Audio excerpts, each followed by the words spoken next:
Good afternoon. Today is October 1st. We're in October. We have moved a whole nother month towards the end of the year. I can't even believe we're done with September. October is here. That means Halloween's around the corner. And then you know what happens after that? We have Thanksgiving. We have Christmas, all the holidays. I hate holidays, but I will be here with all y'all for my holidays because I don't do holidays very well. So y'all are going to have to just ignore my floppy hair and all this, and I'm just me today. We are starting a new trial. This trial is Michigan versus Carlos Hernandez and Joshua Zuazo. I'm not sure how to pronounce his name yet. Hi, TCN. Welcome. Thank you. You're doing a great job over there, by the way. And this is an interesting trial because what's going to happen with this trial is there's two defendants. There's one victim that was murdered. There is another victim that let me see. The charges of these two is felony murder and 2 counts of unlawful imprisonment. They took the life of an elderly man. They tied his wife up. She was the one that got away. We're going to watch a little brief recap of the news feed when it initially happened. And just to kind of get a base, this was in October of 2024 when this happened. These two gentlemen posed as DTE Energy workers to gain entry in the home. And their Ring doorbell caught all of this with him holding the clipboard. He's undeniably like that man. Linda Murray was the wife of Hussein. She was tied up with duct tape, and Hussein Murray was killed in the basement. There's body cam footage that showed officers freeing Linda Murray from the restraints, and Hernandez defenses argued that the fatal beating was not part of the plan.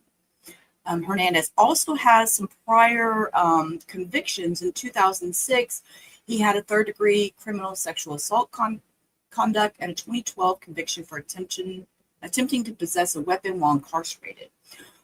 Zuazo also has a criminal record dating back to 2004, including multiple convictions for armed robbery and receiving stolen property. Hey, Ava, good afternoon. How are you today? So the victim is Hussein Murray. He is 72 years old. And with this trial, they're going to have a separate jury for each defendant. They will have all the same evidence. They will have all the same witnesses and all that. But there is a jury for Carlos Hernandez and there is a jury for Joshua Zuazo. I'm not sure how to say his last name just yet. Which I find that fascinating because that is very, very rare that you're going to have two defendants and they have separate juries. So with that, we could end up with 2 totally different sentences for these 2 people. Just out of curiosity, it really caught my eye. So with that, I'm going to pop up here and we're going to play the news article from when this incident took place in October of 2024. The stunning new image of a suspect wanted for murder could help solve a horrifying case. Thank you so much for joining us for 7 News Detroit at 11. I'm Mike Duffy. The Oakland County Sheriff says it was a targeted attack against a Hamtramck business owner. 2 suspects showed up at his home on Newcastle Street in Rochester Hills and conned their way into the home. DTE. Look at this video. Wait till for gas leaks. Wait till you see the man at trial. I caught a glimpse of him at trial, and this is, he can't deny that was him. He looks exactly like this man, even with the mask on. What followed left a 72-year-old man dead and his wife tied up and terrorized. Tonight, the sheriff and a former neighbor are sharing what they know with 7 News Detroit reporter Brett Cast.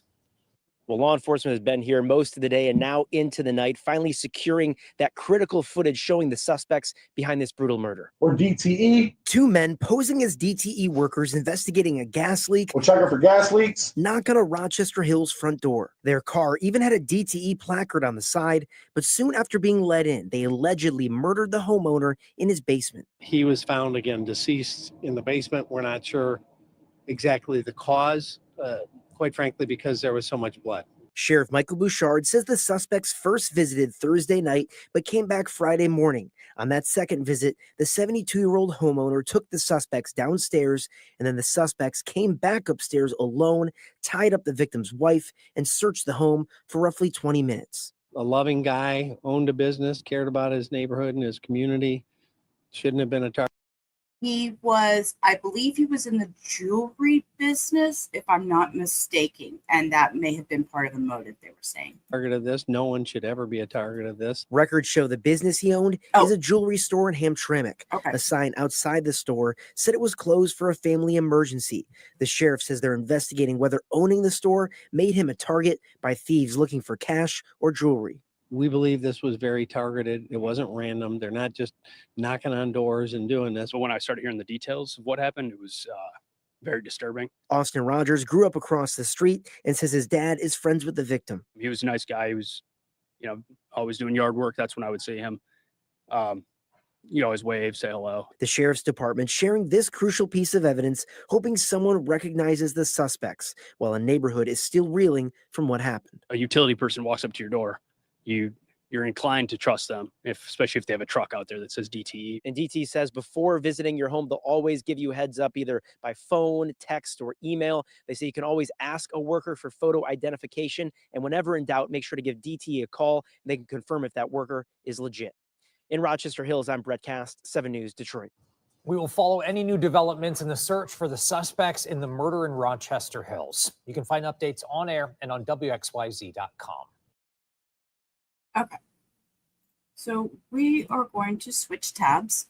So let me reset my little screen here because y'all know I'm funky about when I stream. I don't like it. Here we go. That's the screen I like. I like to be in a certain position on the screen. So this gentleman down here in the far corner is Mr. Hussein Murray. He is the victim. His wife is also a victim, but I don't have a photo of her. I do understand she does testify, which we will see that. So the first thing we're going to watch is opening for the notification banner says present and flashing.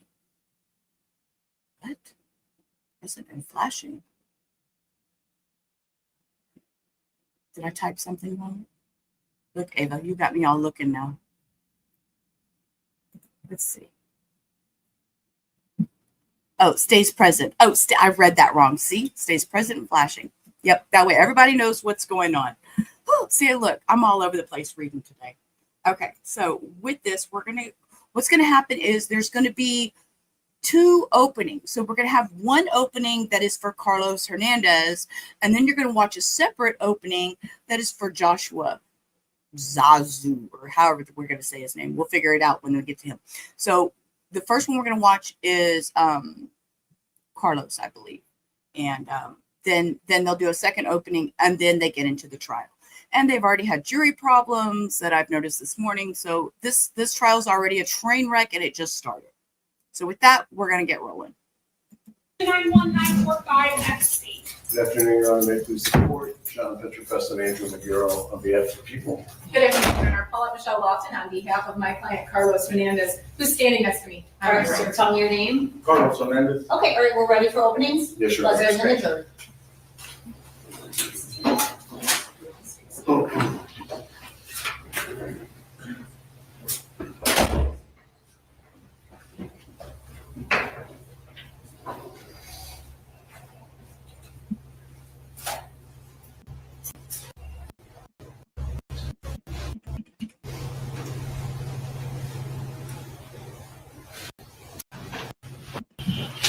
Please be seated. Okay. We're going to get into opening statements. Mr. Petrofessa? May it please the court. Counsel. Almost exactly 1 year ago to today's date, Linda Murray and her husband, Hussein Murray, were enjoying the life that they had built over 54 years of marriage. They had raised a family. They were enjoying their grandkids. They had a house that was very nice in Rochester Hills that they had bought after 30 years of her husband, who goes by Sam, running two businesses. One was a pawn shop, one is a jewelry store, and their life was going along just like a storybook. But you'll hear that this story doesn't start off with once upon a time, because it doesn't have a fairy tale ending, and it doesn't have a happily ever after. And that's because on October 10th of 2024, the defendant and his co-defendant, Joshua Zuazo, knocked on their door. They knocked on their door at 10 p.m. Sam went to the door, opens the door. The defendant and his co-defendant are posing as DTE workers. They start trying to get into the house. The defendant, Hernandez, is doing the talking. He's also the closest one to the door. Zuazo is behind him. And you'll see this because it's captured on Ring camera. And he's saying, we're in the neighborhood, there's a gas leak. And Linda is at the top of the stairs because she was in the bedroom, and she's looking down, and she says she can see them at the door frame. And she can also see them because the Ring camera bounces to her phone. So she can also see what's going on through the Ring camera. And she yells down to her husband, it's kind of late for a gas meter check. And they start still trying to get in with Hernandez, trying to get in. They have to check to see if you have a gas leak inside. And Linda is suspicious, and she yells down, Sam, do you have your gun? Because Sam was known to carry his gun on his right hip. He would carry a Glock, part of the business of pawn shop owning down in Hamtramck, part of the business of jewelry store owning. It can be dangerous. He was armed. Sam isn't going to let him in the house at 10 o'clock. So he tells him, you're not coming in. At that point, Hernandez says, well, we'll come back tomorrow. So the door is shut. The defendant and his co-defendant leave. But that was not the end of the story. And in fact, little did they know, it wasn't even the start of the story. Because this was not random. This was not an accident. It was not coincidence that they showed up at his house.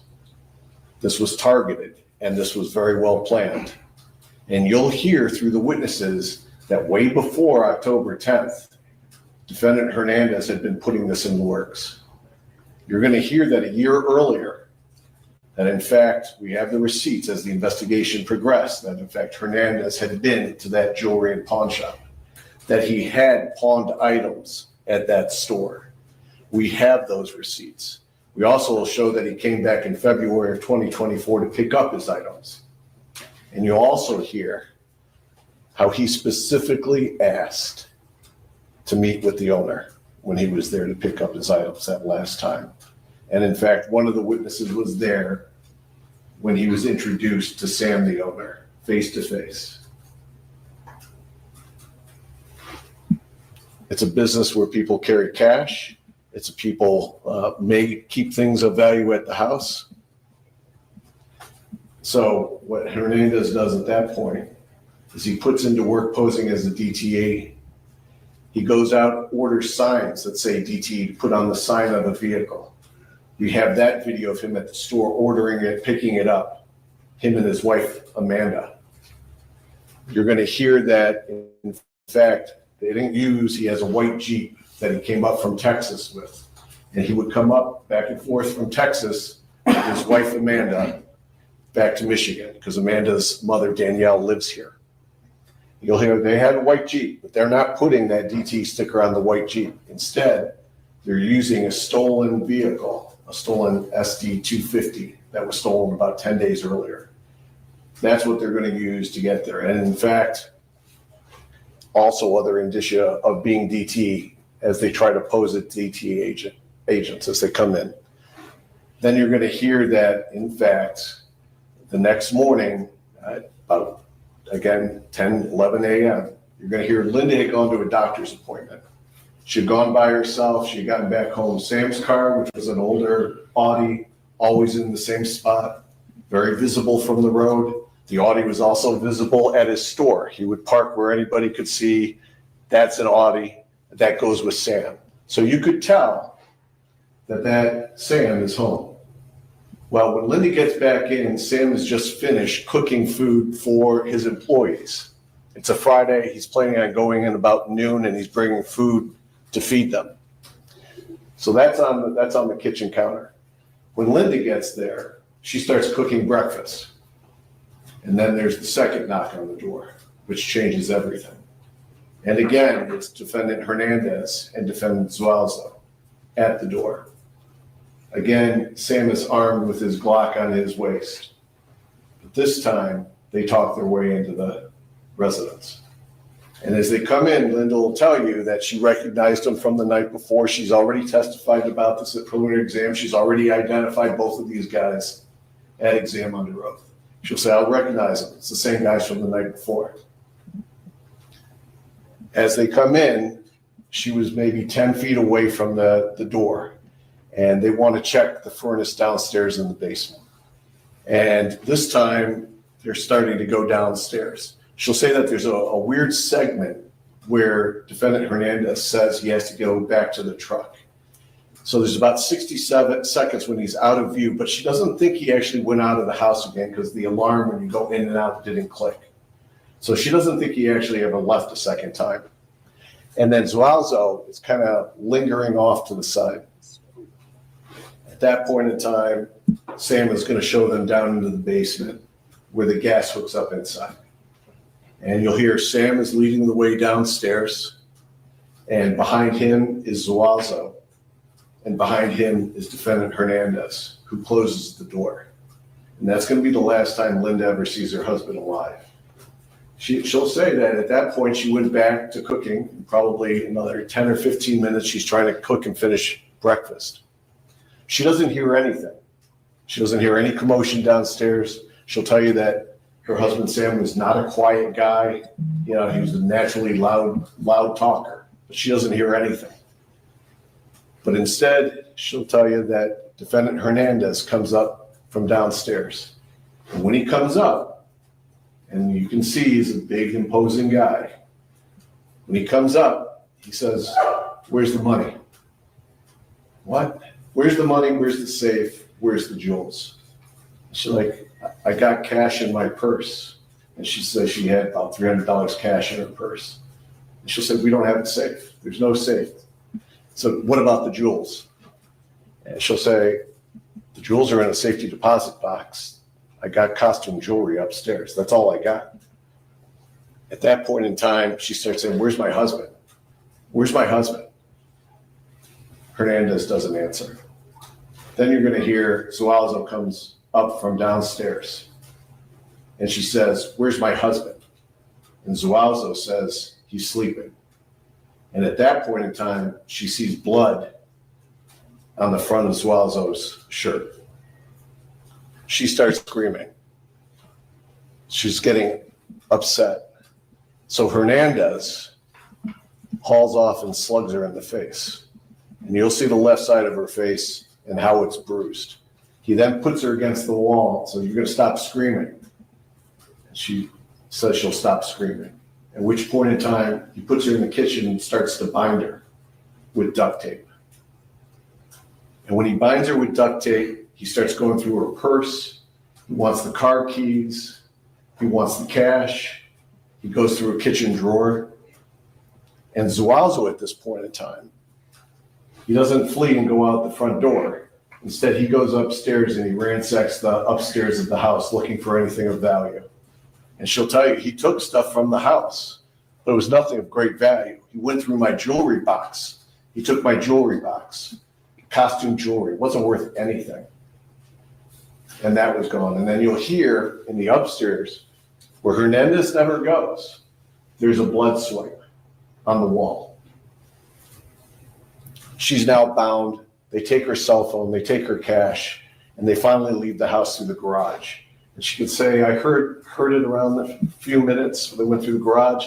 They didn't have a clicker, but she hears a big boom where probably the garage was released from the remote control. So it comes slamming down. So the police get called and they arrive. And you'll see the body cam of what happens when they arrive. You'll see the first deputy who's there. He goes through the house eventually. You'll see that there's a lot of other deputies that respond also. You'll see the scene. And when you go downstairs and you see the scene, you'll see how brutally Sam was demolished, physically just demolished. He's dead at the scene. There's no reviving him. As you've maybe figured out through our jury selection, the media quickly is on this case. Quickly, the ring videos are out there to the public very quickly.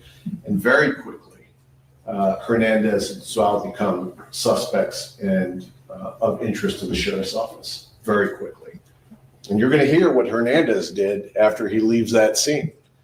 He goes, puts that truck in Detroit and sets it ablaze, destroys the truck. You'll hear from the Detroit folks who responded to that scene just trying to demolish any type of evidence that's in the truck. It's ablaze, it's on fire, we know it's the truck. Then he hits the road with his wife. I think it's her child and I think a couple pets. And they're headed out of here back to where we knew they lived at after they became a focus back in Texas. So you hear quickly that the sheriff office is on that. Sheriff office is putting out notices all the way through the path of where we expect them to be driving. And Louisiana comes across them first. And we have a detective from Louisiana flying up here. He's going to talk to you about everything that happened in Louisiana. And you're going to hear very clearly that when they go through that car, a lot of things of value that they find in that car for our case. They're going to tell you that they come across 3 pairs of size 13 Nikes. And on the bottom and on the inside of one of those pair of size 13 Nikes is blood, and the DNA comes back to the victim. You're going to hear that there's 2 other pairs of size 13 Nikes that aren't bloody. And then you'll hear that there's a size 11 tan work boots that also has blood on it, that also comes back to the victim. Then you're going to see, as they went through it, that there's a white size 5XL t-shirt with blood on it that comes back to the victim. You're going to hear that they also discover jewelry boxes in his luggage that he has packed up. And those jewelry boxes are very distinct. That costume jewelry is very distinct. And Linda will tell you that that's my stuff. And then you're going to hear that one of the things they also find in there is this POCO license plate, which was the original license plate on the burnt up vehicle before it got stolen. That goes back to the owner of that place.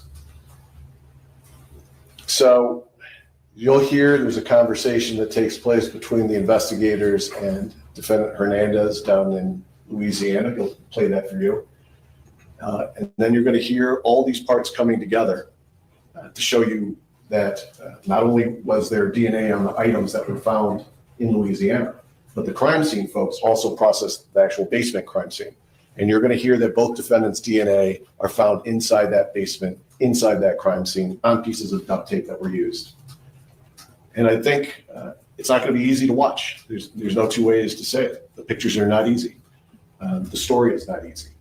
But I believe at the end of this case, after you've heard the testimony, after you've seen the evidence that we produce, and after Judge Polis reads to you the law that applies in this case, I believe you'll find the defendant guilty as charged on all the counts. Thank you. Thank you, sir. That's all.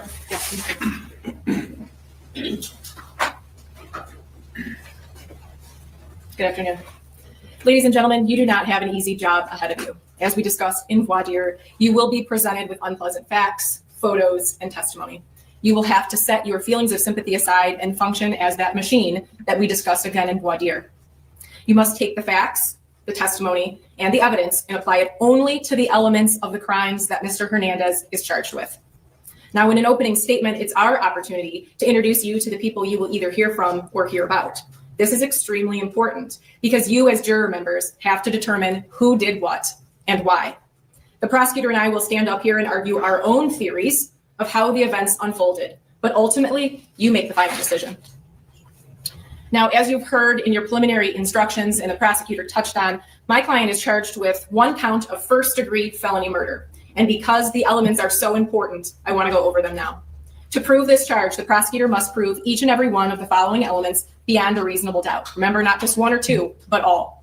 First, that Mr. Hernandez caused the death of Hussein Murray, that he died as a result of neck compression and blood force trauma. Second, that Mr. Hernandez had one of these three states of mind. He intended to kill, he intended to do great bodily harm, or he knowingly created a very high risk of death or great bodily harm, knowing that death or such harm would be the likely result of his actions.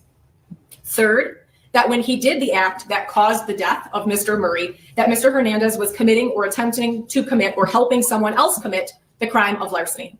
Larceny is the taking of property with intent to permanently deprive the owner of that property. Fourth, that the killing was not justified, excused, or done under circumstances that reduce it to a lesser crime. I do not believe that the prosecutor will be able to prove to you that my client had any of the required states of mind for this charge. As you've also been told, my client is charged in count 2 and count 3, so 2 counts of the same charge, unlawful imprisonment. There's 1 charge as to Mr. Murray and 1 charge as to Mrs. Murray. The elements are the same. First, that Mr. Hernandez knowingly restrained in count 2 Mr. Murray and in count 3 Mrs. Murray. Restrain means to restrict someone's movements without their consent or lawful authority. Second, that the restrained person was secretly confined or the person was restrained to facilitate the commission of another felony or to facilitate flight after the commission of another felony. I know this is a lot of information, but I promise you, by the time you go back into that jury room, you will know these elements and you're going to be given a paper copy of them. Now, through witnesses, you're going to hear that on October 10th in the city of Rochester Hills, 2 men appeared at the Murray's door in the evening claiming to be DTE employees looking for a gas leak. You'll hear that they were not allowed in because it was late. You will hear that the following morning, those same individuals came back and at that time were allowed in the house by Mr. Murray. Approximately 20 minutes after they were let in, the individuals left.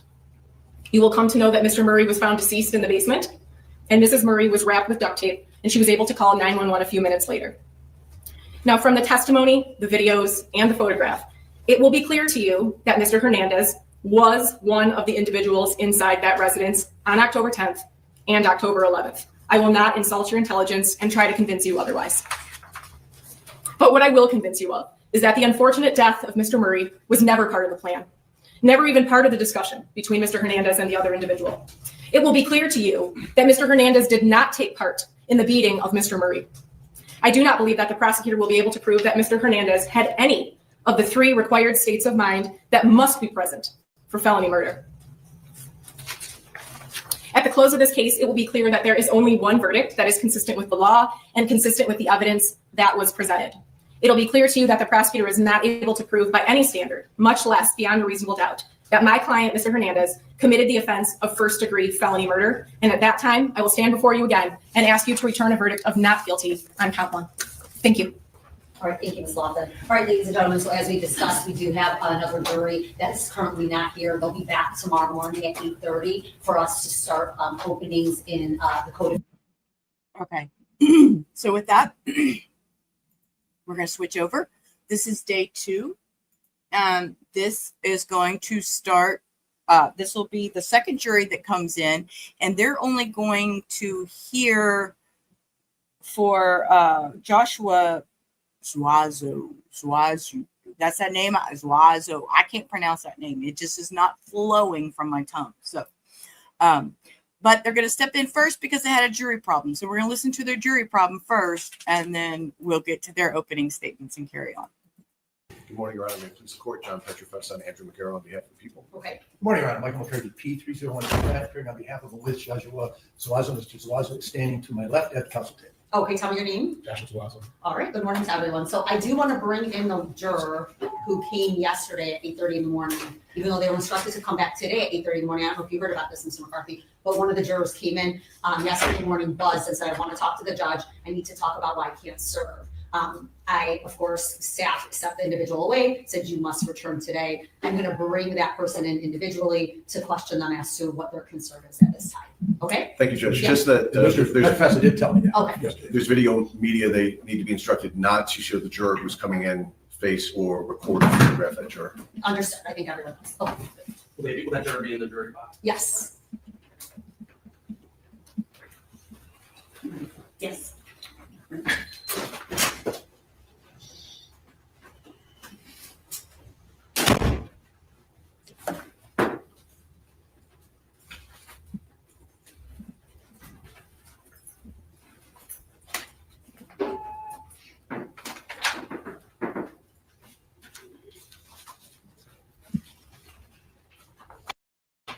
Rise for the jury. Hi there, good morning. Come on in, have a seat. All right, please be seated. So my understanding is you came in yesterday morning. Yesterday morning, because you were here on Monday, you were chosen on Monday. And then you said you wanted to address something with me, so we just wanted to get that out of the way before we got going this morning. What's going on? I mentioned Monday that I might know the victim and the family. Okay. It was brought to my attention in the courtroom that I may not. I certainly do. How do you know them? I went to school with Hussein Murray.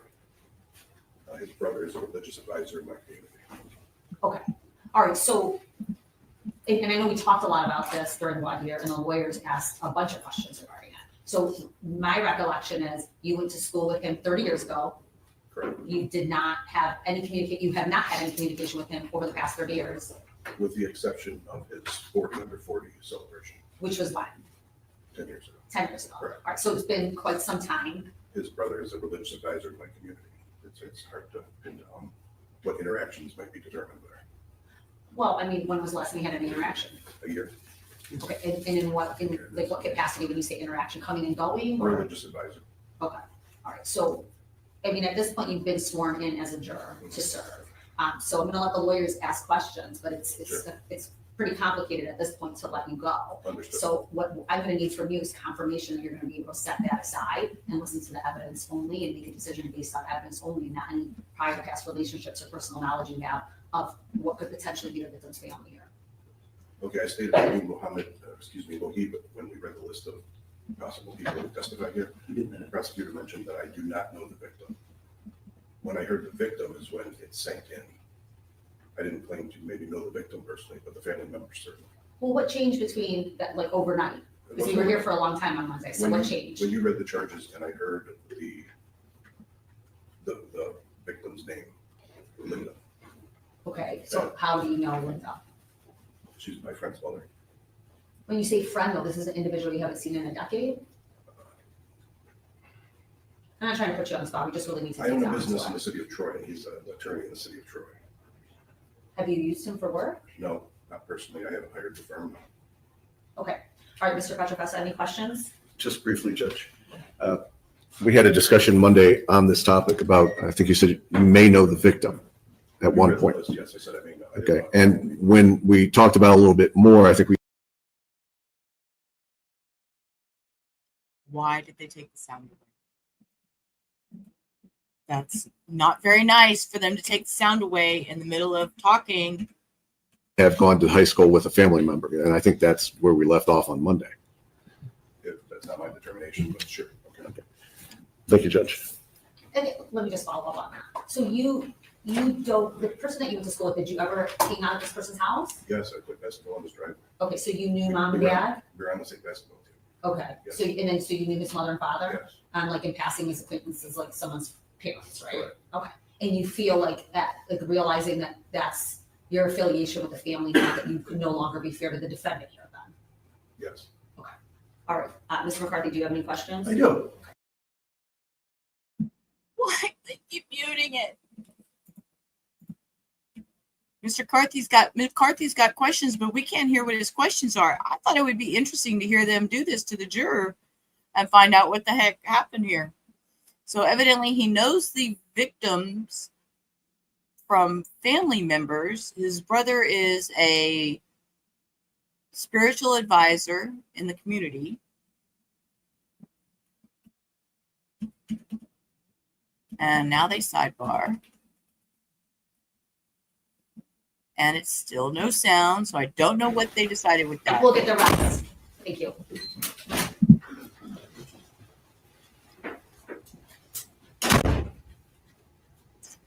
I'm not trying to confuse you. Silly girl.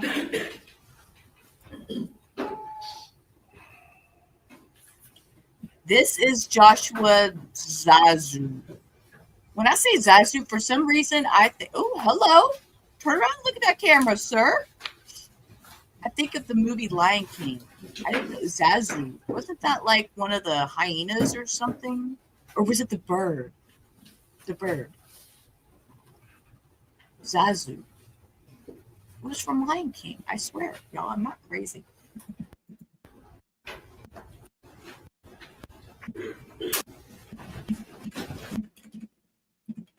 And they go immediately to side. Juror in seat 9 is no longer with us. There's some information that Oh, they received released the that, juror.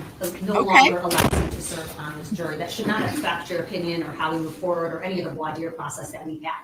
But we do want to know whether or not anyone discussed in the jury room this morning any information that was provided to us through juror seat 9. We'll just take hands if anyone talked to juror in seat 9 or juror seat 9 share any information with anyone. It's important for us to know that at this time. I'm seeing all nods. So nobody had a conversation this morning with juror in seat 9. Councils, are you comfortable with that? Yes, Your Honor. Okay, Yes, Your all right, Honor. then we're going to go right into openings. Good morning. Go ahead, Mr. Bishop. May it please the court, counsel. Good morning. About a year ago, you're going to hear that Linda Murray and her husband, Hussein Murray, who would also go by the name Sam, were enjoying the fruits of their 54 years of marriage.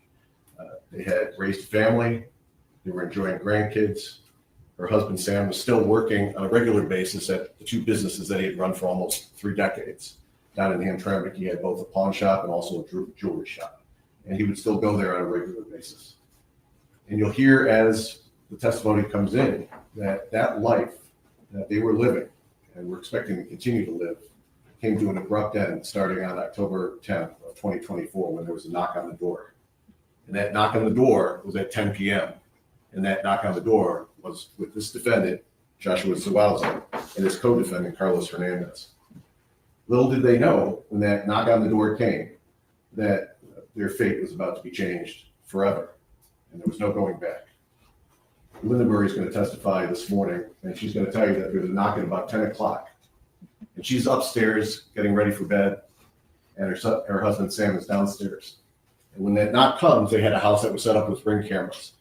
And there's several Ring cameras around the house, and the Ring cameras also not only let you know somebody's there, but they also give you the video of what's going on at the knock on the door. So Sam goes to the door, and she's at the top of the stairs. And she'll tell you she could see what happens at the front door. And she'll tell you when the door opens, Defendant Hernandez and Defendant Zuazo are standing there. And they're dressed as DTE employees. And they are not DTE employees. But they're posing as DTE employees. And they want to get into the house. So they're saying, we're here because there's a gas leak, and we need to get in and check the house. And Linda's suspicion is up right away, and she yells down, it's kind of late for a gas leak check, isn't it? And her husband, Sam, has the door open, and Hernandez is still having a conversation about needing to check the gas. And Linda shouts down, Sam, do you have your gun on you? Because Sam, because of his businesses, because of the pawn shop, because of the jewelry, was licensed to carry a firearm and would carry a Glock on his right side. The conversation ends. Sam says, you're not coming in. It's too late. And then Hernandez says, well, we'll be back tomorrow. The door closes. They continue on with their night. You'll hear in the next morning that Linda has a doctor's appointment, and she goes to the doctor's appointment. She gets back to the house about 10 o'clock. When she gets to the house, Sam's already been cooking that morning because she's going to bring in food for his employees. It's a Friday now. And he often would cook for the employees, and he'd bring it in to share with them throughout the day so they had something to eat at lunchtime. Usually would go in around noon. So she gets in there, she starts cooking up breakfast for her and her husband. There's nobody else who lives at the house. It's just the two of them. So as she's doing that, Sam has already made the food. He's over in the family room. There's another knock on the door. And this time, when they go to the door, Linda's now on the first floor. And she cuts through between the kitchen and the front door, and she's looking towards the front door. And she can see that it's the same two guys who were there the night before. And she will identify Defendant Zuazo and Defendant Hernandez as the two guys who were there. You will see the Ring camera videos of all of these. And again, they want to come into the house. They have fake DTE badges. They come along with props like gas detector that you can buy on Amazon for $25, and they want to get in. This time, Sam lets them in to check for the gas. So as they come into the house, the gas that they want to check is going to be in the basement. So at first, Zuazo comes in and kind of lingers around. I think Linda thought he was going to go to the gas dryers. He doesn't. And then Hernandez says something kind of strange, like, well, I forgot something out in the truck. So he disappears slightly, but she doesn't hear the alarm in the house beep. So she doesn't really believe he actually left the house to go out to the truck. And then you're going to hear that her husband, Sam, leads down into the basement. And you're going to hear that Zuazo is the first one to follow him down the stairs. And then Hernandez comes behind. And Hernandez closes the door, and that's the last time Linda ever saw her husband alive. She'll tell you that she's in the kitchen, she's doing breakfast, she hasn't finished it, takes 10 to 15 minutes. She doesn't hear anything coming from the basement. She doesn't hear commotion, she doesn't hear screaming. She'll tell you, I believe, that her husband was a loud talker, and that for his age, he was a strong, physically fit guy.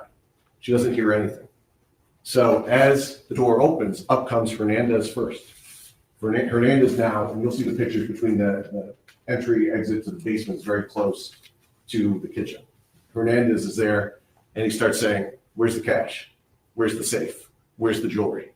It's like, "We don't have a safe. I got cash in my purse." It's like, "Where's my husband?" It's like, "Where's the cash? Where's your jewelry? Jewelry's in a safety deposit box. Where's my husband?" And then you'll hear, up comes defendant Zuazo. And now she sees him at close range, and she sees blood on his shirt. And at that point in time, she starts screaming. She starts screaming, "What happened to my husband? Where's my husband?" And Zuazo says to her, "He's sleeping."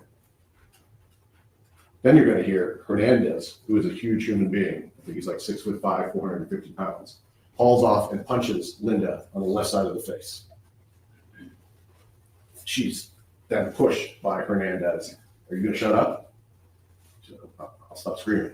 At which point in time, he starts in the kitchen to bind her up with duct tape. At that point, "Where's your cash?" "In my purse." Starts going through a kitchen drawer. "Where's your car keys?" "They're attached to the purse." And while that's going on, you'll hear defendant Zuazo doesn't leave the house. He doesn't go in the car. He doesn't drive away. He doesn't run down the street. Instead, what he does is he goes upstairs and ransacks the bedrooms up there looking for valuables. Goes into the master bedroom, which is completely ransacked. You'll see photos of it. Goes through the other bedrooms, and you'll see that there's a jewelry box that had her jewelry, which was valueless, costume jewelry. And one of the drawers from that jewelry box is taken. And you're also going to hear that defendant Hernandez does not go upstairs. Only defendant Zuazo goes upstairs. And in one of the bedrooms that he ransacks, you'll see that there's a blood smear on the wall. That blood smear, when it's tested by the Oakland County lab, come back to the victim, Hussein Murray. He comes back down, time to go. So they exit through the garage. Now, they don't have a fob for the garage, so she says they're in there for a little bit, and she hears a huge boom, which is probably because the garage is disconnected. If you don't have a way to open it, you can disconnect it, pull it up, and pull it down. It comes crashing down. She hears it from inside the kitchen. She gets the ability to call the police because they take her cell phone on the house line, and the sheriff's office arrives. You'll see that body cam as soon as we start going with testimony this morning. And it's one of the things that we talked about in jury selection. There's a lot of officers who arrive. That's before they go into the basement. There's a lot more officers who arrive after they go into the basement. When you go into the basement, what you see is Sam is on the ground. It's a horrible scene, brutal scene, very bloody scene.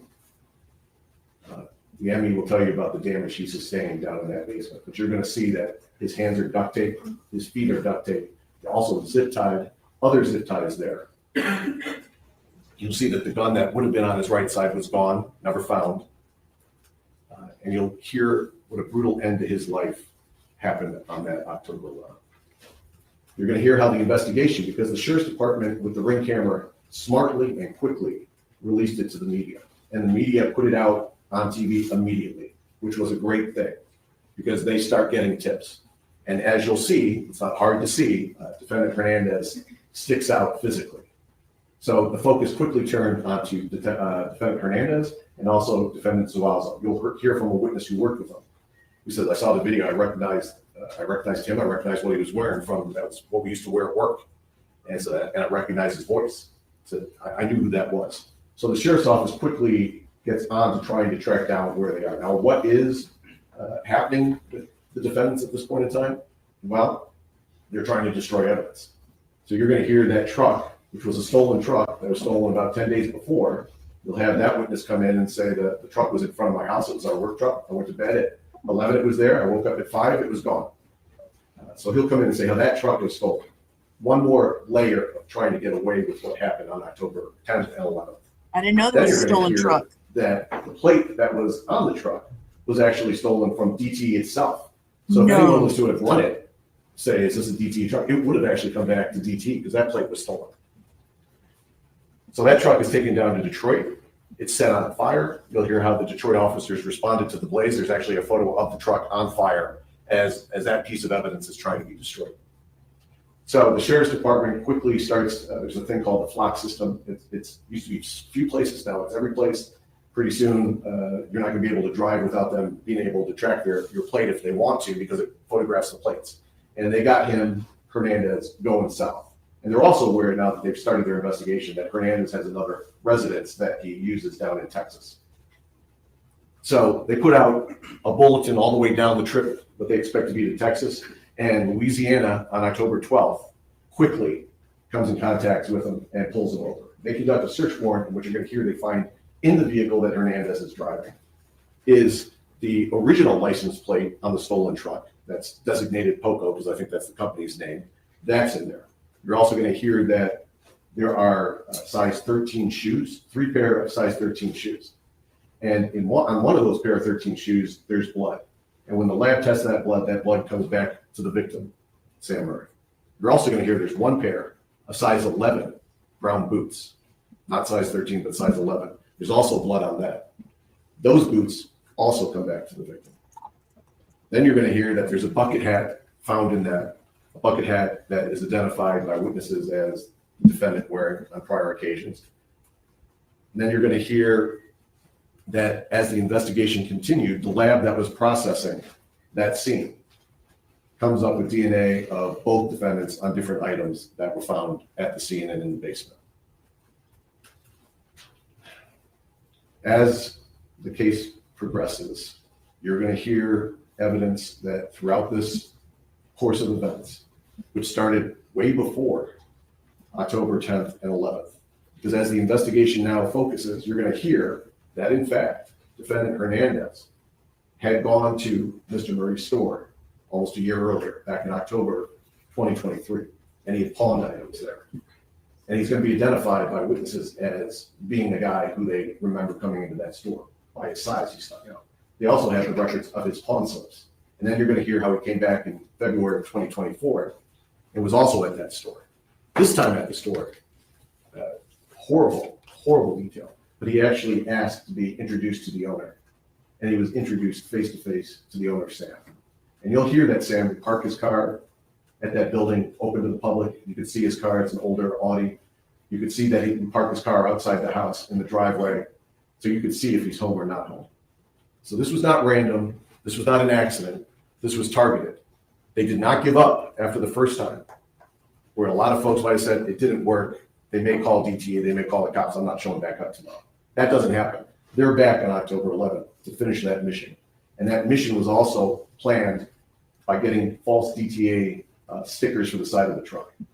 This was well planned, well targeted, and ended horribly. And you'll hear, I think, at the conclusion of this case, I think you'll come to the conclusion that they were in it together from before the 10th, the 11th, and after. All of these factors, I believe you'll find the defendant guilty as charged on all counts. Thank you. Thank you, counsel. Mr. McCarthy? Thank you, Your Honor.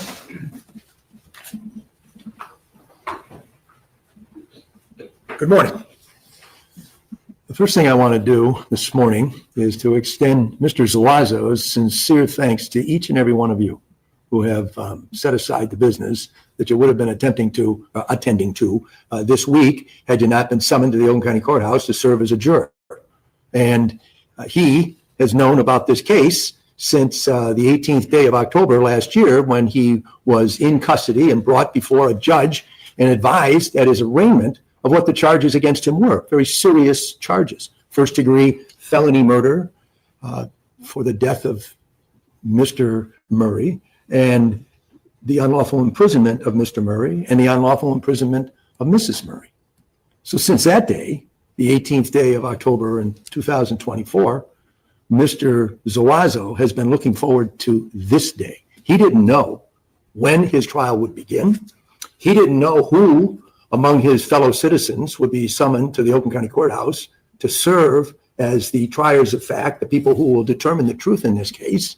But he did know this, that once his case was presented before a group such as yourselves, that the truth would then be known. So he's been waiting for this day as his day of vindication.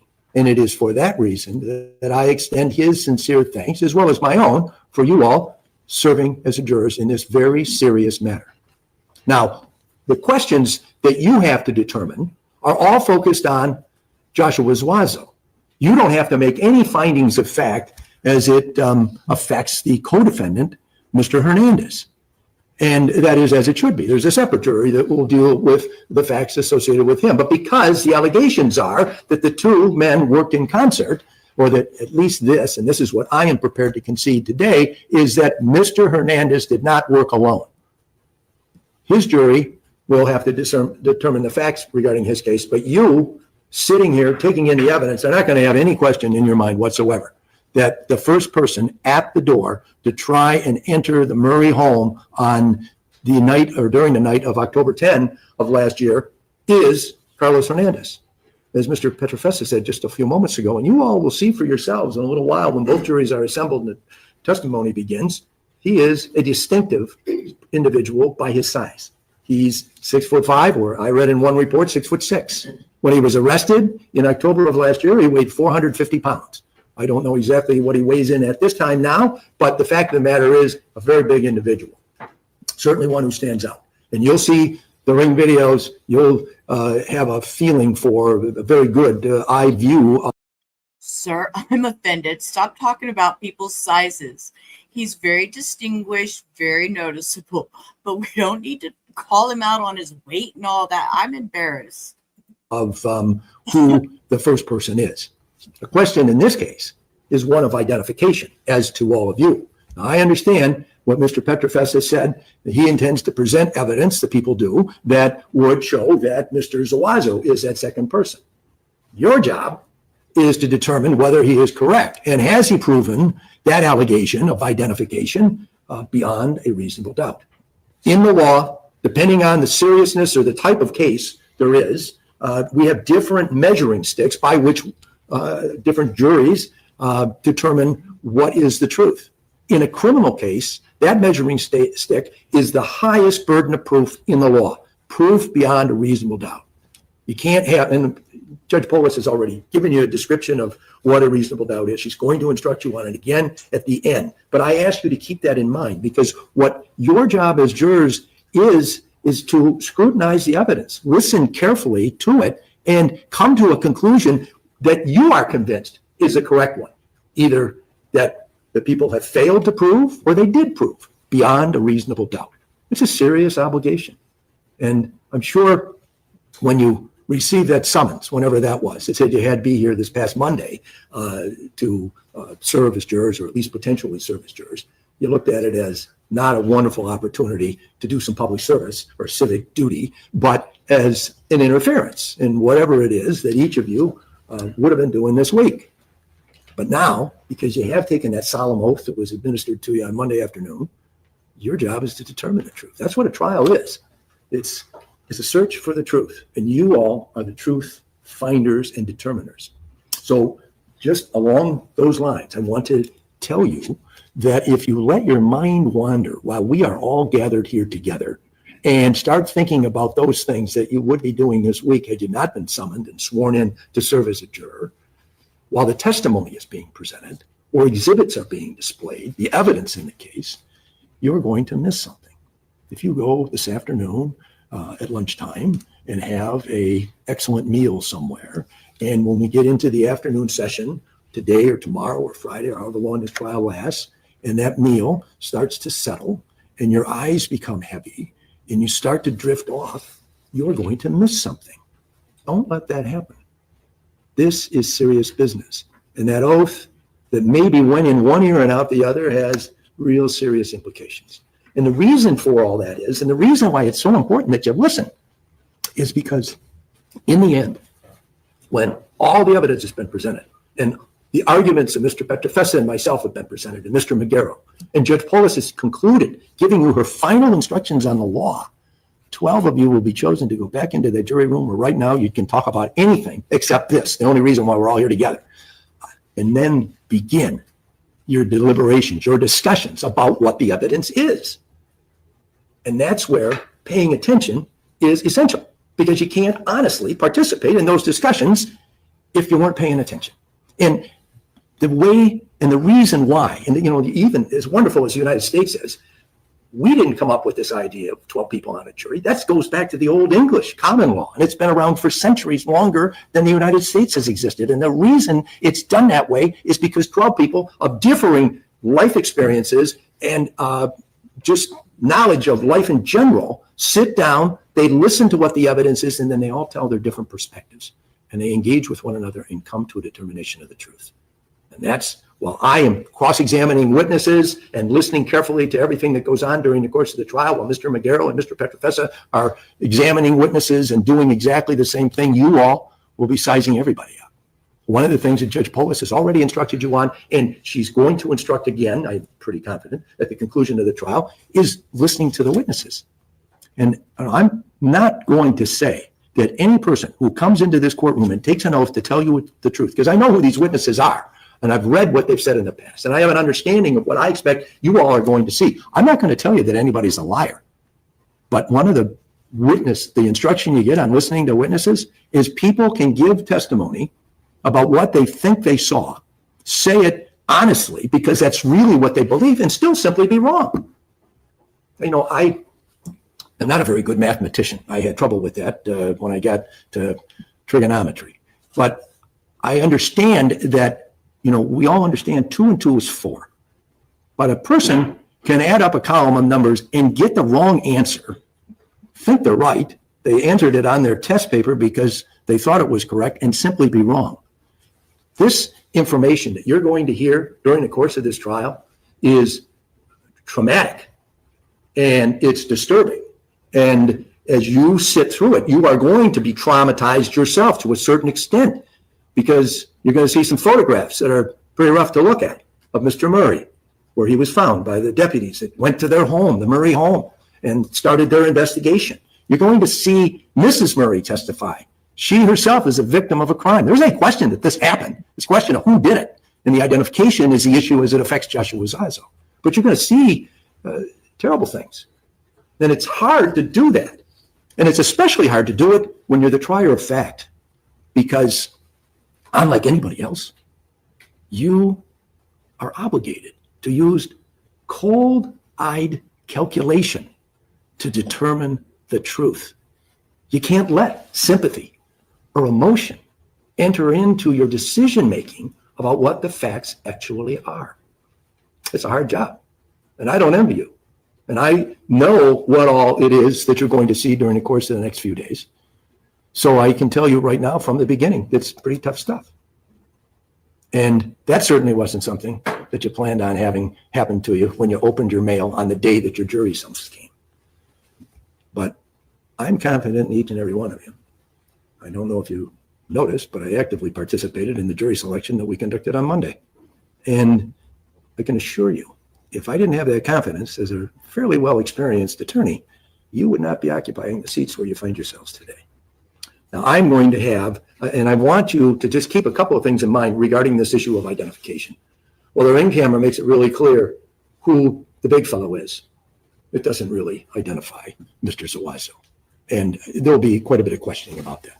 The person, Kelly Broad, who says that, and I expect his testimony will be, because I have some knowledge of it, that he saw that ring video on television in the days immediately after this event took place.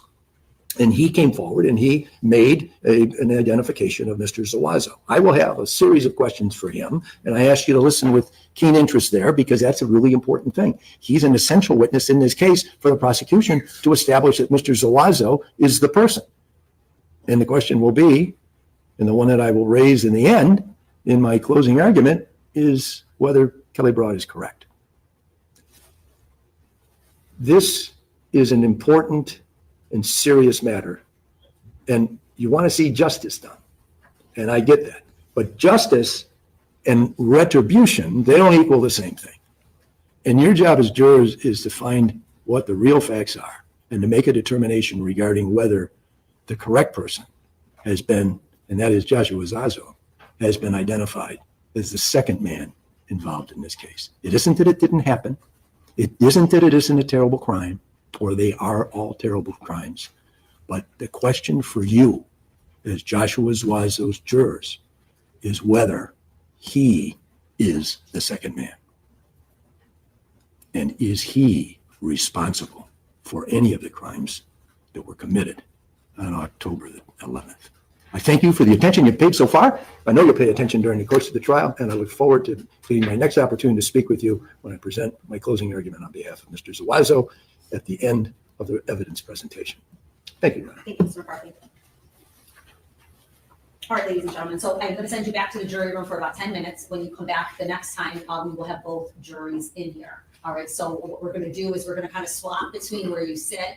I don't know where you're going to be brought in, but you're either going to be brought in here, you're going to be brought in one of those front two rows. Obviously, it's more comfortable to be sitting where you're sitting right now. So we are going to be cognizant of that and try to switch between the breaks. But right now. Okay, so with that. I never actually. Hey, Vamos, how are you? Calling People versus Joshua Zuazo, case number 2024-291950-FC, and People versus Carlos Hernandez, case number 2024-29. Okay, what I did miss, which I didn't play, but there was an issue when this trial first started about where they were going to sit, because there is a situation with these two men that they don't want to be anywhere near each other. 1945 FC. John Petrofessa and Andrew McGarrett on behalf of the people. Morning, Your Honor. Michael McCarthy, P30169, appearing on behalf of Joshua Zuazo. He's standing to my left as the defense team. All right, tell me your name. Joshua Zuazo. Good morning, Your Honor. Paulette Michelle Lawson on behalf of Carlos Hernandez, who is standing to my right. All right, tell me your name. Hernandez.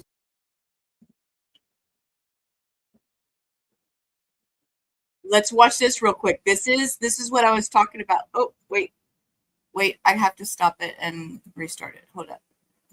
Yeah, this is where I wanted to show y'all this real quick. This is where they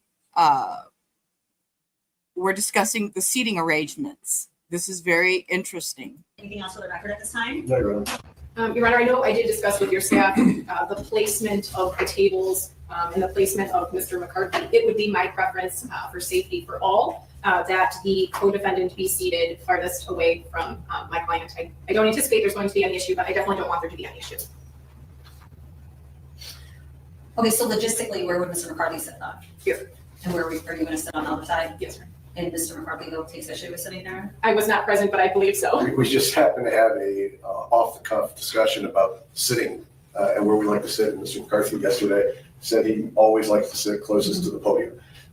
Just it had nothing to do with placement for this trial. It was just in general. Okay, let's discuss it again tomorrow morning when everyone's back. And I mean, if there's a safety concern, then certainly we'll address that. Okay, all right, I'll see you guys tomorrow. Thank you. So yeah, people didn't want to sit next to each other. I'm like, okay. Okay, all right, we're going to bring the jury in a moment. Everyone can have a seat. I just want to have a brief little discussion here with the defendants as well.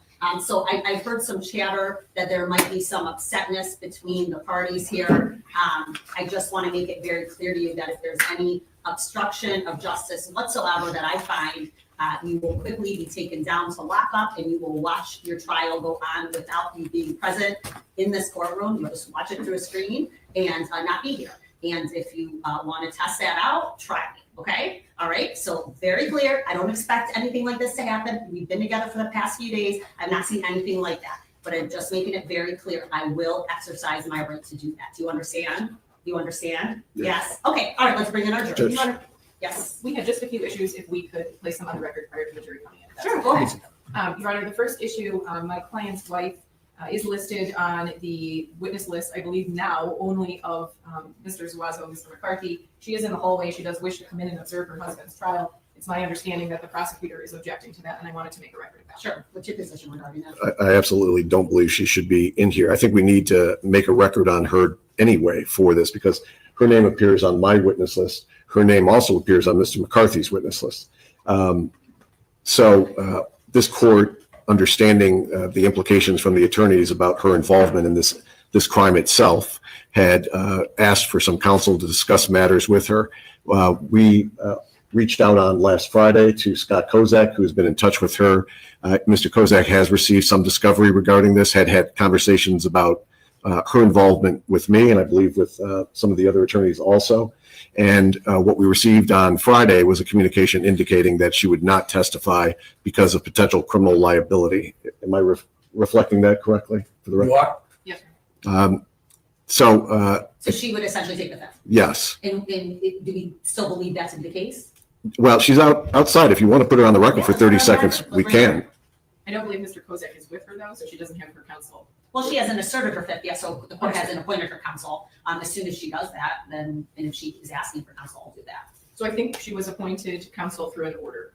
Is that right? I never actually signed the order. It came to my attention that there was going to be a witness who was going to take the fifth, but until a witness takes fast, they don't have any jurisdiction of counsel for somebody. So let's just get through it right now. Yes. Okay, thank you, Ms. Walton.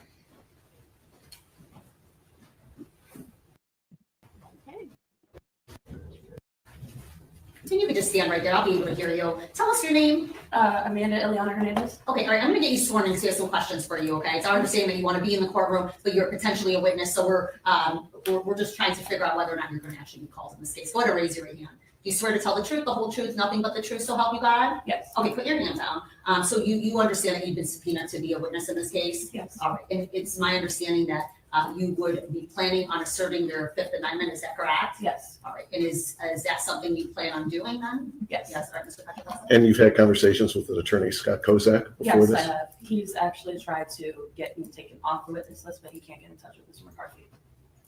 All right, any questions, Mr.? I know that's not accurate. Go ahead, Mr. McCarthy.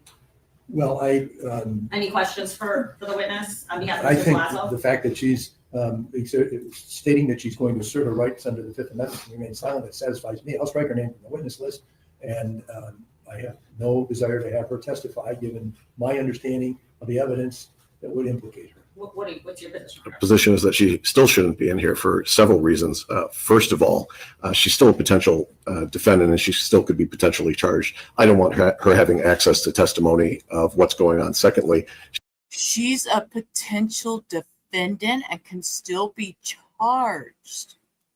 Okay. she's still in constant contact with the defendant. I have concerns about her intentionally creating a mistrial. She's also living, I believe, with another witness, Danielle Diaz, her mother, who's going to be testifying tomorrow. I also believe that she can watch, because I believe it's being live streamed. If she wants to follow this case, she can watch it on live stream. It also creates an issue if she's sitting in here and a jury sees her sitting in here, then they're going to say, why is the prosecution not calling her, not understanding I can't call her? So she's in here. And I think this is the way that we're going to get around this. But what are your thoughts, Ms. Lawson? Your Honor, since she has been struck on Mr. McCarthy's witness list, she is here to show support for my client. I think that is important for the jury's view. So I would ask that she fill out her name. She's still on your witness Yes. list. And you still could intend to call her. I could intend, I could give her use immunity if I decided to. Okay. All right. So for that purpose, because obviously you're telling me you're going to take the fifth, you are not yet called a witness. You could be called a witness and come in and you could say the same thing you just told me right now. That just prevents the lawyers from asking you any other questions, but doesn't prevent you from being called as a witness. So I am going to ask that you remain outside the courtroom at this time. Okay? Your Honor, before she leaves, I think there's one other thing that she should have a clear understanding of. Sure. And that is that I shared some discovery with Mr. Kozak in order to enable him to give good advice to his client, Ms. Diaz.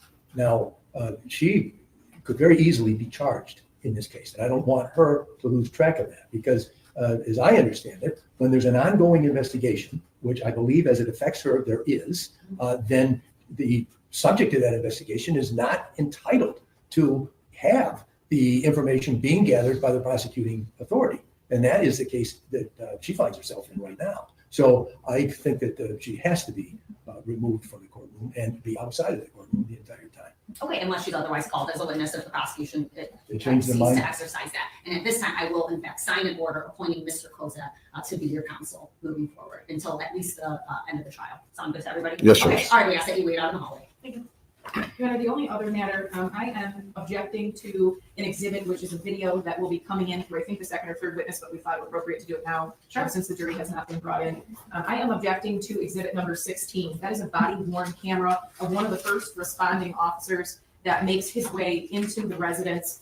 He does kind of a cursory search upstairs. He's involved of an entire search of the home. He then comes upon Mr. Murray in the basement, and the body camera is depicting the scene as he is seeing it.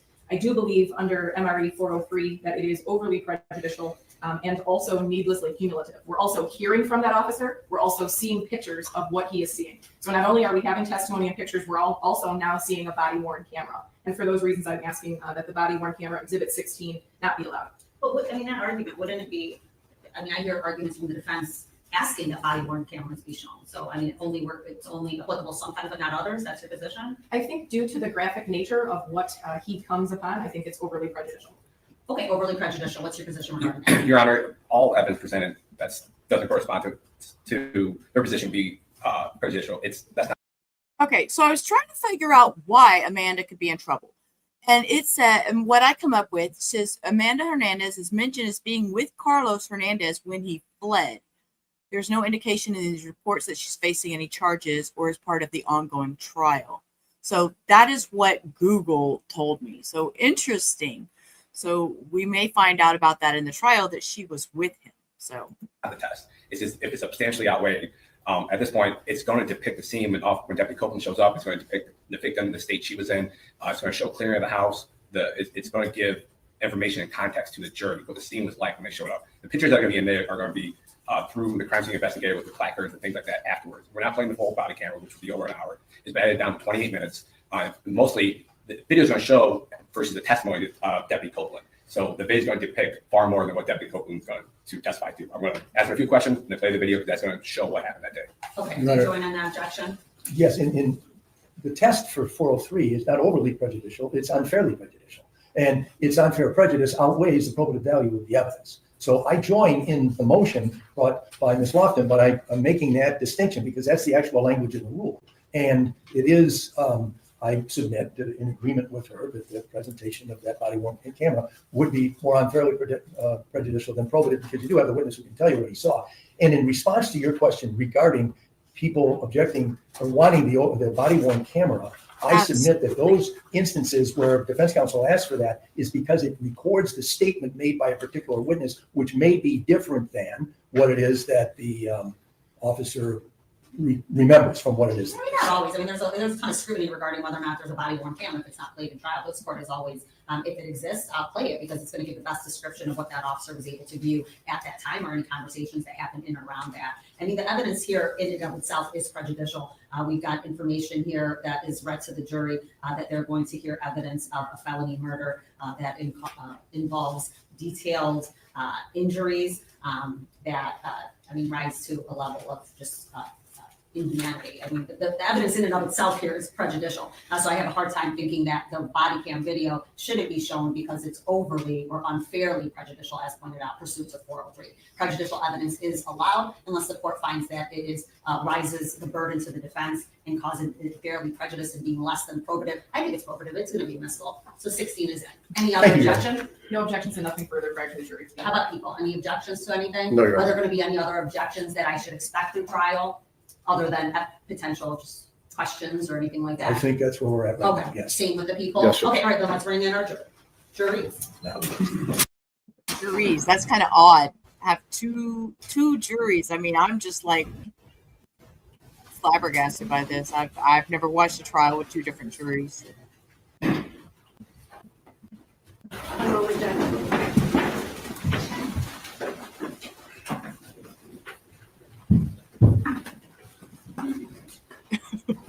TCN. Sometimes things take a little bit longer than anticipated, but we're ready to get into witnesses at this time. People call your first witness. People call Kristen Nahas.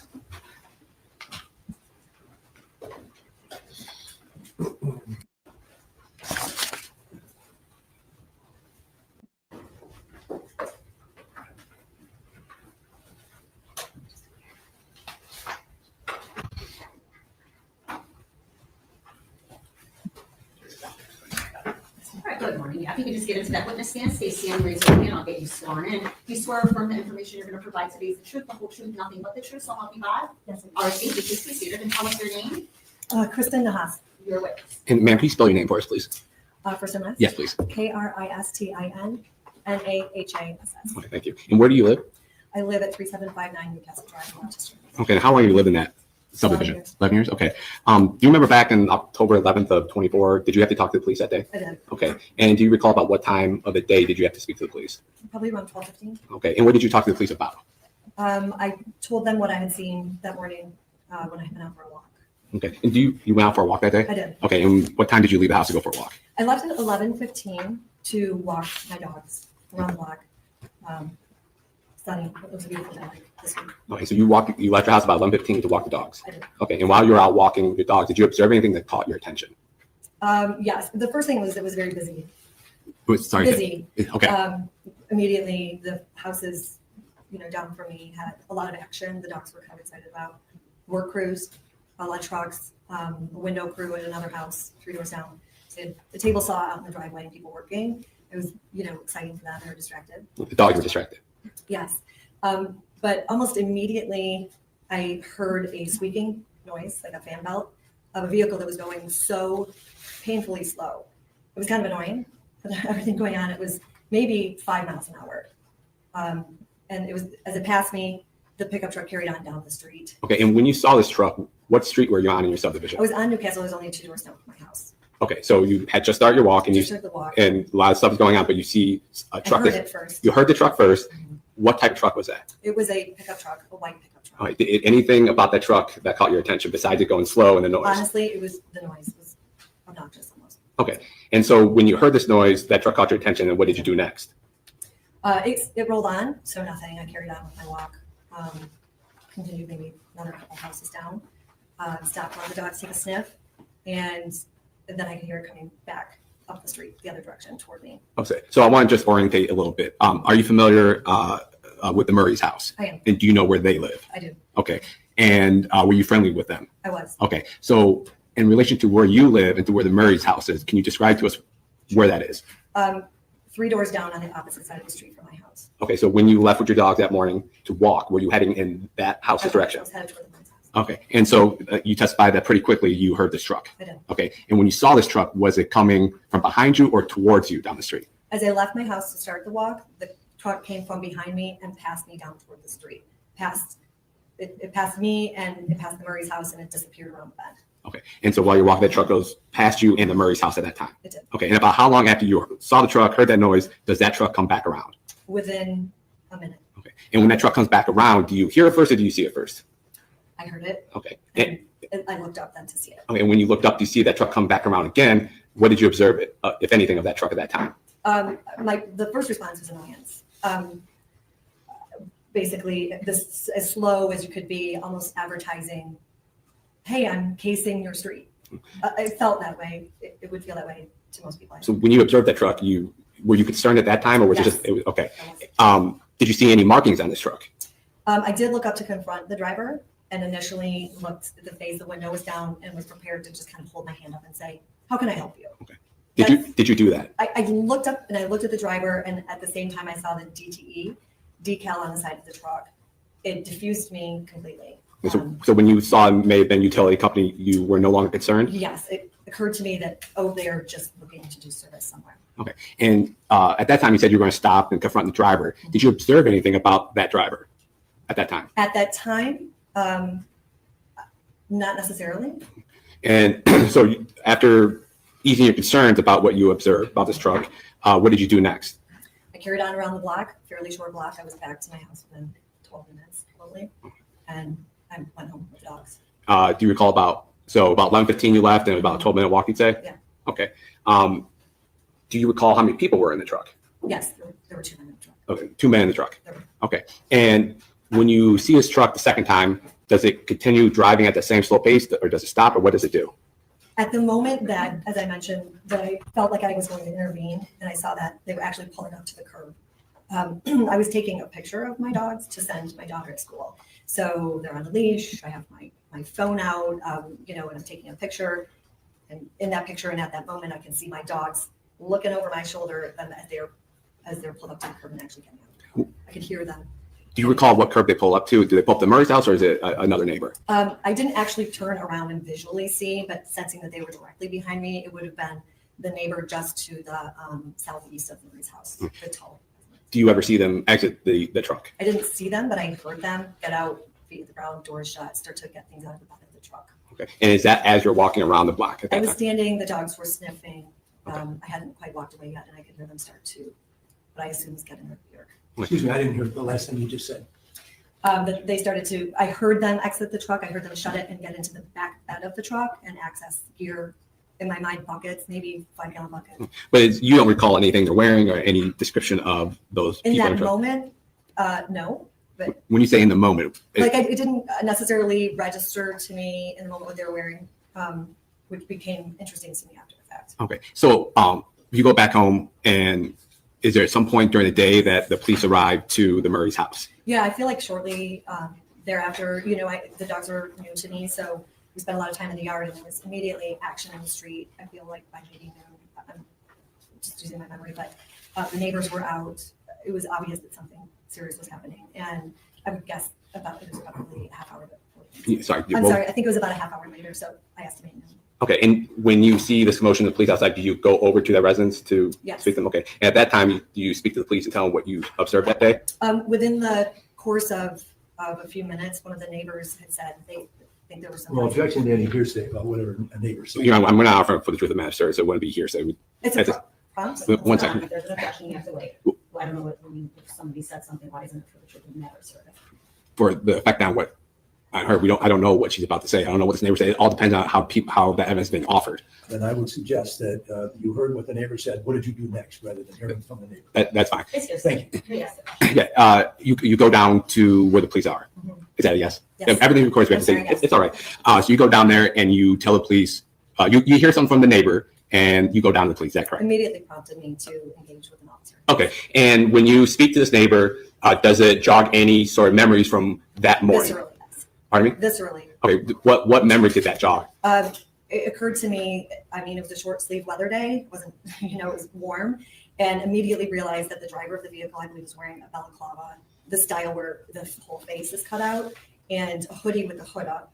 And that the passenger in the vehicle, who was turning his body towards the passenger window, was also wearing a hooded. On reflection, I surmise it could have been a tie-back suit for both the driver and the passenger, which immediately I realized that's very out of sorts for this hot weather type of day, especially the balaclava. So it wasn't until after you saw the commotion, talking to neighbors, that this sparked something in your mind, Oh, yeah. and you told the police what you observed that day. Right. I have no further questions. Thank you. Yes. Thank you. Nihas, my name is Michael McCarthy. I represent one of the defendants in this case, Joshua Zuazo. I have a few questions to ask you here this morning regarding your testimony. And if I don't make myself clear, please tell me that, then I'll rephrase the question, okay? Now, you engaged with the officers when you saw that there was commotion. He seems a little aggressive. Just saying. Just calm down, sir. Take a breath. It just started. Down in front of the Murray house, and police cars were present, correct? I would say that I was present. I didn't engage with anyone at that time. I didn't speak to an officer. Okay, an officer came to your home at some point Just and a spoke with neighbor. you, correct? At And you some were point, on yes. you were on front porch. I mean, in this She's probably that nosy Karen neighbor that everybody talks about, but is glad she's in the neighborhood when shit like this goes down. You know what I'm saying? was in daylight, and it was sometime in the early afternoon of Friday, October 11th, correct? Yeah. And you told them, the officer that you spoke with, what it is that you saw that day, right?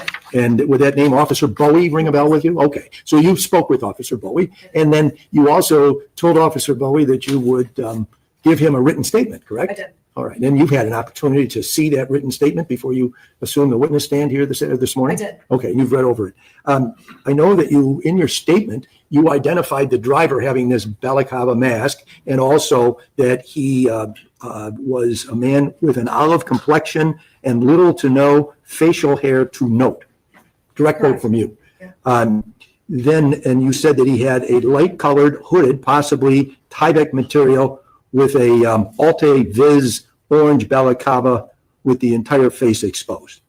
That's what you wrote. I believe. And then what you also told the officers, and I believe you said here during your direct testimony, is that you didn't see either one of the two people that you say were in this vehicle actually exit. You heard it, but you were moving on with your dog walk, correct? And this was not anything of interest to you. You were more concerned with taking a good picture of the dogs and sending it on to your sister and continuing with the walk, correct? Is that a yes? Okay. Now, you said that in your statement, the passenger or his passenger was a male, but the only observation, I think he may be taller and thinner than the driver. Remember that? I do. Okay. You didn't say anything in your written statement when this was all fresh in your mind about what it was that the second man in the vehicle was driving. Wearing? Well, that's what I meant to say. Oh, I'm not, I don't recall that I didn't write what he was wearing. Well, may I approach, Your Honor? I'm going to show you a document. Will you please tell me whether you recognize it? And then if you do, I have further questions. Do you recognize that document? I do, yeah. And is that, in fact, a copy of the statement you wrote out for Officer Bowie on October 11th of last year? All right. Now, what I'd like you to do is take a look at that and see whether or not you gave a description of the clothing the second man was wearing in your statement. I didn't. You did not. Okay. So you would agree, today is the first day of October, that nearly a year has passed. Right. All right. When is it that you came to remember that the second man was wearing some sort of orange or yellow clothing? It wasn't orange or yellow, it was light in color. Light in color. So you don't know what color? Gray or white. Okay. So you don't know what it was, but this other person was wearing some sort of a covering. Is that correct? Correct. So you would, and that's something, when did you remember that? Well, honestly, it was probably promptly after this, like it was something that maybe I should have written down in my statement, but I did not. Okay. And did you ever call Officer Bowie or anyone at the Oakland County Sheriff's Department to tell them, yeah, I remembered something else? I didn't. Okay. And you knew what this was all about by the time you talked with Officer Bowie. You knew what had happened, at least that Mr. Murray was dead, correct? Yeah. And so this was serious. Of course. And you had information to provide, but would it be fair to say that the first time you provided that information about what the second man was wearing is this morning when you took the witness stand? Formally.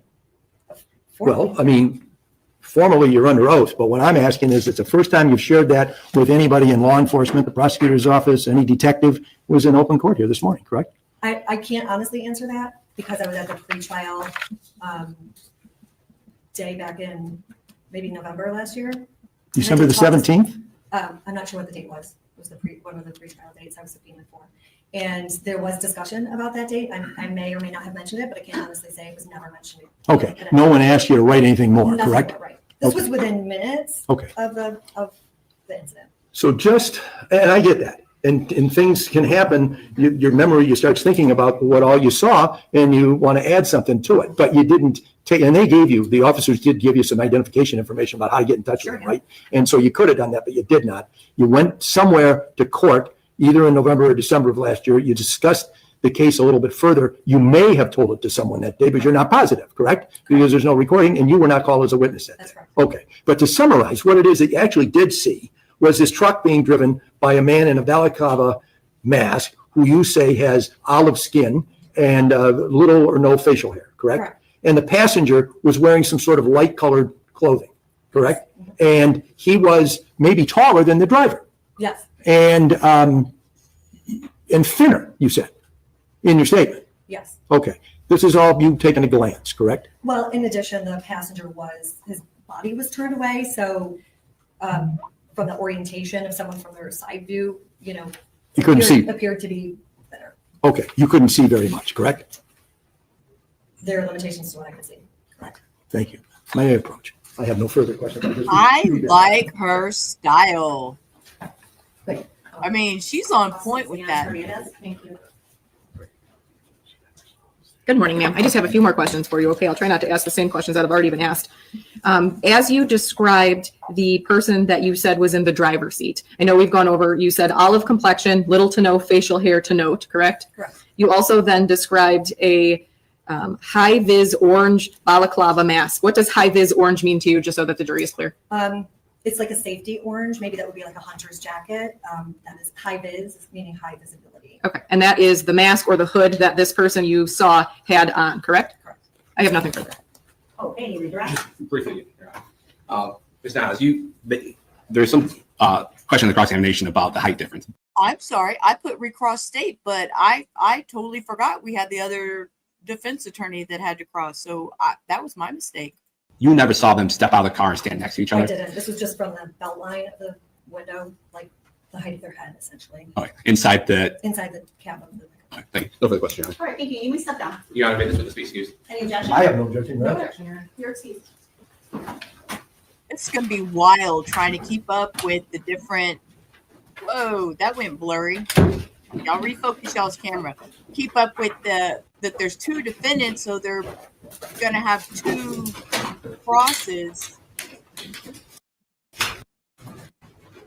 Y'all focus y'all camera. Thank you. I was about to get sick.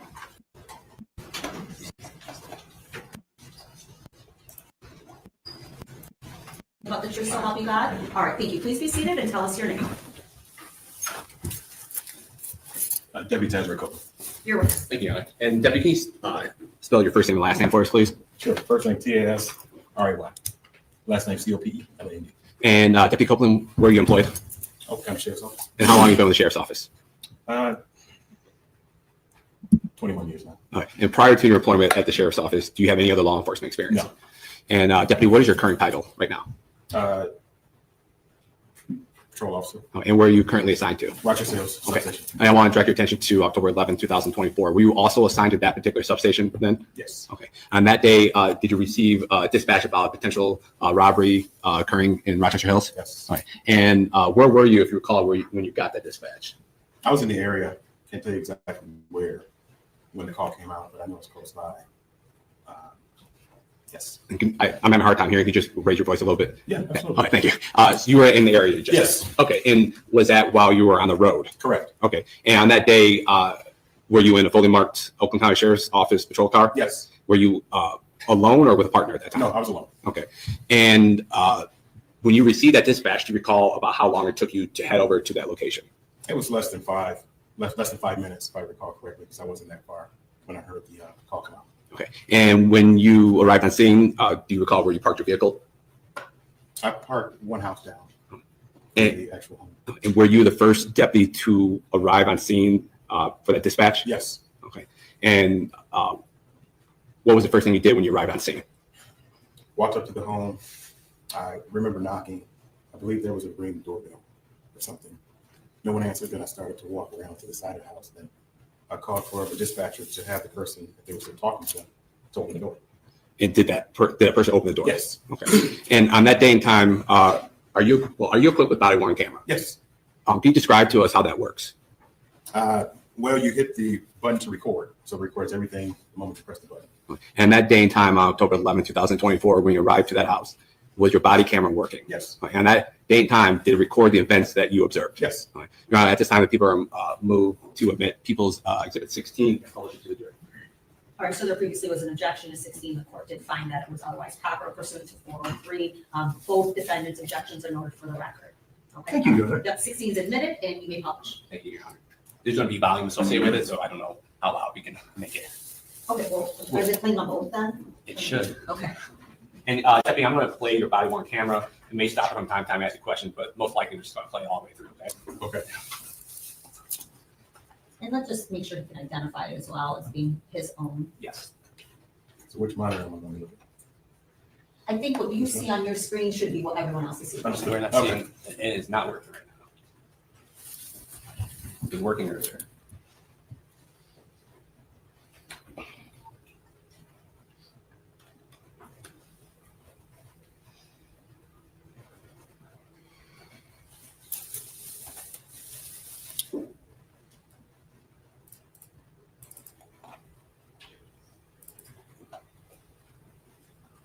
Do you see it on your laptop? Yeah, it's Or working. just not? I don't know why it's not On the working. screen. We tested it all out. Give me 1 second. Technical difficulties. The audio's working, but the Okay. Audio is working perfectly fine. yesterday when we had IT down there, everything worked. Okay, yeah, I understand. Let's see if we can get somebody down.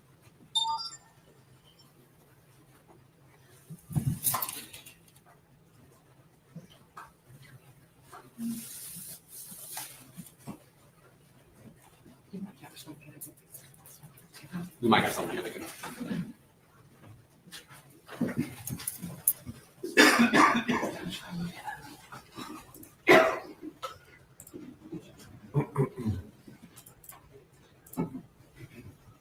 Yes. and- This ages you. Thank you. All right, we're done. Record's still on. What's that? Record's still running. The record, yeah, we never stopped the record, so just have them Yes, identify. and Deputy, would this be the body-worn camera that, would that be the recording that was recorded from when you right on scene? Yes.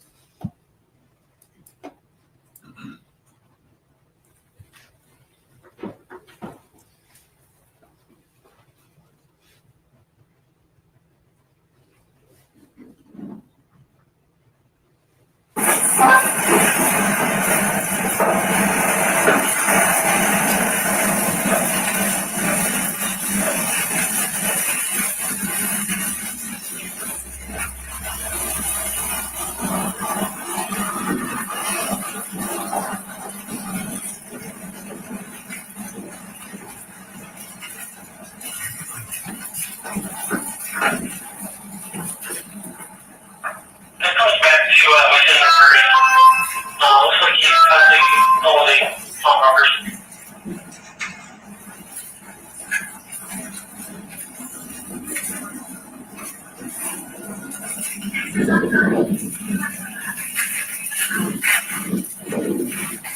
Where's the one?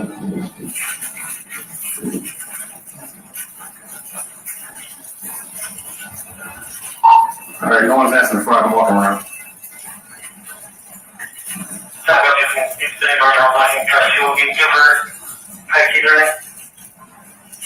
Do you still have her on the phone radio? She's still on the phone. Hold on, let's see the number door. 10-4. Don't take that trouble with that all the time.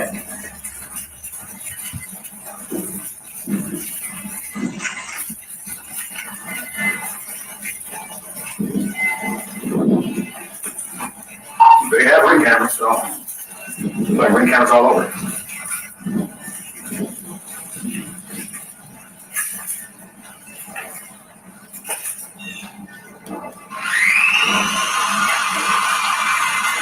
Yeah. Hello. Yeah. All right, make contact. Yeah. What in the world is there? Is that a blender going on? Her hands are taped. She's got duct tape. Hey, K-Swan, how are you, hon? I haven't seen you in a while. I hope you're doing well. I'm going to rewind that just a second. All right, make contact. Yeah. Okay. Is anybody else in the house? My husband, I don't know where he is. There are people that were here were gone. What's your husband's name? Sam. Okay. Okay, real fast before we get too far.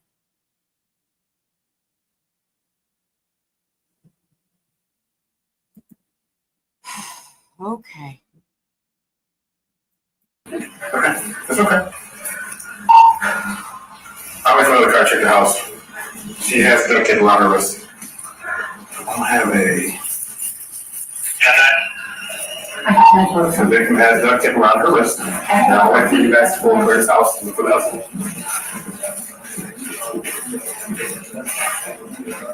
What are the numbers? 373-03730. Hope you confirm with her that the DTE on truck. Yes, the DTE. You were here last night. DTE on truck. She said they were here last night. Yes. I was really unusual. We wouldn't let them know. Okay. Can I go on this one? No, you I need you over here. I need you out here. Okay. Just stay on my side. She said they were there last night. I want to do one floor at a time. Excuse me. No problem. Yeah, we're good. I want to do one floor at a time. Do we have a guy? Yeah, she's still here.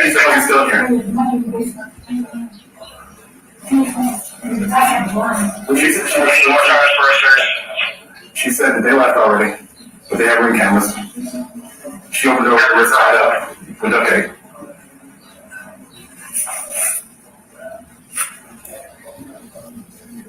I walked with her to the kitchen so she can get the tape off her wrist. I want somebody to do that. You don't want it back, so we're gonna want it back. So somebody stay here, and then you want to wait for one more? Sure, head to the back, please. That's better, yeah. What? No, I need one more body because I want to do one floor at a time. We walk to the kitchen caddy so she can take the scissors off. Okay. I mean, the duct tape off. That's all. Yeah.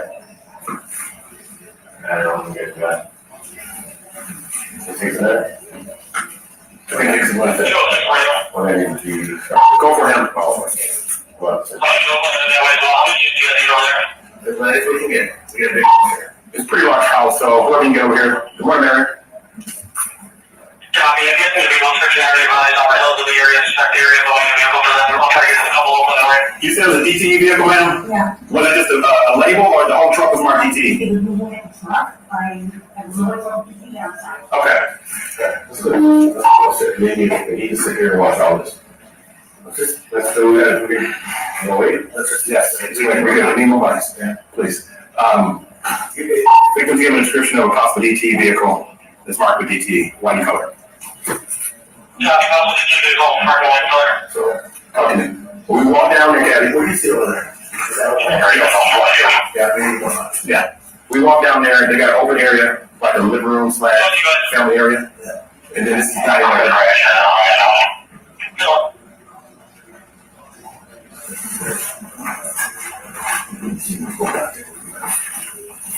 Okay, dear. Okay. You're okay now. We're here. And Deputy Copeland, at this time in the video, what is your concern? What is going through your head as a police officer? To make sure there are no more threats in the home. Right. And so what are you doing right now? We're trying to clear the house, so make sure there are no threats and make sure the house is secure. And I was hearing over on the radio, you're asking for more bodies. What does that mean? We need more officers to clear this house because it was a big home. Right, so is it fair to say you were waiting on more deputies to arrive so you can clear the house? Correct. And is that your standard procedure when you arrive to a house based on information that you have? Yes.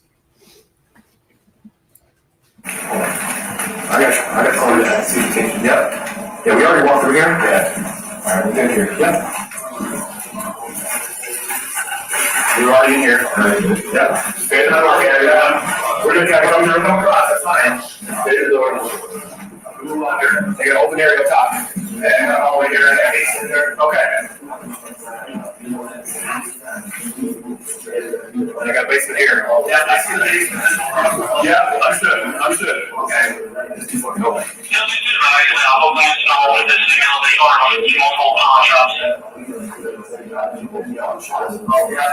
owns them? Yeah.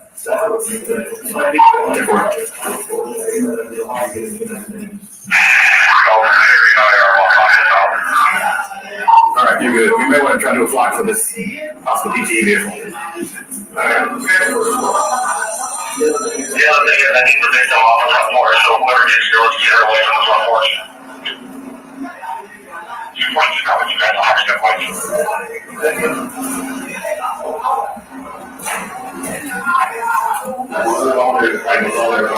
Yeah, so you got stairs over here, cabins over here your way. I see the stairs. Yeah, you're right. Yeah, there's a hallway down here. Yes. I got a moving door in front of me before I get to your hallway. Okay, so that's really slow in the top all day. I'll work with you.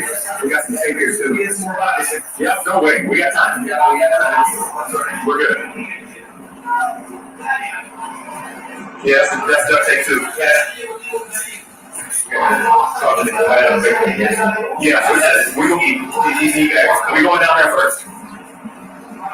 Yeah, I think we gotta get down there in case you start to feel.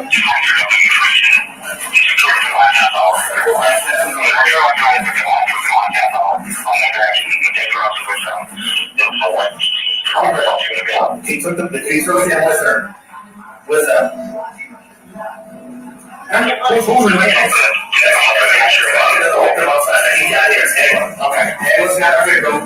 Okay. Again, as I always say, we are adults.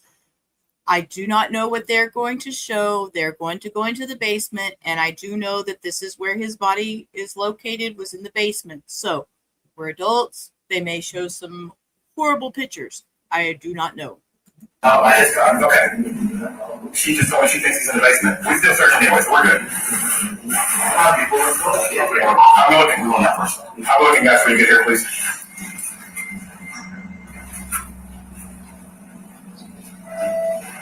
I got blood on the wall and the handle, or the grill. Okay, to the basement. I need one more.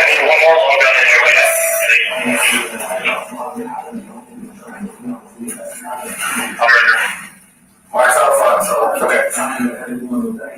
Ray, if you can you fly? Can you just fetch fly or no? You didn't come through. I didn't hear that.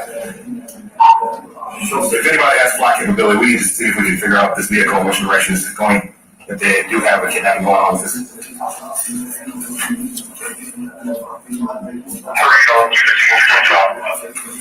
Once those two get in here, yes, we can go and press on. Yes, we're good. Art's in here with me. Yeah. Come on, boy, Mark. Do a kiss, hey, Mark. No, our guys are in this room. That's all clear. That's it. Just come to me. Harry and Fran get here. Yeah, I'll secure this first floor and you guys do the search. Yeah. I got a few open doors. I'm gonna have to clear this one open door here before I get you. And make sure you get a body with you. So we're good. I'm holding the basement right now, so we're good.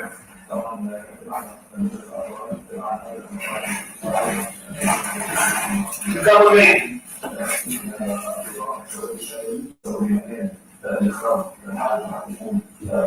You stay here with me. Okay, so that whole site's clear. That's clear. Tree over there, one on. You got a hallway here. Harry, I need you in here. Come. Okay, go ahead. Yeah, you got this, and I got this. As soon as Harry gets in here, yep, I'm gonna press forward. We're gonna try this first open door. Go ahead, guys. You're clear. Okay. He's over here in the corner. Okay. Be careful with that over there too, Mark. That over there is clear. I'm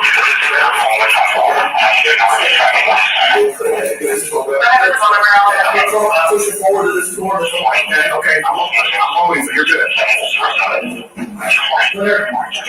Open door there. All right, I mean, close door. I got this. Happy July 367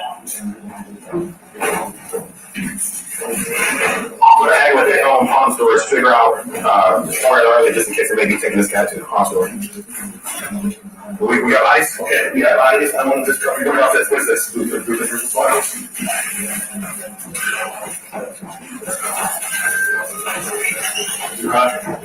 Didn't need to go through it.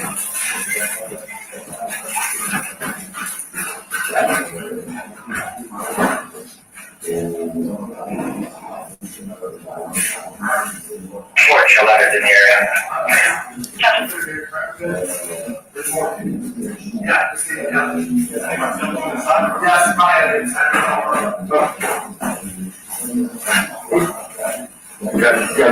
Got you ready? I'll go first. Very still hold the table. Oh, it's coming back now.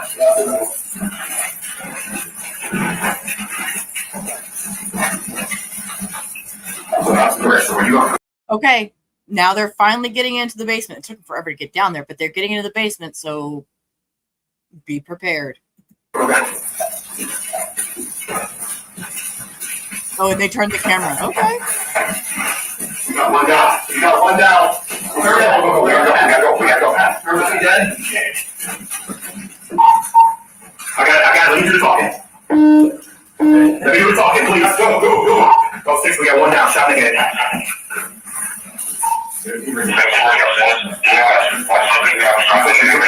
Are we good? I did that.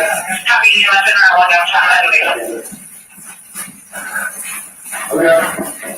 Clear. Look at the blood again, guys. Watch your step. We need lights. Right behind you, Dave. Right behind you.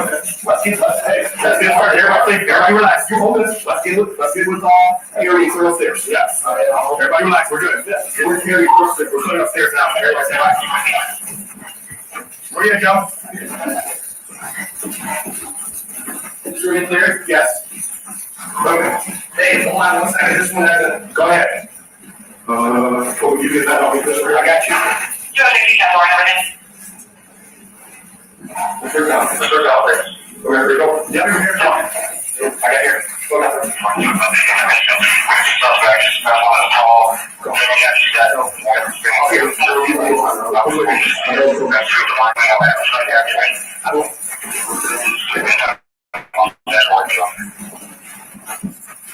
Clear over here. Did you good? I'll come your way. We'll pause here. Clear. You here? You here? Wait it. Clear. All right. Come your way.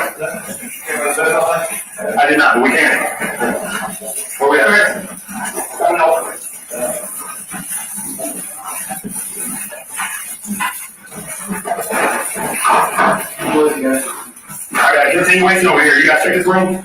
Not yet. We're pushing forward there. I got to Come on, move it. Move it. Closet.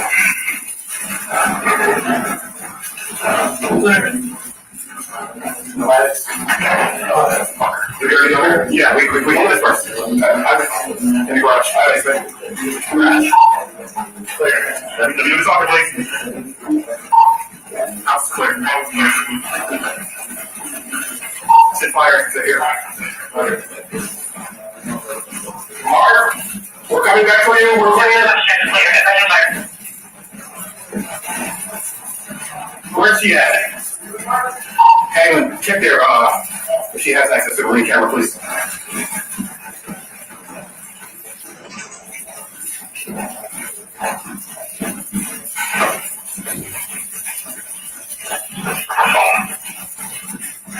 Say it, please. Damn. We did this right up. Yeah, we're good. Casing? Yeah. No, that's not casing. We got glasses, got glass flower. The ring right there. Where? Where the ring underneath his body. It's a gold ring. Okay. Play with it to the right. Okay. Yeah. They got ring cameras. We got at least got that. Anybody have a thought? Boy. I don't see it. Thanks, sir. Me neither. There's one hand is over in the corner. I mean, I'm sure they did. Hands around too. Over here. This one. Yeah, because if you look at that and then look at what's over here. Did we even, this is a question, but four posts? Please bring up walls. Good job, plus. Mark right there and knock the tree on. I know it's silly, but what the hell? Let's ask her what type of gun.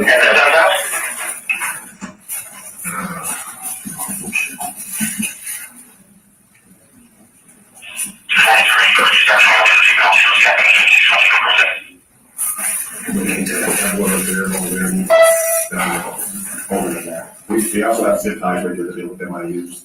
Because they're yeah. That's not what's going on. This. I'm wondering, did they say they were here last night? You say they were here last night. I'm guessing, I assume she's talking about this. Because this could have been going on all night, and so that's part of that. I can't, I can't really tell. He's still warm, but he's still heavy. This is not that. It's gotta be a gunshot. No, he's still warm. It's gotta be a gunshot with all that cognitive blood. Look at that weight right there. No, hit him with that. Or weight. I don't think so, bud. I don't think so. Look at all this fat all the way over there. They might hit him with that weight. I can tell. Shit, I can't tell. Fuck it. Hang on. Ask her about the gun holster around his waist. What type of weapon did he have? Please.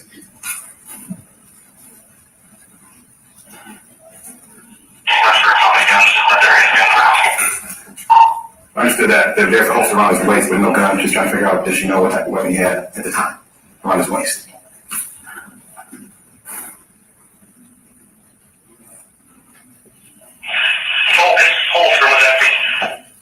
I see that. Watch your legs go. There's one in that box right there. Thank you. Couldn't find pulse? He's so heavy. Just check around his neck. It's hard to tell, if anything. Where's fire at? I thought they were here. Yeah, as soon as fire arrives, step downstairs, please.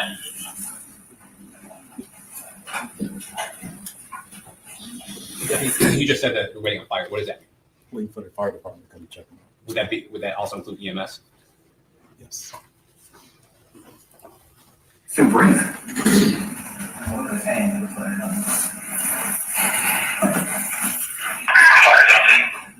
Copy, fire.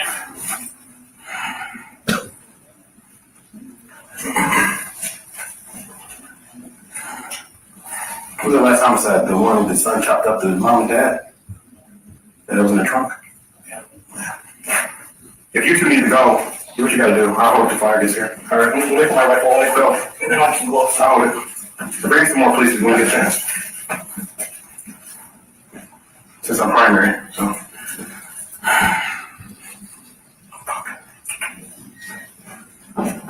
I'm just curious now, since they own all these pawn stores, if they head to a pawn store.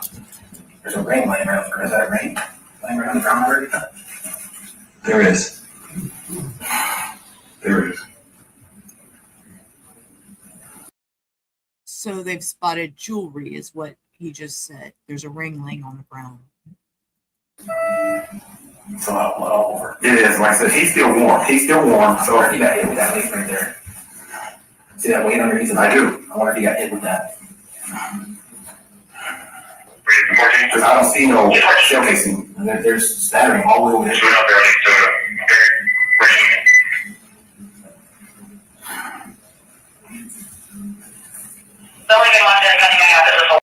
I also want to note that both of these two defendants, they're each looking at different monitors, but they are tentatively watching this body cam video of allegedly what they have purported. Very interesting how they're just sitting there really paying attention to this body cam.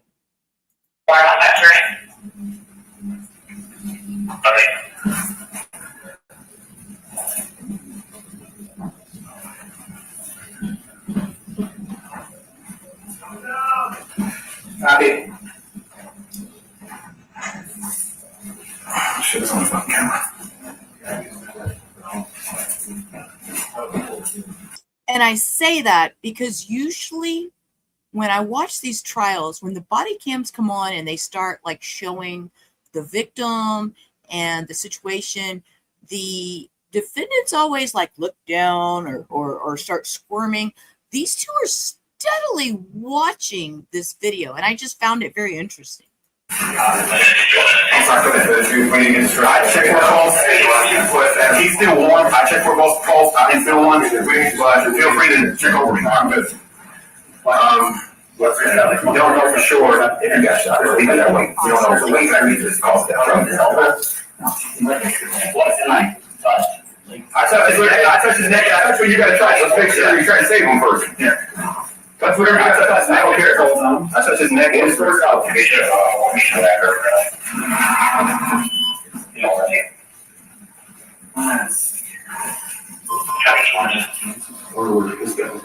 That's what I was asking. And then that's what I was trying to figure out what type of gun he had.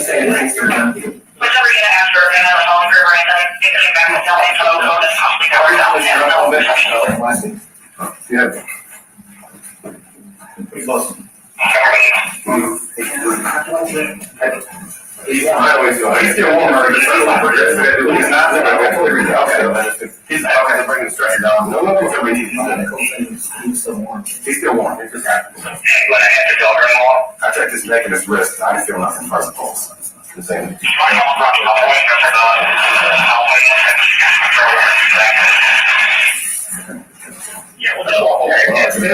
Nothing.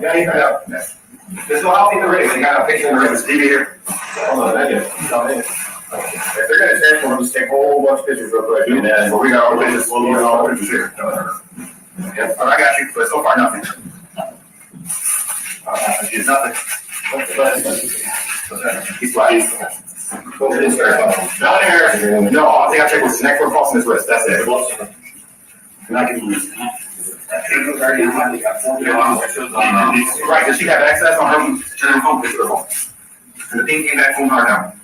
Okay. Yeah, is this one right? We about to find out. I'm pretty sure they did. So we gotta do that stuff before rain. You got, exit will be on, but you said they were about to hold you on the back. Okay. We got to see the hole enough. That'll be good enough. Just come on out just so much anymore. So if they were here last night, left, this is part of it. Well, nothing happened last night. We lost out of that. Okay. So you said, where's the exit? There's bulging in the back. That's not see a hole. Gotcha. I also didn't inspect it completely. Yes. Okay. Okay. How many feet is under these exits? Okay. Appreciate you. Thanks, sir. Yep. So I think that what? There's a C or K. C. Somebody's on the flashlight. The flashlight. Oakland. Was Oakland here? Yes, we have to see it. Keep everybody out of this house. Everybody but a detective and county here. You still be Oakland? No. I don't think so. I don't think so. If they get here, we'll take some away. But I'm just trying to keep track of who's been coming in and out of this house. Okay, we're going to do it. Yeah, for me. I got it. You guys haven't seen any stakes or anything around the house? No, we just searched. Can't saw the body there. No, we kept searching. So we didn't go back home for inventory or anything like that.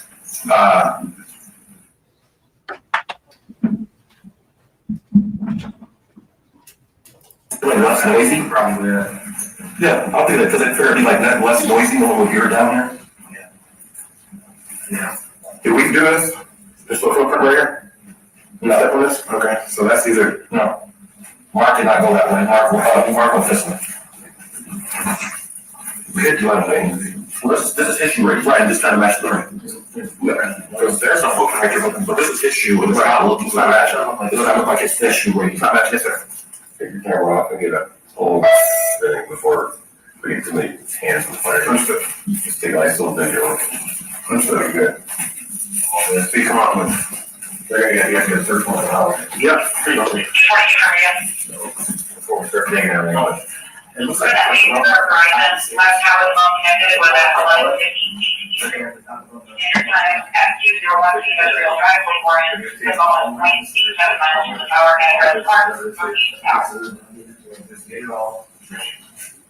So you can see what it is, where it's at.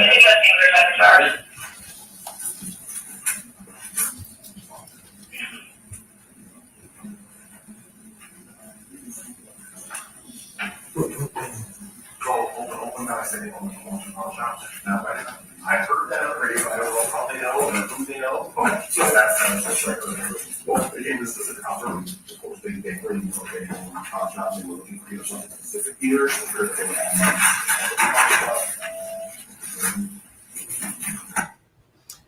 Deputy, is that a fair and accurate representation of the scene when you arrived to 3730 Newcastle that morning? Yes. And up there on that corner, is that an accurate and correct timestamp of the date and the time that you were there? Yes.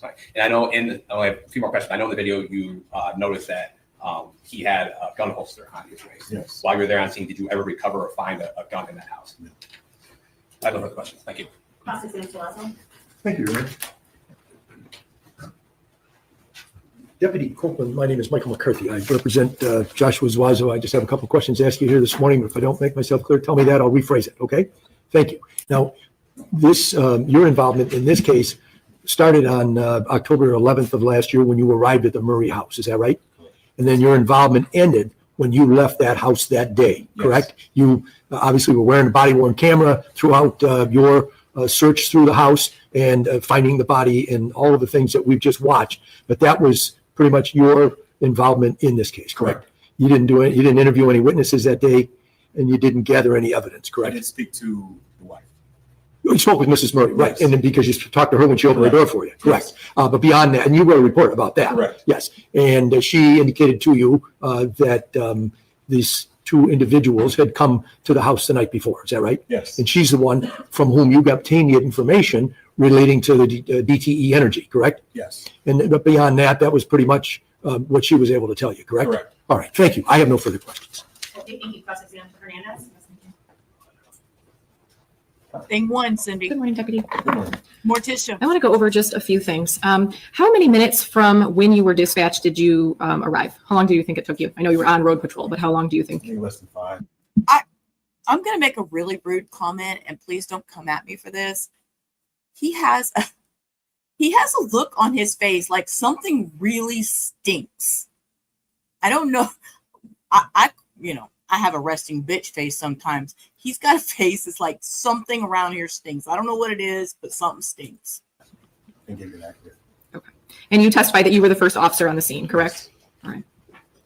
Now, both juries were able to see, obviously, the body cam video, I should say. And we note that, obviously, later in the video, you came back downstairs after you located Mr. Murray, and you made a comment. I know it's silly, but what the hell? Check for a pulse. Yes. Okay.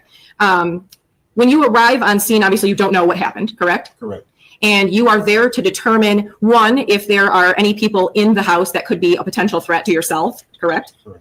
But also to see if there are any people located with injuries. Is that correct? Yes. Okay. And it seems from the conversation between the deputies that you had made an initial decision that he had been shot in the head, correct? Correct. Okay. And you know now that actually was not the case, correct? Correct. All right. So you decided to wait then to check for a pulse or to render aid. Was that based on the fact that you believed he was shot in the head? And usually people with head injuries do not survive? Well, given the fact that the way he was laid and all the blood that was all over his body, I thought he was already dead. Yeah. All right. And Mr. McCarthy touched on this, but your involvement ended that day. So is it fair to assume that you never had any interaction with Mr. Hernandez, my client? No. All right. I have nothing further. Thank you. No, we're done, Your Honor. Okay, DPW, just sit down. And may this witness be excused. I have no objection, Your Honor. No, please excuse.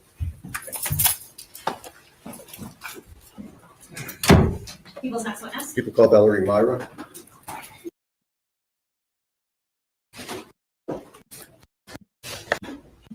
Tell us your name. Valerie Mabra. Thank you, Your Honor. Good morning. If you could do us a favor, I know there appears to be microphones around, but I believe they're for recording, not for amplifying. And if you don't speak loud enough, somebody's going to raise their hand so we know that they can't hear you. So please speak up as loud as possible, okay? Okay. Okay, if you could tell us how you're currently employed.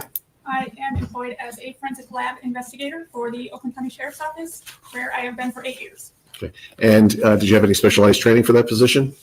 Yes, my primary job is in the latent print unit, and I will examine and process items of evidence for latent prints. And part of that job also means that I will respond to major crime scenes within the county. And I had on-the-job training for about 8 months and went to crime scenes with the existing members of the group.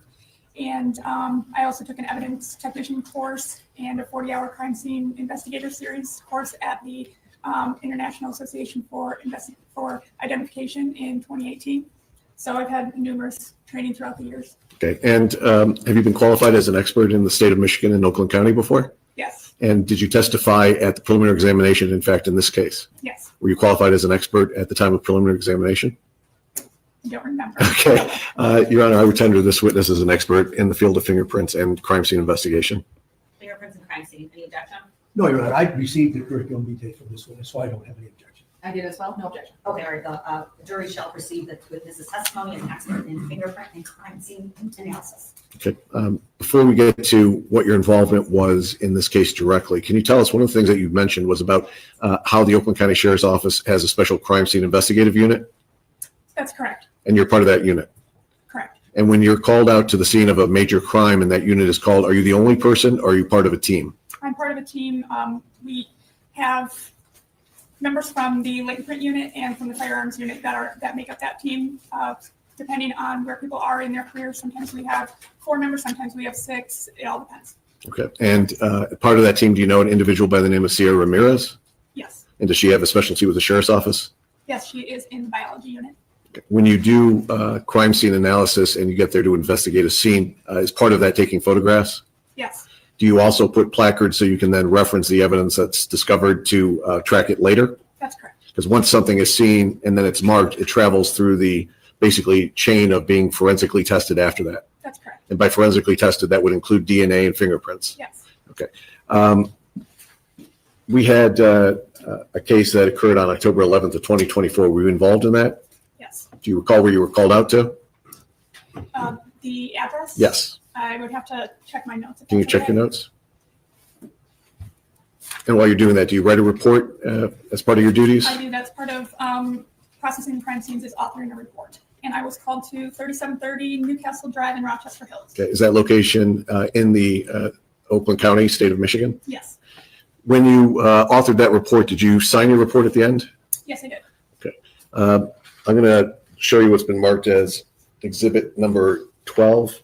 Do you have a copy of that without the exhibit sticker? I do. Okay, and we met last week to go over all the photographs and your report, is that correct? That's correct. And does exhibit number 12 accurately reflect the report that you did in the ordinary course of your business and duties? Yes.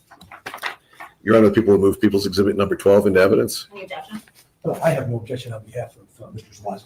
No objection. All right, 12 is in. Judge, I'm going to wait to publish for that. Okay. I want to also say that last week we went through the labeled numbered exhibits. Is that correct? That's correct. You were shown a bunch of photographs? Yes. I'm going to show you just the first photograph of that group of photographs.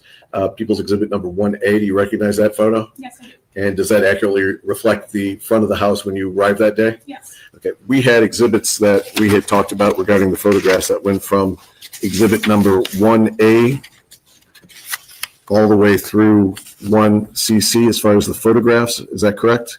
That we labeled and went through last week? Yes. The photographs that I just indicated, do those accurately reflect everything that you saw?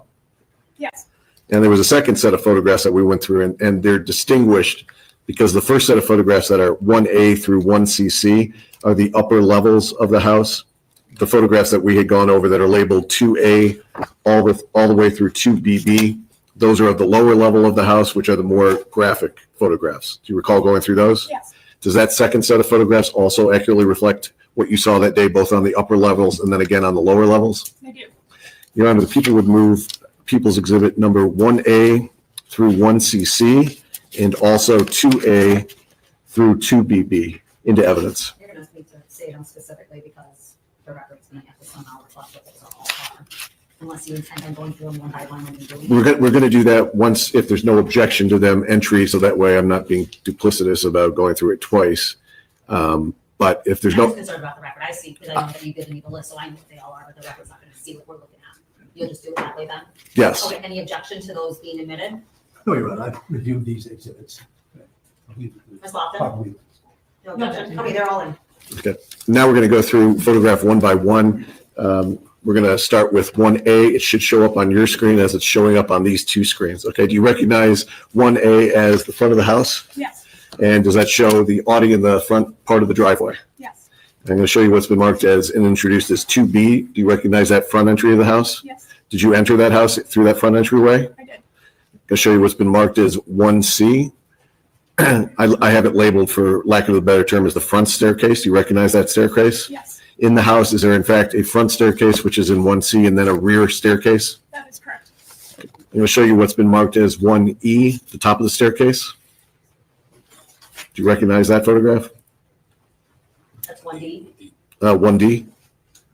1D, yes. Okay. And in that photograph, the closet doors are noticeably open. That's correct. I'm going to show you what's been marked as 1E, also the top of the staircase, looking towards the master. Do you recognize that? Yes. And in fact, is that the master bedroom ahead of that photograph? That is. I'm going to show you what's been marked as 1F, which is the door into that master bedroom. Do you recognize that photograph? Yes. Did you go into the master bedroom? I did. I'm going to show you what's been marked as 1G. Is this traveling inside of that master bedroom? Yes. Can you tell us what you observed in the master bedroom in regards to the drawers? I observed that the drawers were pulled out of the dresser and kind of just thrown about with the contents kind of strewn about the room. Okay. I'll show you what's been marked as 1H. Is that another photograph as you travel into the master bedroom? Yes, there was also a jewelry box that was on the ground with the contents, again, strewn about. I'm going to show you what's been marked as 1I. Also another angle of a different view from inside the master bedroom. Do you recognize that? Yes. Is it again showing the drawers with items askew? Yes. I'm going to show you what's been marked as 1J. Is that a view towards the, I guess, the window side of the bedroom? Yes. And is that another set of drawers that have been removed from a different dresser? Yes, it is. I'm going to show you what's been marked as 1K. You recognize that as a high drawer set? Credenza, I guess, I don't have a really good term for what that is. Okay. I'm going to show you what's marked as 1L. Do you recognize that photograph as leading from the master bedroom to the master bath hallway? Yes. I'm going to show you what's been marked as 1M. Do you recognize that as the master closet? Yes. I'm going to show you picture 1N. Is that the inside of the master closet? Yes, I believe there were 2 closets. I was just going to ask you that. There's a his and hers master closet. Is that correct? Yes. Okay. I'm going to show you what's been marked as 1O. Is that the floor of the master closet? Yes. Okay. I'll show you what's been marked as 1P. Is that a photograph from the master bedroom down the hallway in the upstairs? Yes, it is. I'm going to show you what's been marked as 1Q. Okay. Is there another bedroom that you come across as you walk through that hallway? There is. That is the bedroom that is on the right side if you were coming from the master bedroom. Okay. I'm going to show you what's been marked as 1R. Is that an item that you see at the doorway of that bedroom? Yes, it appeared to be a drawer from the jewelry box that was in the master bedroom. Okay. I'm going to show you what's been marked as 1S. Do you recognize this as another upstairs bedroom? Yes. I'm going to show you what's been marked as 1T. Is that the entry from the hallway into that bedroom? Yes. I'm going to show you what's been marked as 1U. Did you notice anything on the doorway wall going into the bedroom on that left side if you're walking in? Yes, there appeared to be a apparent bloody swipe mark on the wall. I'm going to show you what's been marked as 1V as in Victor. Is that a close-up of that apparent blood smear? Yes. I'm going to show you what's been marked as 1W. Do you recognize that as a photo from inside that bedroom looking back towards the hallway? That's correct. And now the blood smear is on the right-hand side of the photo? Yes. I'm going to show you what's been marked as 1X, the dresser drawers inside that bedroom. Does that accurately reflect that? Yep. And also 1Y, a close-up of those drawers? Yes. And were those drawers open when you went into the bedroom in that position? Yes, they were. I'm going to show you what's been marked as 1Z. My terminology is the back set of staircases. Is that the second staircase you saw? Yes. I'm going to show you what's been marked as 1AA. Is that a scene from the before you go down the stairs? Yes, from the landing that's at the top. Yes. I'll show you what's been marked as 1BB. Is that a photograph of the staircase going down? Yes. And the door that you see at the bottom that's now at this point in an open position, that's a staircase that goes down to the basement? Yes. I'm going to show you what's been marked as 1CC. And is that a closer view of the last set of the stairs going down towards the kitchen? Yes. Okay. I'm going to go now to photograph 2A.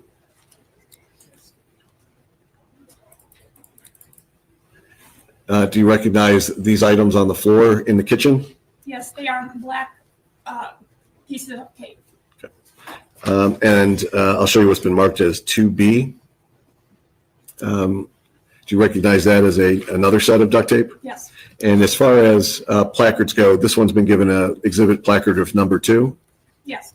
Okay, and when it's given a placard of number 2, that's a way to track it through the rest of the system at the sheriff's office lab. That's correct. And the first one that I went to, did that also have a placard number 1 in front of that? Yes. I'm going to go to exhibit number 2C. Do you recognize that as duct tape cutting and scissor that is on the kitchen counter? Yes. And that was given placard number 3. That's correct. And picture 2D, is that a close-up of exhibit number 3? Yes. I'm going to show you what's been marked as 2E, the landing towards the basement. Is that correct? Yes. And did you travel down into the basement? I did. I'll show you what's been marked as exhibit 2F. Okay, is that a photograph from the basement leading into the back, lack of a better term, furnace area, water heater area? I called it a utility room in my notes, but yes. I'll show you what's been marked as 2G. Is that as you're getting closer to that area in that section of the basement? Yes. I'm going to show you what's been marked as 2H. Is that a photograph from an angle of the victim and his injuries? Yes. Okay. Can you tell us what did you observe that caught your attention about how he was in that position and any type of bindings that were on him? It appeared that he was bound both at the hands and at the feet, and he was laying on his left side, and he had apparent blood pooled underneath him and spattered in different areas around him. Okay. And you've had, unfortunately, a lot of experience in crime scenes that are graphic. Is this a graphic crime scene? I would say this is especially brutal, yes. Okay. And the duct tape that's shown in this exhibit 2H, is it the same color duct tape or are there two different colors of duct tape? There appeared to be two different colors. There was gray tape and also black tape. I'm going to show you what's been marked as 2I. Can you tell us what's depicted in 2I? So this is a close-up of his bound hands that were in front of him. It appeared that he was bound with both zip ties and tape. So this is a close-up of that. Okay. So he's bound with both duct tape and zip ties? That's correct. And also in that photograph, is that what appears to be a Home Depot bag? Yes, there was a sink that was on the ground of that room. And inside that sink, there were various pieces of plastic, a plastic bag, the plastic Home Depot bag, kind of a larger clear plastic tarp type bag, and then also a red inflatable type of plastic. I'm going to show you what's been marked as 2J. You recognize that photograph as showing placards number 4, I believe 10, 11, 13, and 15. I don't see 13, I see 14. I don't know. 2J says 410. Okay. I think 13 may be behind the pole, but Yes, that, it is. okay. That being said, you recognize that? Yes. I'm going to show you what's been marked as 2K. Is that a close-up of a pair of glasses that was found? Yes. And that was given marker number 4? That's right. I'm going to show you what's been marked as 2L. That's a different angle showing the position of the victim, but also placards number 5, 6, 8, 9, 13, 14, and 15. Is that correct? Yes, that's right. I'm going to go to 2M, which is a close-up photo of 5, 6, 7, and 9. Do you recognize that? Yes. We indicated that there was some zip ties that you saw around the victim's hands. What are those items that you noticed? In this photo? Yes. So these appear to be zip ties that were already fashioned together. They kind of appeared like ready to use. No So objection to speculation. You can say what it is that you observed, but to draw a conclusion about what the purpose was. What's your face question? Thank you. I'm going to show you what's been marked as 2N. Is that a close-up of the zip ties 5 and 9? So the zip ties were just number 5, and 9 was the apparent bloody shoe impressions under the zip ties. Okay. I'm going to show you what's been marked as 2O. Can you tell us what you see in 2O? So number 6 is the smaller set of zip ties, and 8, I believe, is the duct tape. And what color is that roll of duct tape? That is gray. And that's exhibit number 8. Yes. I'm going to show you what's marked as 2P. Is that a close-up of exhibit number 8? Yes. And I'll show you what's been marked as 2Q. Is that a close-up of exhibit number 7? Yes. And can you tell us what that is in exhibit number 7? So that was a piece or pieces of gray duct tape that was stuck to a piece of burlap that was near the victim. I'll show you what's been marked as 2R. That's placard number 13. Is that the sink that you referenced before? Yes, Okay, and that's not a connected working sink. That was just laying on the ground. that's correct. And I'll show you what's been marked as 2S. Does that show those exhibits number, excuse me, 4, 10, 11, 13, 14, and 15? Yes, I'll show you what's been marked as 2T. Is that a close-up of another exhibit? yes. Can you tell us what's in that? In this photograph, it is the clear plastic, and then inside the clear plastic, there was a roll of duct tape. And can you tell us what color that duct tape was?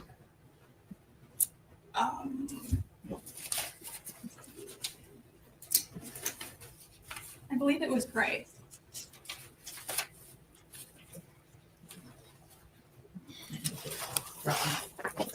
Yep. Do you have it in your notes or your Yes, shirt? is that- That is can I gray. refer to Okay. it? Okay. I haven't checked yet. Can I refer to them? Would you like to check? Yes. Okay. You should have asked the judge, can I refer to my notes, please? Lola, go lay down. Go.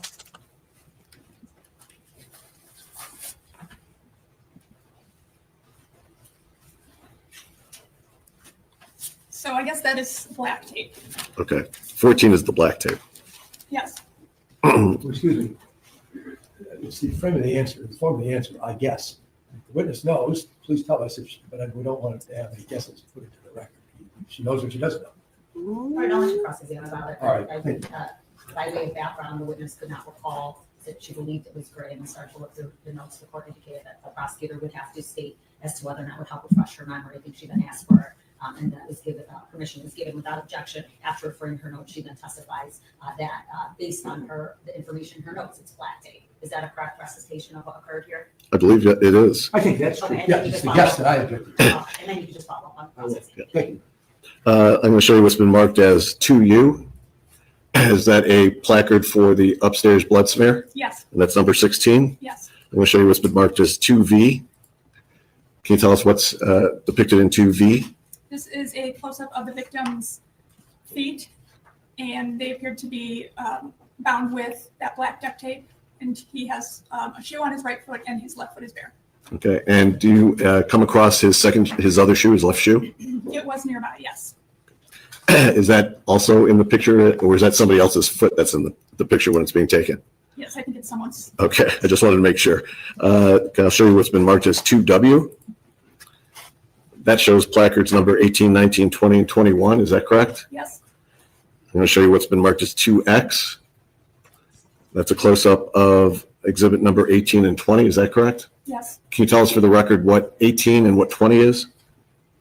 Can I refer to my notes? Yes. You're supposed to ask the judge, not the prosecutor. 18 was the bar with the weights on it, and 20 was the gold ring that you can see below it. I'm going to show you what's been marked as 2Y. Can you tell us what's depicted in 2Y? So this was thought to have been a possible tooth, which we gave factor 21 for. Upon collecting it, we realized it was not a tooth, so it was not collected. I'm going to show you what's been marked as 2Z. Is that a photograph of the rest of the room? Yes. I'll show you what's been marked as 2AA. Okay, that's placard number 9. Can you tell us what placard 9 depicts? Placard 9 depicts a apparent bloody shoe impression that had been processed with a chemical called violet. Okay. And did you do that processing? I was part of it, yes. Okay. Now, is that something that before it's processed, would that have been visible to the naked eye, or would that not have been visible until it was processed? I believe part of it was, so the violet works to enhance already visible prints and also develop ones that are invisible to the eye. So whether this one had was fully visible before we sprayed the chemical, I don't recall. Okay. And I'll show you what's been marked as 2BB. Is that another angle of those shoe prints? Yes. Also, as part of your involvement in this case, did you have, as part of the team, crime scene diagrams done to depict in relationship to each other where the items are? Yes. Okay. Your Honor, if I could approach the witness, I'll show you what's been previously marked as 5A and 5B. You may. Do you recognize 5A as a diagram of the upper stairs that was done by the scene? Yes. And 5B, does that represent the lower floor? Yes. They were reflected accurately as it was drawn? Yes. Your Honor, people would move people's exhibit 5A and 5B into evidence? I have no objection. Those are part of the report that I received. Won't have those. No objection. And then Mr. Petrofessa, those are the enhanced version of what would be in the report, right? That was something that was done to be done. That was already, yes, it's a blown up version. All right, 5A and 5B are admitted without objection.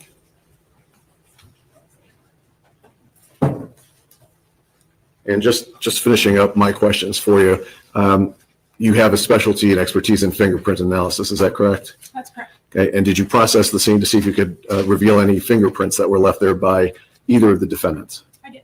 Okay, and through your investigation, you were able to get a set of known prints from both defendants to compare it to?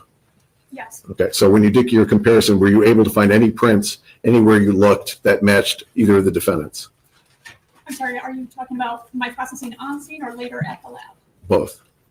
Yes, I did not develop any that I was able to take with me from the scene. I collected the plastic and received prints from that plastic, and I was not able to identify either the defendants on that plastic. So everything you printed basically does not come back with the prints of either Mr. Hernandez or Mr. Zuazo, is that correct? Yes. And in your expertise, if people are wearing gloves, would that prevent leaving of fingerprints? It would. I don't have any other questions, Judge. Okay, can you cross-exam the last? Thank you. Myra, my name is Michael McCarthy. I represent Joshua Zuazo. He is one of the two defendants in this case. I have some questions to ask you here this morning, and I'll tell you the same thing that I said when you testified at the preliminary examination about my questions. And that is, if you don't understand the question, just tell me that, and then I will rephrase it so that it's clear that you understand what I'm asking. Okay? Okay. All right, thank you. So following up on this fingerprint business, we saw a lot of duct tape or some type of tape, gray tape and black tape. Yes. Many pictures taken of that tape in the scene by yourself or others that went to the scene on the 11th of October to record all the evidence that was present, correct? Yes. And at least one of the pictures that we saw, if not more of them, showed a roll of duct tape, gray tape in particular. Is that correct? Yes. And that was taken into evidence, correct? Yes. And my question to you is either on that roll or on any of those pieces of duct tape, whether you check them or analyze them to see whether there were any usable prints, usable meaning latent prints that you could actually investigate. There were no latent prints developed on that tape. Okay, none were developed. Tell me and tell the jury, please, what kind of work you did in order to get or to investigate to see whether there were prints on those items of tape that were collected, either the roll of tape or the pieces of tape. Well, sometimes we have the investigators choose if they want to have something tested for fingerprints or biological evidence. So sometimes they will choose one over the other, just depending on the circumstances. I did process a piece of the duct tape that was, I'm not sure if you have a latent print report, if I would be able to refer to that. You certainly can. If that will refresh your recollection. Do you have that report there with you? I don't have the latent print Hold on report. just a minute. Let me see. I think I might have it right here. Yes. I believe this is report 24-0253-852-073. Does that sound right to you? Maybe you know it better by looking at it. May I approach you? Come on. Thank you. Thank you.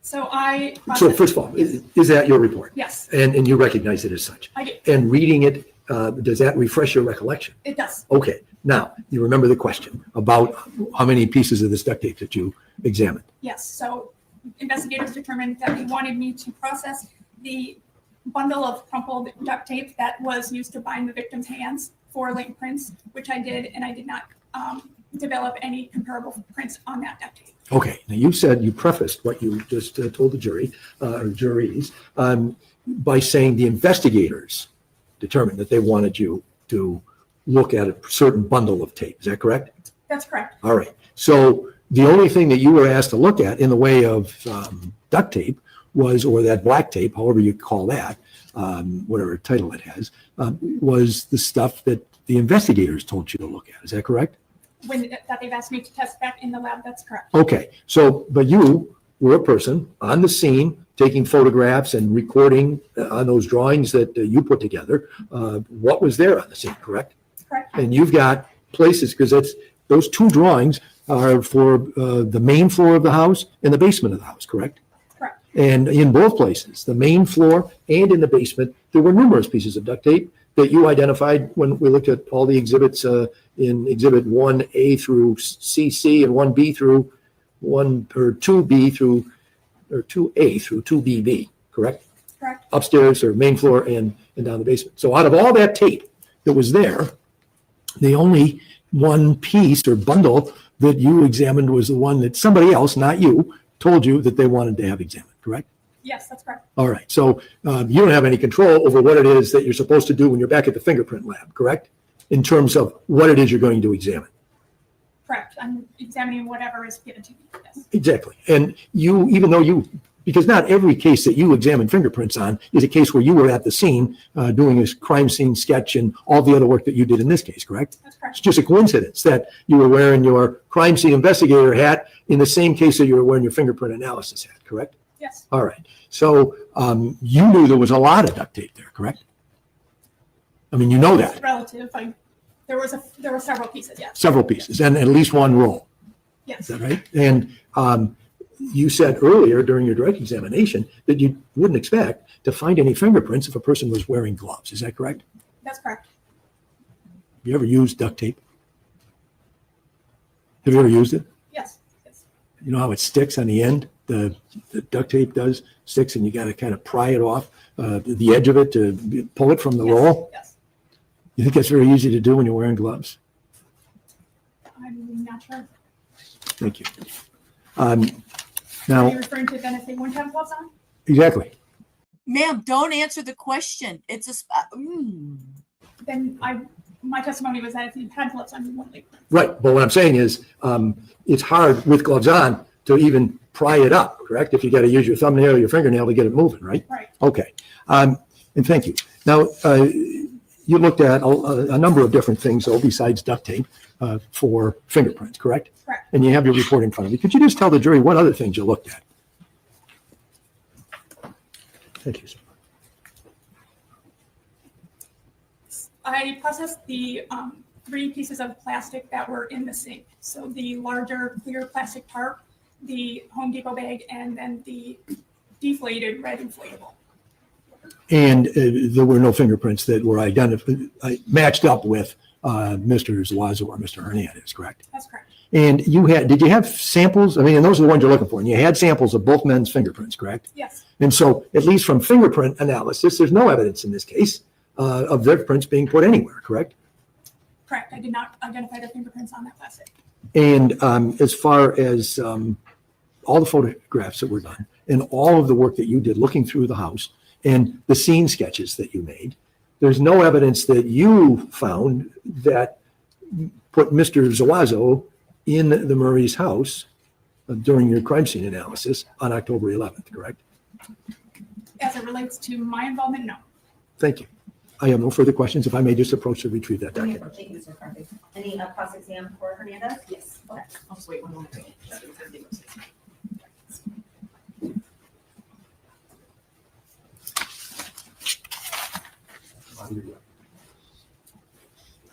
Thank you. Good morning, ma'am. So I want to talk a little bit about your involvement. So I know that you testified that there was a number of people from the forensic team that was there with you on that day. Is that correct? Yes. Okay. In looking at page 1 of your report, it lists personnel. I have totaled, there was 9 people. Does that sound correct? Could I refer to my notes? Would it refresh your recollection? Yes. Yes. Let me know when you've reviewed it.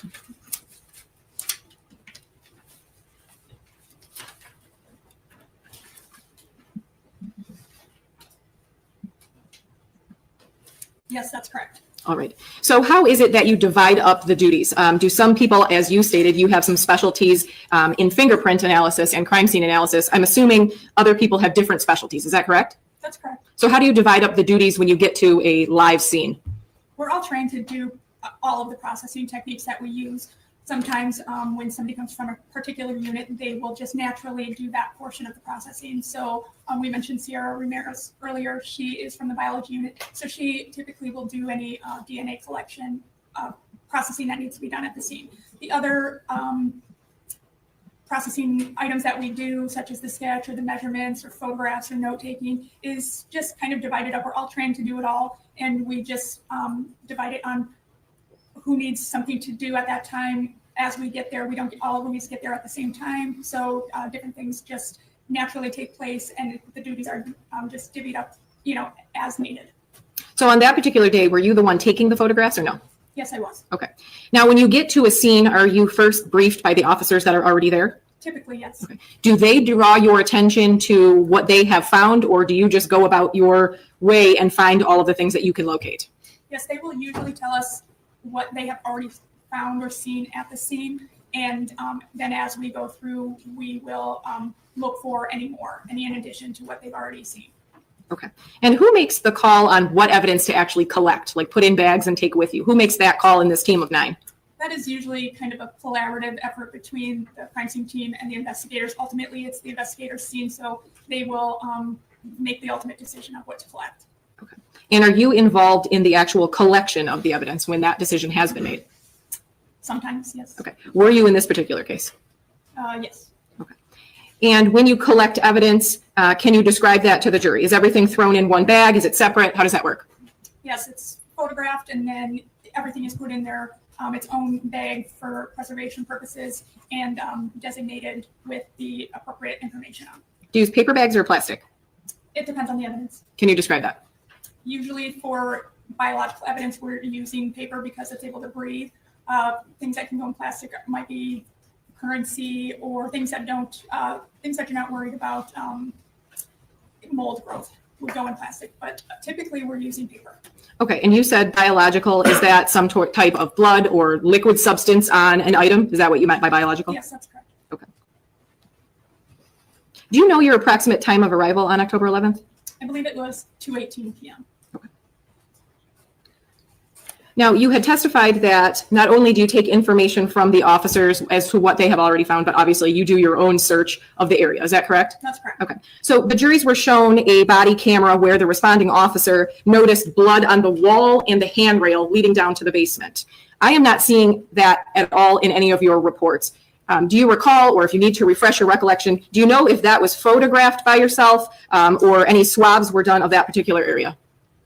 I don't believe I don't remember being told about that. If it is in a photograph, it would be in one of the overall photographs that it was just captured in. I wouldn't have taken a direct photograph of that. Okay, so we did see a direct photo of the bloody swipe, I think it was described as, upstairs. So I'm talking about essentially a bloody swipe or some type of blood that was on a handrail. Do you have any recollection of seeing that and or documenting it in any of your reports? No.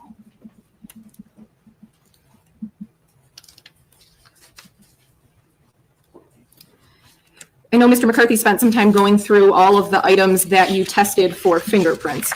Is it fair to say, in looking at your report, you tested 98 items, or 98 times you tested something that was collected? I developed 98 fingerprints on the clear plastic tarp. Okay, so out of the 98 prints, you were unable to compare those to either Mr. Zuazo or Mr. Hernandez, correct? Yes, all 98 prints were on that one item. Nothing further, thank you. One moment. Absolutely. You mentioned what time you arrived. Do you recall, or is it listed somewhere in your report what time you left? Yes, can I refer to that? If it refreshes your recollection, yes, you may. It will. 21:05. And for us people who use the regular clock and not military time, do you know what time that is? 5 after 9. Thank you. All set, Mr. McCarthy? No further questions, thank you. All right, thank you. Redirect here. Just to follow up on a couple of questions that they asked. You talked about the fingerprint evidence and also biological or DNA evidence. Did you remember talking about that briefly? Yes. Is it sometimes that you have to make a choice that you can test it for one or the other, but not both? Yes. And why is that? Sometimes you can, the processes that we use for fingerprints can sometimes destroy DNA. And also when they are testing items for DNA, they will swab and potentially wipe away any fingerprints. So a lot of times we will have them choose one or the other. Okay. And that picking or choosing, does that come in consultation with the detective in charge of a case? Yes, that is up to them. Okay. And it's not for you to decide what the detective believes should be tested for one thing and not the other. Is that fairly correct? Correct. We can give our opinion on what we think would be the better choice, but it's up to them ultimately. Okay. And you could tell the detective, I understand you want fingerprints on this marble, but I really think in my experience, we're not going to get fingerprints off of the marble. Yes. You've had that discussion in theory with officers in the past? Yes. Okay. There was also some discussion about the blood swabs at the scene. So you already testified Sierra Ramirez was at the scene? Yes. And her specialty is the DNA and blood collection? That's correct. Okay. And if there was any blood collection, that would have been through her, is that right? Yes.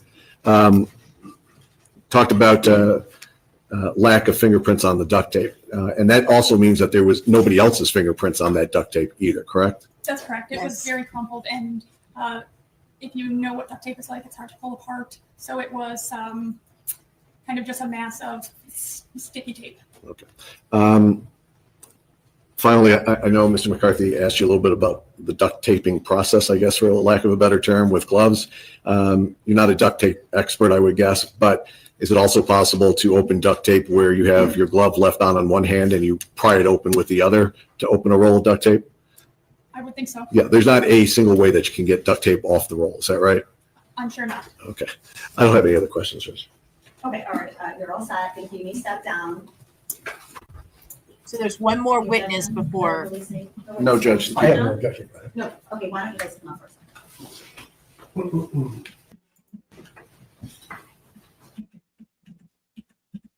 We'll come back at 1 p.m. Please do not leave those rooms. Whoa.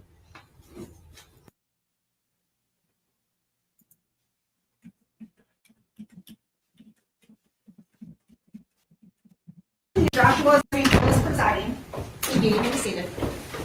Kind People versus Joshua Zuazo, case number 2024-291950FC, and People versus Carlos Hernandez, case number 2024. Good morning, Zuazo. Checking in with the morning report. Fire away. Well, the buzz from the bees is that the leopards are in a bit of a spot. Oh, really? The baboons are going ape. What are you doing, son? Of course, the giraffes. 291945FC. John Petrofest and Andrew McGarrett on behalf of the people. Good afternoon, Your Honor. Michael McCarthy, P30169, appearing on behalf of Joshua Zuazo. Mr. Zuazo standing to my left at the table. All right, tell me your name. Joshua Zuazo. I'll Michelle Lawson on behalf of Carlos Hernandez, who's standing to my right. All right, sir, tell me your name. Carlos Hernandez. Okay, we're going to start our afternoon session, so we'll bring in the juries. Okay? Can we approach why that's happening? Sure. Okay. And they're going to approach. Oh, the jury's coming in. He's a big boy, not going to lie. Be 6'5", 6'6". He's a big guy.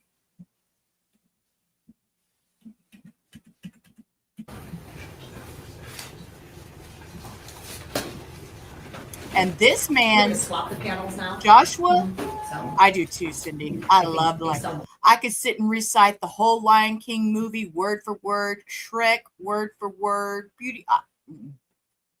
That's just good memories for me.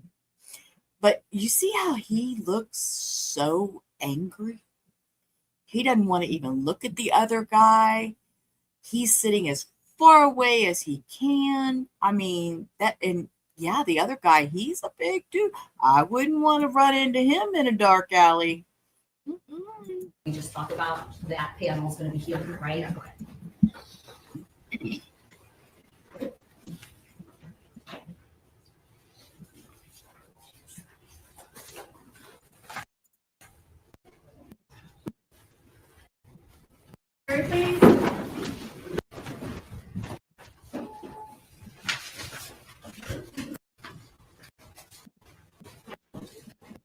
Want to kindly remind the jurors that when you are out in the public within the courthouse, to not make contact with anybody. Please refrain from saying hello to anybody, whether or not you recognize them or don't recognize them. It's my understanding that a juror has said hello to one of the lawyers. We don't find that there was anything wrong with that, nor did that lawyer continue that conversation or respond. But please do not do that, okay? Please do not do that. That instruction is very important, and it's for the necessity to maintain even an appearance of impropriety.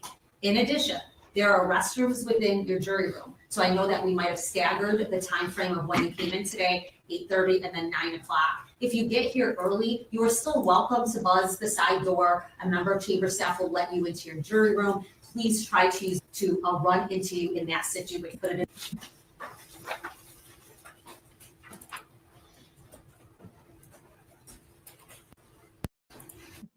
Right hand and look to face me, and I'll get you sworn in. Do you swear or affirm the testimony that you're going to provide this afternoon is the truth, the whole truth, nothing but the truth, so help you God? Yes. All right, thank you. Please be seated, and then tell us your name. My name is Thomas Keelan, All right, you're a witness. Thank you, Your Honor. Could you tell us how old you are, please? 51. Oh, no, 52. Can you tell us how you're employed? POCO employs me. And what does POCO do as a Traffic company? barricading company. How long have you worked for them? Over 20 years. Okay. What are your duties with them? Signs, I install signs. Okay. Were you, as an employee of that company, were you given a company truck to take home? Yes. And can you describe the truck that you were given to take home? It's a white truck, Ford truck with POCO logos on it, on the side doors, and DOT numbers on it, and a POCO plate. Okay. Was it a Ford or a Chevy? Ford. And do you know what, is it a 250, 150, something else? I think it's a 250, I'm not sure. Okay. And how long were you assigned that vehicle prior to September 29th of 2024? We usually vary vehicles, so I've been driving that for probably a week or two. Okay. So the vehicles rotate around? Yes. And what would you note as far as the vehicle regarding the doors and their locking ability? The driver's side door wouldn't lock, so I had to keep that unlocked. And what about the ignition? Did you need a key to start the ignition? Yes. And when you would drive that car home, would you park it in the driveway in front of your house or someplace else? When I'm at home, it's in my driveway. When my daughter's house was in front of the house. Okay. And can you tell us, I don't need an address, but what area were you living in back on September 29th? Dearborn Heights. Okay. And do you call the evening of September 29th of 2024 with the vehicle? Did you park it someplace that night? Yes. And where was it parked when you went to bed? In front of the house. And what was the last time you recall seeing it that night? Probably when I went to bed between 10 and 11. I didn't look at the clock, but it was probably about 10 or 11. Okay. Was there any type of alarm system on the truck itself? No. Okay. As far as grades of truck, A being phenomenal and Z being not such a great truck, where would you rate it in that system? It's middle of the alphabet. It's not. Okay. And did you wake up on September 30th?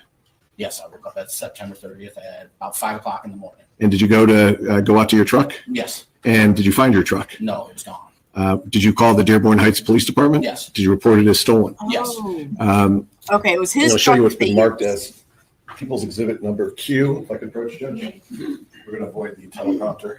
Do you recognize that license plate? Yes. POCO 32, is that the plate that was on your vehicle? Yes. And that was a company plate? Yes. And I'll show you what's been marked as People's Exhibit number 15A. Do you recognize that vehicle on fire? Yeah, I recognize the vehicle. Yeah. Your Honor, people move People's Exhibit 3Q and Oh, 15A into evidence. Any objection here? I don't have any objection to A. I would ask for more foundation as to B. He said he recognized it. If you could tell us how it is that he You recognized said 3Q is the focal plate, right? And then what was the other one? His truck on it. I fire. understand it, but he didn't give us that What- testimony. What exhibit number is that? 15A. That's 15A. Okay, let's see if you can establish a little bit more foundation. Thank Do you recognize that truck? Yeah. How do you Let's set recognize? aside. Because of the bed and the brackets and the frames and all that. Yeah. There's a special frame on the back of the truck? No, they just it's to hold signs up when we lean signs against it. So they build that railing on it, so the signs don't lean over; they stand up. And you're looking at it, that was your truck? Yeah. I move that into evidence. Now I have an objection, given that foundation. All right, any objection, Ms. Lawson? No objection. All right, so that's 3Q and 15A, both in. Yes, Judge. No, I never woke up on September 30th. As a matter of fact, I am a figment of your imagination right now. I'm not sitting in this courtroom. These are some of the dumbest questions, Cindy. I mean, I wonder what goes through these lawyers' minds to come up with some of these. And the other one objecting, how do you know it's your truck on fire? Sir, okay, let's lay a foundation for that. I recognize the railings in it, blah, blah. I'm just going to ask you a final question. You haven't been to court before to testify in this case, correct? No. Okay. I'm going to ask you if you could look at the two individuals, and I'll move the podium out of the way, starting with the defendant over on the far side of the courtroom. Have you ever seen him before? No. You don't know him? No. Not a friend of yours? No. The second defendant, who's closer to me, have you ever seen him before? No. Don't know him? No. No contact before? I don't have any other questions, Judge. Okay, prosecuting. I have no questions. And you got Hernandez? Yes, thank you. Oh, Mortricia's got questions. Okay, come on. Good afternoon. Just very briefly, you do not have cameras at your home, correct? No, that was my daughter's house. No, there's no camera. There's no cameras. I have nothing further. Thank you. Any redirect here? No, Your Honor. All right, thank you. You may step down. You're all set. Okay. Can this witness be excused? Any objection? No, Your Honor. Please go ahead. Yep. People call Linda Murray.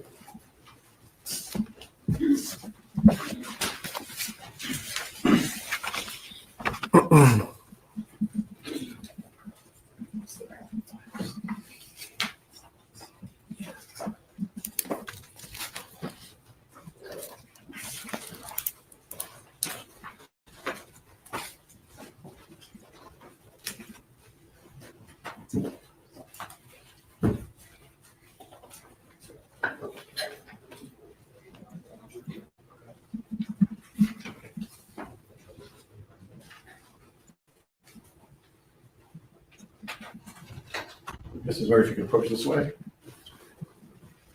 I ask you to step up, and the judge will swear you in. I'll just step on the way up and I'll get you sworn in. Okay, so again, this is a victim. She was bound, as we seen in the body cam video previously. And her husband is the one who is down here in the corner, Mr. Hussein, who is was 72 years old when this happened. So I suspect she's, going to have a hard time with this. So deep breath. If it's possible, if you could stay standing and raise your hand, I'll get you sworn in. Please raise your hand. Do you swear or affirm the testimony you're going to provide today is the truth, the whole truth, nothing but the truth, so help you God? Yes. All right, thank you. Please be seated and then tell us your name. Linda Murray. Your witness. Good afternoon. Good afternoon. And bless her heart for having to face these two men right now. I hope she's strong. I hope she's strong. I'm going to ask you to speak up very loudly because it's not just the folks to your right that need to hear you. The folks out in the first couple rows need to hear you, okay? And if you don't speak up loud enough, we're going to see some hands from the folks there, meaning they can't hear you, okay? Okay. If you don't understand something I ask, or if I'm not clear, just ask me to repeat it and I'll repeat whatever question it was, okay? Mrs. Murray, could you tell us how old you are? 73. And have you been married? Yes. And can you tell us the name of your husband? Hussein Murray. And how old was he at the time of his passing? 73. Okay. How long had you been married? 54 years. And did you have any children from that marriage? Yes. How many children? 3. And do you have any grandchildren from your kids? Yes. How many grandkids? 11. I'm going to direct your attention back to about a year ago. Was your husband still working at that time? Yes. And can you tell us how he was working? He was a jeweler and he worked at his store every day. Okay. And can you tell us the name of his store? One was Gold and Glitter, which is a jewelry store. And then on the other side was Hamtramck Pawnbrokers Okay. Where were they located, those stores? in Hamtramck. Okay. And he would go there on a regular basis? Yes. Did he have a regular schedule that you were aware of when he'd go and when he'd typically come home? Yes. Would he vary that schedule very much, or is he someone who is pretty consistent with his schedule? Pretty consistent. Okay. And during the week, Monday through Friday, what times would he approximately leave your residence and then go to those stores? About 12 noon. Okay. And what time would he typically return home? 7. Did he work on the weekend? Only Saturday. What type of car did he drive at the time? An Audi. And was it a brand new one or an older one? Older one. And he had had that vehicle for some time? Yes. How long do you think it was, best guess, that he had had that car? 5, 6 years. Okay. And did you have your own car? Yes. What kind of car did you have? Infinity. When your husband would go to these stores, were you aware of whether or not he'd ever carry a firearm for protection? Yes. And what type of gun was that? A Glock. Okay. And was your husband right-handed or left-handed? Right-handed. Okay. And would he wear that holster on the right side? Yes. Now, when your husband would go back and forth between the stores, where were you living at that point in time? In Rochester Hills. And can you tell us the address? 3730 Newcastle. Was that located in the city of Rochester Hills in Oakland County, Michigan? Yes. And how long have you lived there at that residence? 26 years. Because of the nature of his business, dealing with pawn and dealing with jewelry, did you have any type of safe at your residence? No. Nothing in it, no wall safe, no portable safe, no safe at all? No. Would your husband keep cash otherwise outside of the safe in a mattress or something like that at your house? No. Would you keep any type of valuable jewelry at your house? No. Did you have any jewelry that was costume jewelry? Yes. And where did you keep that? In the jewelry box in my room, my bedroom. Okay. Did you have any jewelry that was better than costume jewelry? No. When we get to October 10th of 2024, do you recall the events of that day and that evening? Yes. Okay. Were you at home that evening? Yes. Okay. Approximately 10 o'clock p.m. Can you tell us if anything unusual happened? A gentleman, Hernandez, came to the front door and said that he was from DTE and needed to check for a gas leak. Okay. Now, you identified him by name as Defendant Hernandez just now on the record. Is that correct? Yes. Okay. You did testify earlier at the preliminary examination back in district court December of last year? Yes. Okay. And you identified one of the defendants as Defendant Hernandez back then? Yes. Okay. Was Defendant Hernandez alone when he came to that door? No. Okay. Now, who was the other person that was at that door with him? Zuazo was not at the door. He was standing on the walk. Okay. There was a second person with him? Yes. Okay. Was that person, what description of nationality, ethnic background would you say that person was? Average size, average height, black. Okay. Where was it when you were first attention drawn to somebody being at the front door? My Ring camera gave me notification through my phone. Okay. And where were you physically at in your house when you got that notification? Upstairs by the master bedroom. When you say you had Ring cameras around the outside of the house? Yes. And those Ring cameras were set up to notify you if somebody came to the door? Yes, And was it a ring camera system where you could actually view on your camera what was going on those cameras? yes, And you could actually see on your camera what was going on at the front door? yes. Now, after you see that, do you leave your master bedroom or do you stay there? No, I stay in the hallway by the door. Okay. And when we talk about the hallway, are we talking about where the banister is? Yes. And what do you see happen as you're standing at the banister? My husband opens the front door and asks Hernandez, could he help him? Okay. Did you know where your husband was before he walked to the front door? In the family room. Okay. So what do you see happen when your husband opens the front door? I see Hernandez standing there with a clipboard, asking my husband to sign it for permission to enter the house. Okay. Were you able to hear the discussion that defendant Hernandez was having with your husband? Only that he asked him to come in and check for the heat exchanger on the furnace. Was there anything said about who they were at the door? Just DTE workers. Okay. Could you see any way that they were, let me just say that defendant Hernandez was dressed?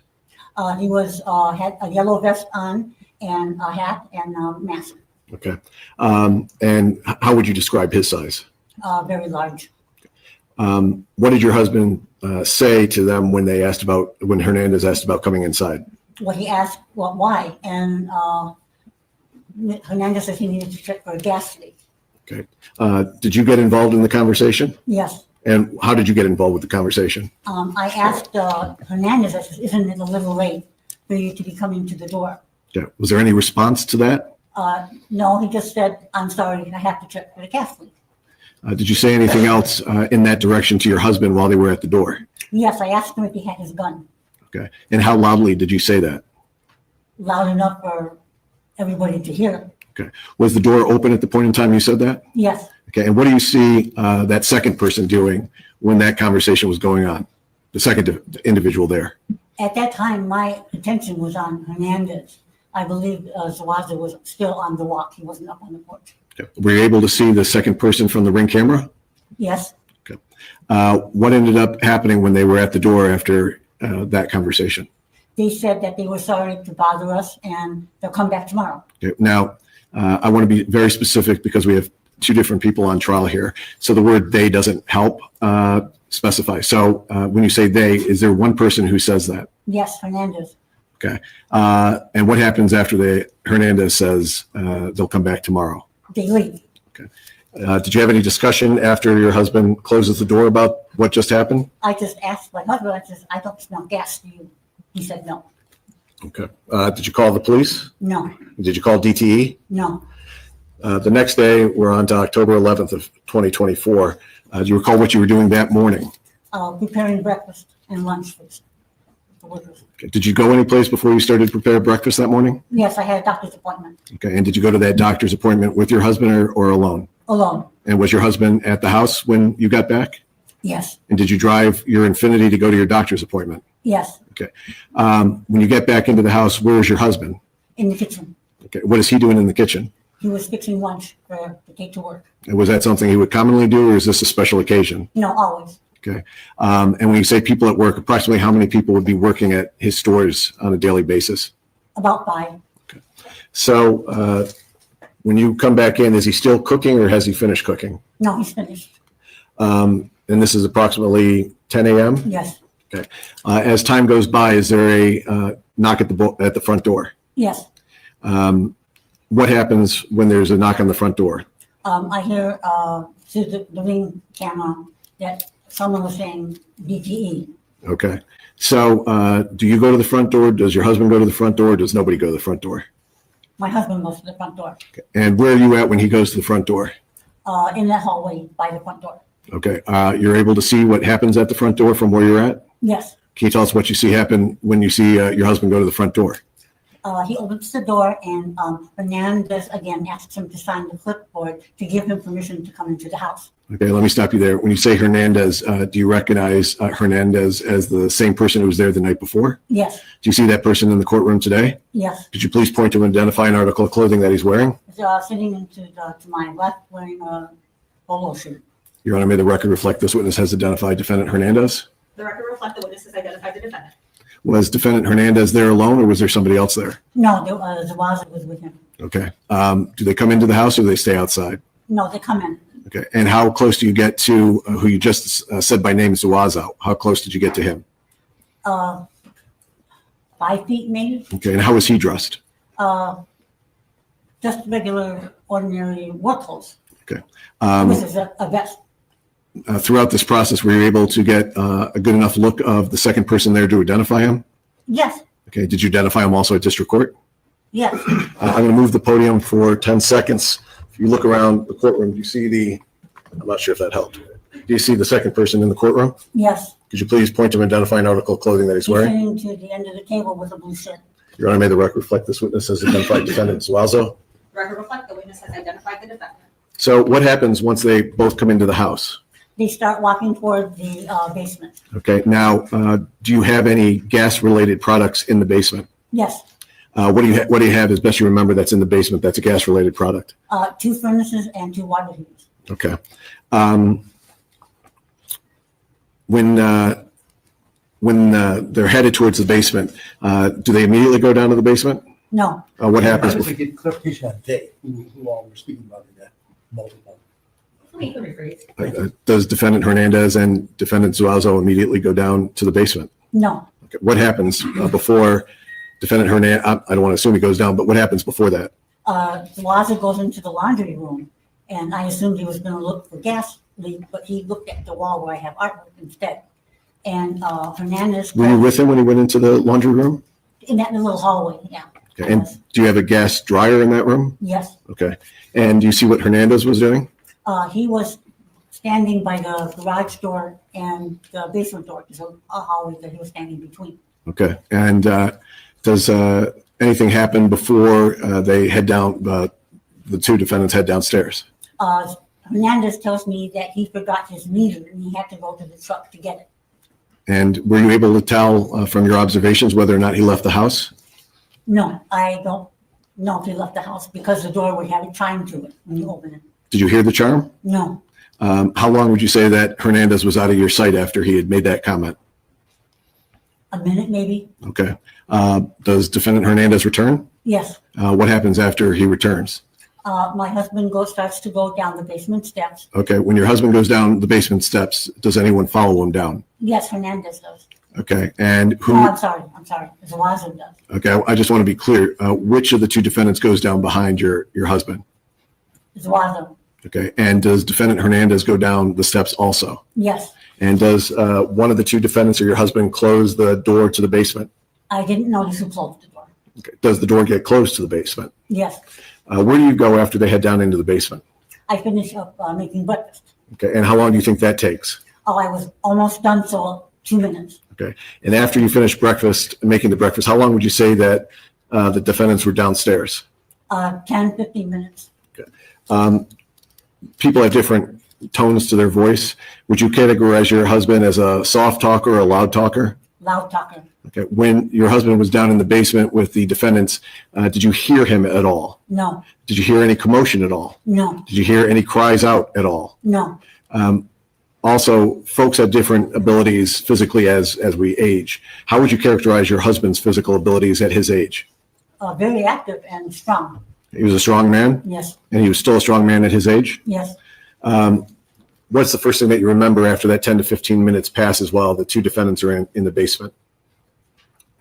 I was sitting at my kitchen table and Hernandez comes up from the basement and I stepped towards him to see if he needed something. And what happens then? Then he asks me, he says, where's the jewelry and where's the money? And where's the safe? I'm sorry. And I said, I have no safe. And he says, where's the jewelry? And I said, in the bank, in the safety deposit box. And then he says, where's the money? And I said, just what's in my purse and what's in my husband's pocket. And how much money did you have, especially remember, in your purse that day? About $300. And how much would your husband typically carry on him in cash? About $5,000. And can you tell us, after you responded that way, what happens? Zuazo comes upstairs also. And So he comes up behind Defendant Hernandez? Yes, yes. And how long would you say the delay between Defendant Hernandez coming up and Defendant Zuazo is between that? Seconds. Okay. Were you still talking to Defendant Hernandez about your money and your cash and your husband's cash at the time Zuazo appeared, or was that part of the conversation over? That was over, and I asked him, where's my husband? Several times. Okay. Are you asking defendant Hernandez where your husband is? I was asking both of them. Okay. And what happens when you're asking about your husband? Zuazo tells me that he's sleeping, and I know there's blood on his vest, and I start screaming. Okay. And what happens as, let me ask you this, does defendant Hernandez say anything in response after defendant Zuazo says he's sleeping? Not that I recall. What's your response after you see the blood? I was screaming, and Hernandez hits me in the face to cover my mouth. Okay. And when you say he hits you in your face, there's a front, there's a right, and there's a left side of your face. Which side, if you can remember, he struck you? The left. Was it a hard or soft strike? Hard. Did you receive injuries from that strike? Yes. Did you later, after the events are over, end up going to get medical attention for the strike? Yes. Did you end up losing your front tooth at some point from related to the strike? Yes. How long was it after the strike that you ended up losing your tooth? About a month, 3 weeks a month. Okay. After you're struck, what happens next? He asks me if I will stop screaming when he removes his hand from my mouth and sits me at the kitchen chair. Okay. And what, if anything, is he saying to you at that point? Again, he's asking me, where is the safe? Where is the jewelry? Where is the money? And I would reply the same answer. At that point in time, where is defendant Zuazo?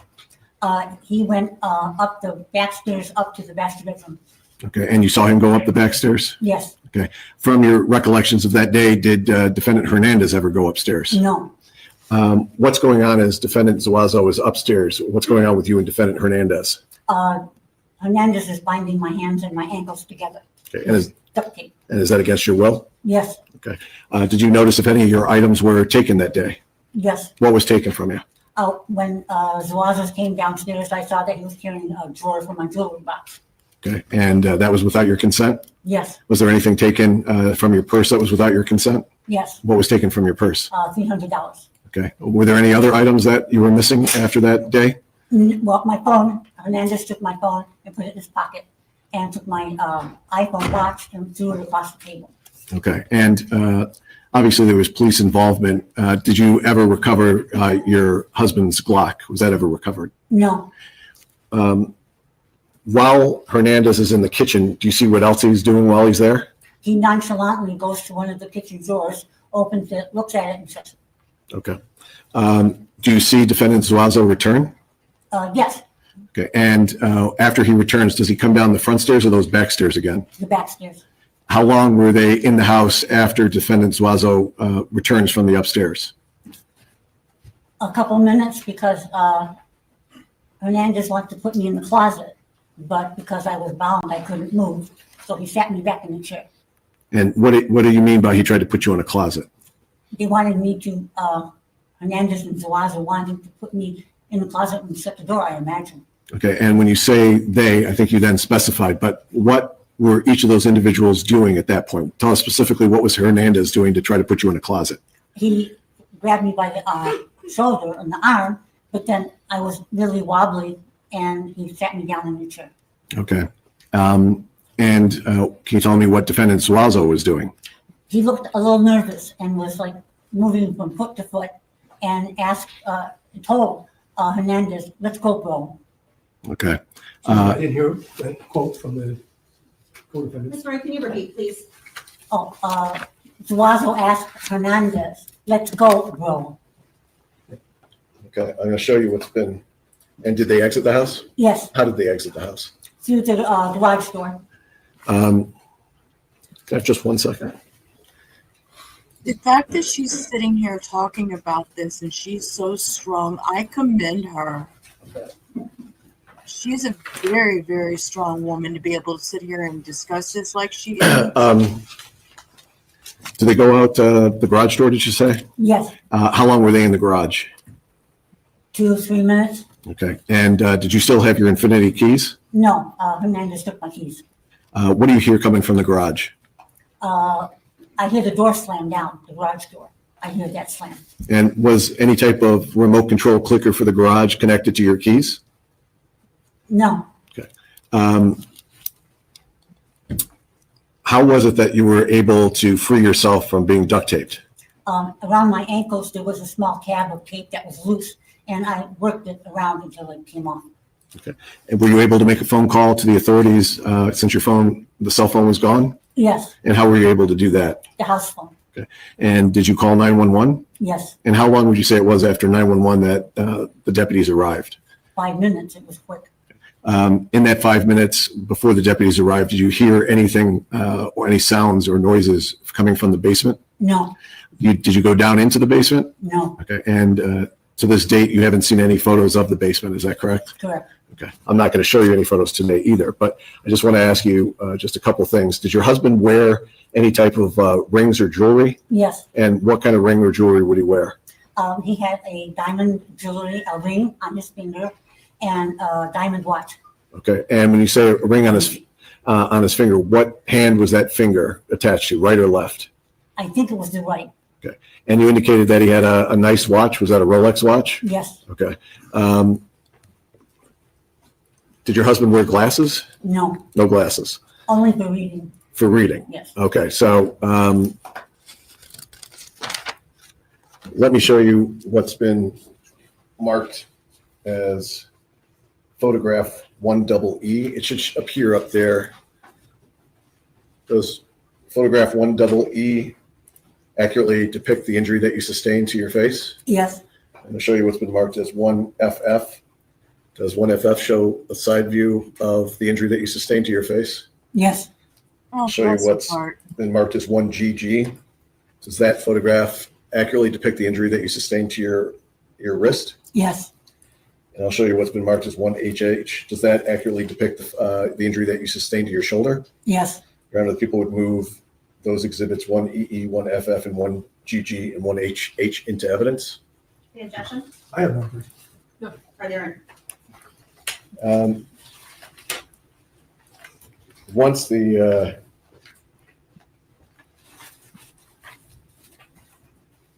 sheriff office got involved, they went through the house that day. yes, Okay, and I'm going to show you some photographs. I'm going to show you what's been marked as 1D.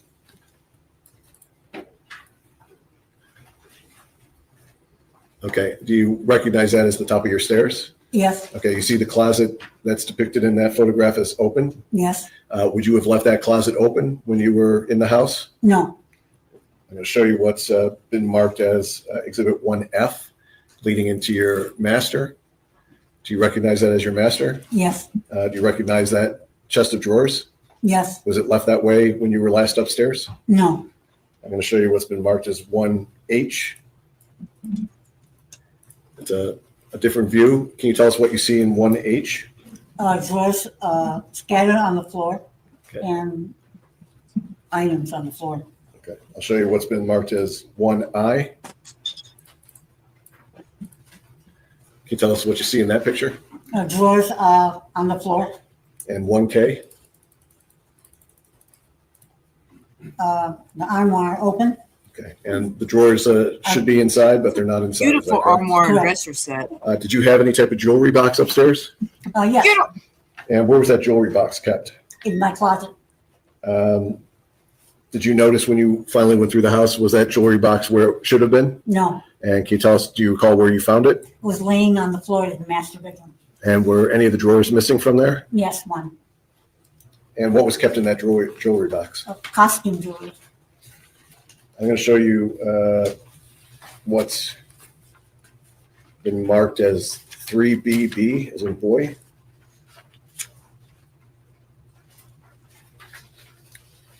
Do me a favor and look this way. Okay. Do you see 3BB? Yes, Okay. Do you recognize that? yes. And how do you recognize that? Those are my costume jewelry in my glass case. Okay. And the sheriff's department later recovered these items and showed them to you? Yes, Did you identify those items as what was in the house before the defendants came in that day? yes, I'm going to show you what's been marked as 3CC. Do you recognize that as the contents of your costume jewelry? yes, I'm going to direct your attention to what's in the middle of that. It looks like some sort of award. Do you recognize that award? yes. And can you tell us how you recognize that? That was my grandfather's sports award that he got when he was young. And that had been passed down through your family. Yes. I'm going to show you what's been marked as 3EE.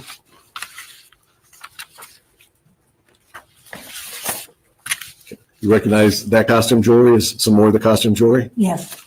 All these items were taken without your consent? Yes.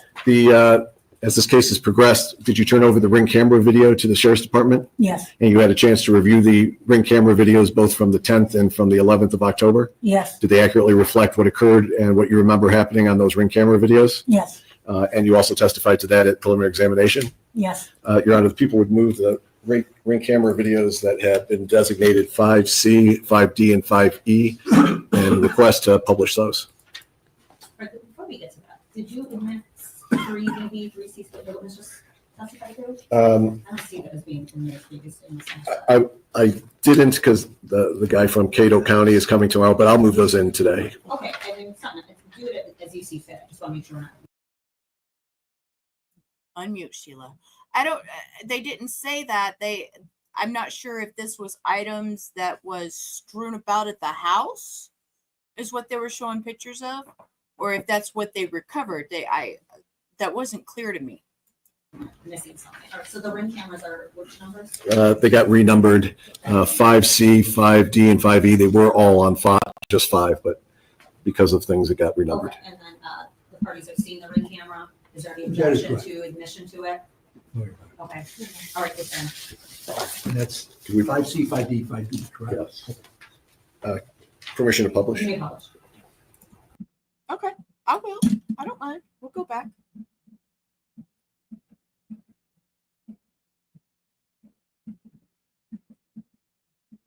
Yeah, I want to know if they, That costume jewelry is some more of the costume jewelry? Yes. All these items were taken without your consent? Yes. Okay, so they were taken. So evidently this is stuff that they found, with when however they found the guys. This case has progressed. Did you turn over the Ring camera video to the Sheriff's Department? Yes. And you had a chance to review the Ring camera videos both from the 10th and from the 11th of October? Yes. Did they accurately reflect what occurred and what you remember happening on those Ring camera videos? Yes. And you also testified to that at preliminary examination? Yes. Your Honor, the people would move the Ring camera videos that have been designated 5C, 5D, and 5E and request to publish those. Because the guy from Cato County is coming tomorrow, but I'll move those in today. Okay, and then something, do it as you see fit. I just want to make sure we're not missing something. All right, so the Ring cameras are which numbers? They got renumbered 5C, 5D, and 5E. They were all on 5, just 5, but because of things that got renumbered. Okay, and then, Yeah, so evidently it is stuff they recovered, but they didn't say how they recovered it yet. So, and my dogs are being so bad. I keep having to mute. They are just being awful tonight. the parties have seen the Ring camera. Is there any That is objection correct. to admission to it? No, Okay, all right, good then. And that's 5C, 5D, 5B, correct? Yes. Permission to publish? You may publish.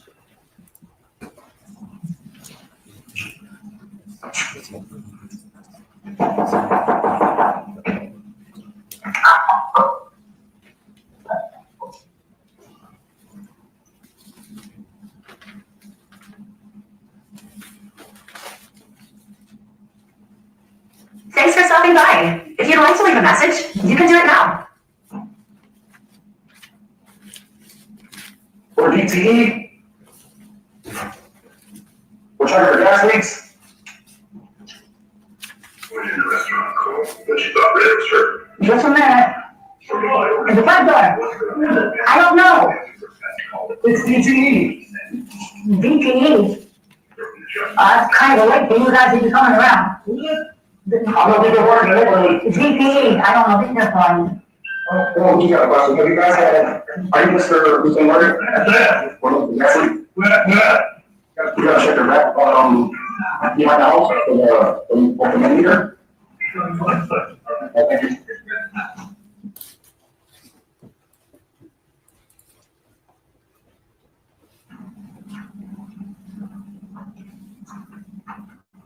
I'm going to say this very loudly. These are some ballsy men to do this one night.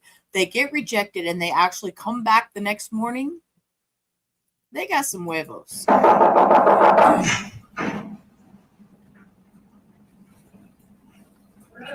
the seat. See what's here? Hello, hell, I'm having. Oh, I'm not getting on. Yes, yes.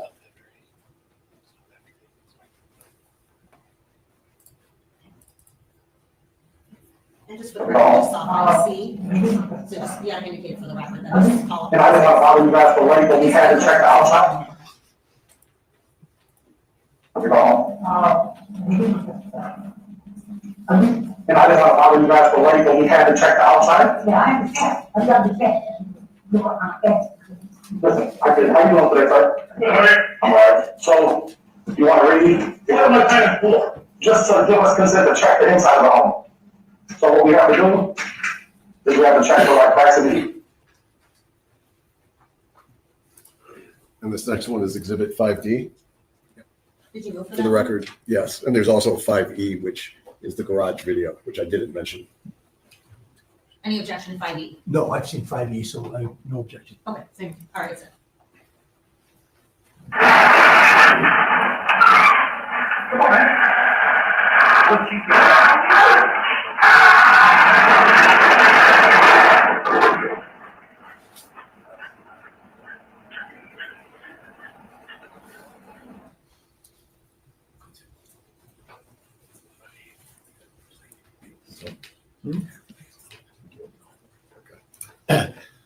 Let me ask you just a few questions. When we were watching the video, the October 10th video, it looks like Mr. Hernandez is wearing like a N95 mask. Do you recall him wearing a mask? Yes, And was Defendant Zuazo also wearing some face covering at that time? yes, Okay. On the October 11th time that they were at your house, was Defendant Hernandez also wearing face covering? yes, And was Defendant Zuazo wearing a face covering? part of the time. Okay. When you say part of the time, was there a point where that face covering gets moved? I think when he came up the stairs from the basement, he wasn't wearing a mask. Okay. So when he came up from the basement, Defendant Zuazo's mask was not on. Correct.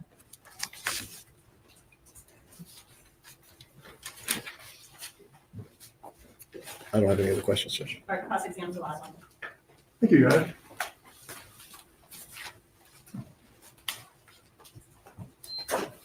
Good afternoon, Ms. Murray. Afternoon. I know that you and I met back on the day of the preliminary examination, which was December 17th of last year. I'm just going to tell you the same thing that I said that day. My name is Michael McCarthy. I represent Joshua Zuazo. I have some questions to ask you here today regarding your testimony. And if I don't make one of my questions clear to you, please tell me that, then I'll rephrase it, okay? Okay. I just want you to answer the questions, that you understand the questions before you answer them. Okay. All right, thank you. Now, the event of what occurred on that day, the 11th of October, certainly nothing like that ever happened before in your lifetime, correct? Correct. Very traumatic, without question, correct? Correct. And now, almost a year has passed, and it's given you quite a bit of time to think about what occurred, correct? Correct. And whether you wanted to be thinking about it or not, you have this constantly on your mind, correct? Correct. And coming here to court again is something which, if you were able to have it fade from your memory, brought it all back to the foreground a second time, correct? Correct. And you're here now giving your testimony, and certainly this has been something you've been preparing for and weighing, and it's been weighing heavily on you as this day, the first day of October approached, correct? Correct. Okay.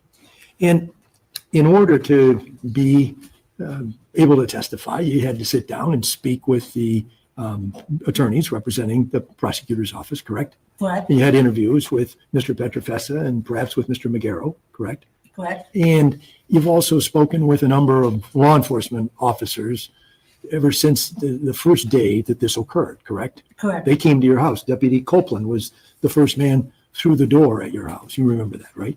Correct. And then that was a pretty upsetting thing when you were talking with him about, you didn't even know what had happened at that point, right? Correct. I mean, you knew that you got tied up. There was something that happened with your property, but you didn't know where your husband was. Correct. And as the day wore on, things just got worse. Correct. And then after you were asked to step outside of the house. Another deputy came along, Deputy Hagelin, and he took you to his police car. So at least you could be sitting down away from the house instead of sitting on your front porch as you were when you first encountered him, right? Yes, And because when you were sitting on the porch, one of the things you observed, you were sitting right there, was all the other deputies that came to your home to see what happened, right? yes, And they were heavily armed, correct? yes, And obviously everybody was taking what happened at your house very seriously, correct?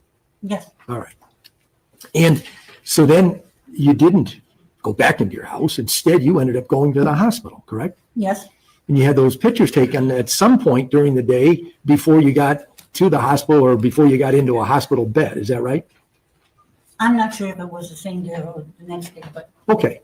But those pictures were taken so that there would be a record of the injury you sustained, correct? yes, And you spent the night at least of the 11th and the 12th of October in the hospital, right? no. No? How did that go? I was released and after they did a CAT scan, I was released to go home. During the time you were in the hospital, you met with another detective. Isn't that true? Yes, Detective Weitzman, I think his name is, or Wigeman rather. I assume. Okay, but another detective Yes, came to see you while you were in the emergency room. Is that Yes. right? Okay. And then that same detective met with you some more times over the course of the next couple of days, correct? correct. And those meetings were conducted at your son's home. Isn't that right? I repeat that? I said those meetings were conducted at your son's home. Isn't that correct?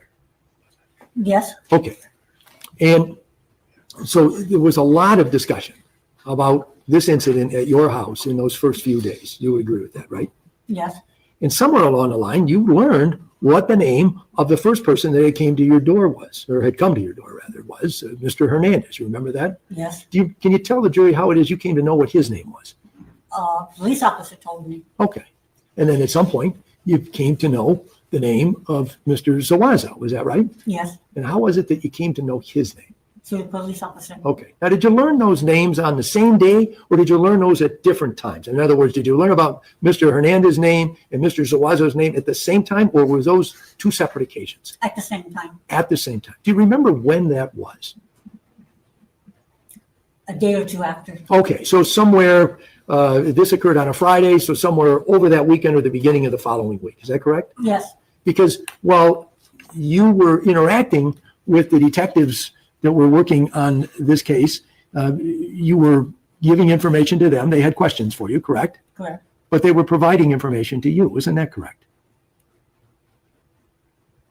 I'm not exactly sure what you mean. Well, they told you the names of the Yes. two people who were the suspects they were investigating. Isn't that correct? Yes, And you weren't able to provide them with those names, correct? correct. You didn't know the names of either of the men that came to your home, but at some point, the detectives told you those names, correct? Yes, And at some point, did you become aware of the fact that Mr. Hernandez was in custody?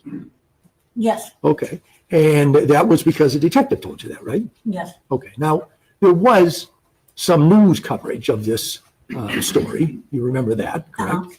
Did you pay any attention to that? yes, I mean, no one can blame you for doing that. I mean, this is something that affects you in the most severe way. So it would only be natural for you to be curious about seeing what the coverage was. He's really, really triggering me, and I'm having to keep my mouth shut from saying anything bad. That's right? yes, Okay. And when that coverage was being provided, if it was on TV or in some newspaper, there were photographs, right? yes, And photographs of Mr. Hernandez, right? yes, And a photograph of Mr. Zuazo. Isn't that right? yes, And you've been very clear in your direct testimony in identifying Mr. Zuazo, correct? yes, But you also, when you met with the detectives, you told them that this man, the second man in the house, was wearing a mask. Is that right? when he entered, yeah. Yes. But when did you tell the detectives that, if you did, that when the second man came upstairs, he was not wearing a mask? In the ambulance, In the ambulance. And when you were in the ambulance, who rode with you? Was that Detective Hagelin? I don't remember an officer riding with me. I remember the paramedic. You told it to a paramedic. No, I told it to the officer. Okay, that's what I'm asking. I just want to get clarification. The first time you told anybody that the second person didn't have a mask on when he came upstairs into your kitchen was when you were in the ambulance? Yes, And that you're just sitting there in the ambulance, you hadn't moved yet, and the detective was there with you, is that it? yes. Okay, and you don't know that man's name that you At talked the to? time, no. No, and have you seen him since? Yes, Okay, and do you know his name now? no. Okay, fair enough. But somewhere along the line, you were shown a photograph of Mr. Zuazo, is that correct? Days later, yes. Okay, now when you were shown that photograph, were you shown one photograph or were you shown a whole bunch of photographs? I don't recall. Okay, did the detective or whoever it was you were interacting with at that time, did he or she say, I'm going to show you some pictures or a picture and maybe you'll recognize this person, maybe you won't? Yes, Okay. And so you don't remember if you saw one picture or more than one picture, is that right? I think it was more than one, but I'm not 100% sure. Okay. And you made an identification. Yes, Okay. And then in your mind, that identification is the thing that you said, correct? yes, And that is the thing that you've said consistently since the first time that you went to court and you gave testimony on the 17th of December, correct? correct, And then you said the same thing today, correct? correct. And you identified not only Mr. Zuazo, but also Mr. Hernandez, correct? Yes, So in your statement to the police, and I think this is to Detective Wigeman, who met with you a couple of times at the hospital and also at your son's house, you were being asked about the big man, and you were unable to provide a specific height range for him back on maybe October 12th or 13th, somewhere in there, in the days following the incident at your home. Do you remember that? I was unable. That's, well, I mean, that if the detective wrote that in his report, that you said that the Hispanic might have been 6 foot tall, that your husband was 6'2", and he was about as tall. And I then, was talking about Mr. Zuazo at the time. okay, so you're saying Good memory. that the person you were describing in the report was written down as the Hispanic man, but you're saying that you were talking about Mr. Zuazo? Yes, Okay, so you couldn't, and you said your husband was 6'2", and he might have been 6 foot? yes, Okay. May I approach? I just want to show, yes. And this is from. This is from the report that was written by Detective Wigeman, and it's got contradictory information, and I just want to know if she can look at that, if this will refresh her memory about what you told him. Come on, course match. Sure. Yeah, he can't give her a police report to refresh her memory, can he? That's not good practice, huh? I'm not a lawyer, but Sorry for that interruption. Let me just get this clear. You did not describe the man, the Hispanic man, to be 6 foot tall. correct. I did. Okay. And if somebody wrote that down in their report that you said so, that person is wrong about what you told them. Yes, Is that right? Okay, that's fair enough. Thank you. Do you remember telling the same detective that the second man, who now you are identifying as Mr. Zuazo, had his face mostly covered? yes, Okay, so which was it? Did the man have his face mostly covered, or was it uncovered at some point? I'm gonna object. She's already clarified. There's two I different points agree. in time. This is not a one-time question. Well, let me just make that very clear. I'm not asked and answered. trying to imply otherwise. You've said that there was a point where Mr. Zuazo had the mask off, correct? yes. Did you tell that to Detective Wigman, if you remember? And I know you might not, and that's fair. I get that. I'm just trying to make, I want to understand what your Make it look position bad. is Just go ahead and say opposed it. to what it is he wrote down in this report I'm reading. And the mask wasn't completely off. Okay, and so when he wrote down had his face mostly covered, that would be inaccurate based on what you were reporting to him. Yes, Judge, Okay. I object again to the form. You can ask questions on redirect, or it just, if we could be more specific about to whom she's talking to, because I don't know if she. And I'll do that. Insert that, but just making sure we know, she knows who. It's not what she It's said. Detective Wigman, who you might not recognize or remember exactly. I know you saw a lot of police officers, or detectives, but this is during one of those interviews that you had either in the hospital or at your son's home. It wasn't at your home. I don't know if that helps to refresh your memory. It was in the ambulance. Okay. Then was this individual didn't write anything down about him having a mask off at a particular time. And so if you told that to him, he didn't write it down. Is that correct? I mean, you can't explain what he did, but what I'm saying is if it isn't in there, it isn't because you didn't tell him. Is that correct? Yes. Okay, fair enough. And it is your testimony today that he did not have, Mr. Zuazo did not have the mask on when he came up the steps. Is that right? What? Where was the mask? Do you know? I don't. Okay. Was it like hanging? Pardon? I don't recall. Okay. Exactly. And I understand it's a very traumatic and upsetting thing that's going on, and you're very much involved in that. You didn't see anything hanging out of a pocket or anything like that. No. And it wasn't laying on the floor, No. correct? And it isn't something that, to your knowledge, ever was found in your home, correct? Yes. Okay. Excuse me just one second. She's very smart and has her wits about her, and him trying to play her for a fool and confuse her. Thank you very much, Mr. Murray. Ain't I working. appreciate your testimony. Cross-exam for Hernandez. Good afternoon, Ms. Murray. She better Same be goes for nice. my questioning. If you don't understand something, just let me know and I'll try to ask it a different way, okay? Okay. Alrighty. Now, I know Mr. McCarthy kind of just touched on this. When you were giving your testimony, when Mr. Petrofessa was asking you questions, you identified the two people sitting at this table as Mr. Hernandez and Mr. Zuazo. Do you remember that? Yes. Okay. Obviously, you did not know these individuals prior to October 10th or October 11th, correct? Correct. And as you testified, you were provided the names after being shown pictures by the officers that came to your house or came to your son's house to discuss with you, correct? Correct. Okay. Now, on October 10th, you described that the individuals came at night and we saw a ring video of that time, correct? Yes. Okay. And you testified that you were upstairs during that whole interaction the night before on October 10th, correct? Yes. All right.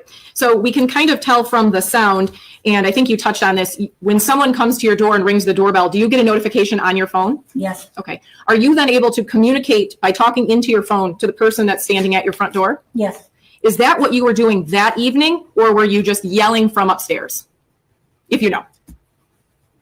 Yelling from upstairs. Okay.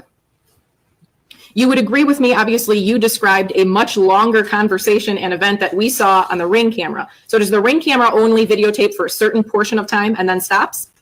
Seems like it, yes. Okay. Now, you testified previously that at some point, due to the lateness in the evening, you yelled to your son, "Do you have your gun?" Correct? To my husband. To your yes. husband. I apologize. I was fixing to say. And you testified. She said son. I was like, wait. Okay, lady, let's not confuse the jury. That you said that loud enough because you wanted the people standing at the door to hear that, correct? Correct. And your testimony was that shortly after you made that statement, the two individuals decided to leave, correct? Correct. They did not force their way in that evening, correct? Correct. Now, you didn't receive any Ring notifications throughout that night indicating that anyone else was around your home, correct? Correct. Now, let's fast forward to the next morning. As we saw, the doorbell was rung again, and that's when you got that notification on your phone, correct? Correct. Now, it seems from the Ring video that you may have come to the door first, and then your husband came. Is that accurate, or did your husband go to the door first? We're talking about the morning. Yeah. That part is kind of a little unclear, but I think I was at the door also. Okay. And again, your testimony is that Mr. Hernandez asked to come in the home, correct? Correct. There was no force to get into the home. There was simply a question, and then he was let in, correct? Correct. And that makes a difference. Why? Now, you made mention about the security system that you have, it makes a and if a door is opened or closed, you kind of hear a chime. Is that correct? Yes. But if the door is left open, someone could go in and out multiple times without hearing that chime, correct? Correct. Now, we can kind of tell from the Ring doorbells that were played that the two individuals arrived at 11:22 and that the garage was shut at 11:41. So that's a total of 19 minutes. I know you described some time frames, like 10 to 15 minutes in the basement, 5 minutes here, 5 minutes there. Does the 19 minutes that I am using based on the Ring camera sound accurate? Yes, Never at any point during interactions with either of the two individuals did you see any weapons, correct? correct. Now, you described that there was some conversation about checking the furnace downstairs, correct? Correct. And that it was Mr. Zuazo and your husband that kind of started to go towards the basement? Yes, correct. And it was at that point that you testified Mr. Hernandez said that he had to go back outside and retrieve something from the truck. Correct. Now, you testified that you did not know whether or not he actually went outside because you didn't hear the chime, correct? Correct. But as we established previously, if the door had been left open, you would not have heard that chime. Fair to say? Yes,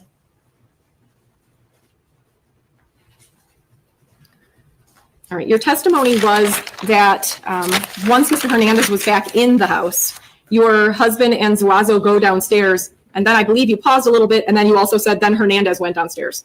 So prior to Mr. Hernandez coming back into the house, had Mr. Zuazo and your husband gone downstairs? no, All right. So was there a pause in after your husband and Mr. Zuazo go downstairs, then Mr. Hernandez, or were they all walking in a line? they were walking in line. Understood.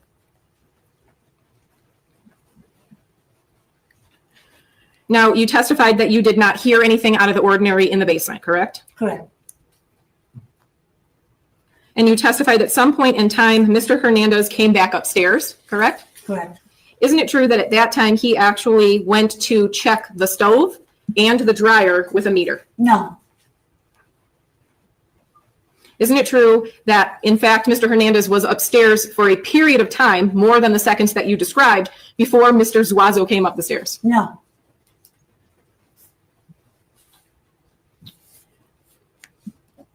So your testimony is that once Mr. Hernandez and once Mr. Zuazo were back upstairs, that is when Mr. Hernandez started asking you about jewelry or money, correct? correct. Where was Mr. Zuazo during that line of questioning? Behind Hernandez. Now, I know that you had mentioned at some point in time during that conversation, you asked where your husband was. Is that before or after you saw blood on Mr. Zuazo's clothing? Before and after. Okay. Now, you described that you were not necessarily given an answer of where your husband was, correct, at first? And then I believe your testimony was following that, you were able to look at what Mr. Zuazo was wearing and you saw blood, correct? Correct. Can you describe that? There was a stripe of red blood on his right side of his vest. And at that point in time, I believe that you indicated that you let out a scream, correct? Correct. Okay. I see that you are wearing glasses today. Do you remember if you were wearing glasses during this time frame that we're talking about right now? Yes, Okay. You indicated that you were hit in the face. Were you wearing glasses at that time? yes, Were your glasses pushed into your face? yes,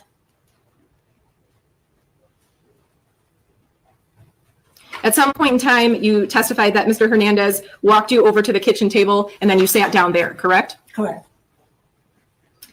Do you recall if he touches your arm to take you there? Yes, You then testified at some point in time that Mr. Hernandez took off your watch, correct? correct. That was on your wrist? Yes, Obviously, he was close to you when he was doing that, correct? correct. Were you watching him take your watch off? Yes, You then testified that he took your cell phone, is that correct? yes. Where was your cell phone at the time? On the table. Was it close to you or far away? Close to me. Did you watch him as he took your cell phone and put it in his pocket? Yes, You then testified that Mr. Hernandez went through your purse. I believe you said he took your key and some cash, correct? correct. How close was your purse to you? Inches. Did you watch him go into your purse? Yes, You testified that it was only Mr. Zuazo who went upstairs, and I believe you could hear things being thrown around. Is that correct? correct. And your testimony was that Mr. Hernandez never went upstairs, correct? Correct. You testified that while all of that was going on upstairs, Mr. Hernandez was putting duct tape on your hands and feet, correct? Correct. I'm assuming he was pretty close to you since he was putting the tape on your body. Is that correct? Correct. Were you watching him as he put the duct tape on your hands and your ankles? Yes, Now, I know Mr. McCarthy went through some of this, but you have had multiple interviews with the police, fair to say? yes, Okay. You've also, I'm sure, met with the prosecutors a number of times, correct? correct. And you've previously testified in a court hearing, correct? Correct. Now, in all of those close interactions with Mr. Hernandez, you have never reported that you saw any blood on Mr. Hernandez, correct? Correct. There was some questioning about your husband having a gun. Do you remember that line of questioning from Mr. Petrofessa? Correct. Okay. You never saw that gun at any point after your husband went in the basement, correct? Correct. That gun was never pointed at you by either of the individuals that were in your house, correct? Correct. And again, you were never threatened with any weapons, correct? Correct. I have no further questions. Okay, redirect. Thank you, Judge. Just briefly. Is it fair to say the events of October 11th, there was a lot of police involvement, a lot of the sheriff's office involved in having contact with you? Yes. How many deputies or detectives would you say you had contact with either on that day or overtime? Total, what would you guess? 4. Okay. And how many of those 4 can you name? None. Okay. So they're kind of like, you might have talked to some, but not know the name of the people that you talked to. Is that fair? Yes, I'm sure they told me the name, but I don't remember who was who. Okay. When you gave your first statements to Detective Officer Haglin on that 212 on October 11th, did you describe the 2 individuals to him as one white or Hispanic male, tall and fat, very fat, possibly in his 40s, and one black male, average height, average weight, I believe he had a mustache or beard, possibly in his 30s. Is that how you first described him? Correct. Okay. And that was before any names were attached to him later on in the world when you learned of names Hernandez and Zuazo. Is that correct? Correct. And on TV, they were also identified on the television that you would watch? Yes. Okay. And I want to try to be specific about this because you were asked several times by counsel about mostly covered versus uncovered. Are there different periods of time when you're dealing with defendant Zuazo when his face covering is different, or does it remain the same throughout the entire interaction on the 11th? No, when he comes up the stairs, it's different. Okay. And before he was mostly covered, is that correct? Yes. And after he comes up the stairs, he's not covered? Not completely. Not completely covered. Was it enough for you to see his face? Yes. So let me ask you this one more step, which after defense counsel brought, I just want to go one more step because there's a period of time after defendant Zuazo is now up on the stairs. He's on your level, and then he goes to the upstairs area, correct? Correct. Then he returns and he comes back to your level, correct? Correct. And then both him and defendant Hernandez try to put you in a closet, correct? Correct. And then they exit the building, your residence, right? Correct. Okay, now specifically, and take time to, I don't think you've ever been asked this, but take time to remember before you answer. In that final time when defendant Zuazo comes down and they're trying to put you in that closet, how would you describe his face covering at that point in time? He was covered. He was back to being covered. Yes. You also identified the DTE truck. Could you tell us how it was that you were able to identify the DTE truck? How did you see it? When upstairs by my master bedroom, by the banister, there's a window, and I could see through that window. I could see the truck in front of the house. Okay. When you say you were upstairs, so we're talking about on the night of the 10th. Yes. Okay. On the day of the 11th, did you get a look at what type of vehicle was out there on the 11th? Yes. Okay. And how was it that you saw a vehicle on the 11th? Through the door. And let me just ask you, is there any doubt in your mind under oath that defendant Hernandez was one of the 2 men that was there both on the 10th and the 11th? No doubt. Is there any doubt in your mind that defendant Zuazo was one of the 2 men that was there both on the 10th and the 11th? No doubt. I don't have any other questions. Okay, all right, thank you, Ms. Murray. You may step down. Watch your step as you step down. Mad. I have no objection. All right, she's otherwise excused and being a victim, she's allowed to Thank remain you, within the floor. That's understood. She can attend to us. Judge, people, I don't know if you're going to say. Mad respect for that woman. She is very alert to be, I guess because my mother-in-law has dementia and I live with the dementia dealing every day, to see somebody in their 70s and that alert. I mean, I take that back. My mother-in-law is 86, I think. So, I mean, it is what it is. But man, to see her that alert is just, I bless her, bless her, bless her.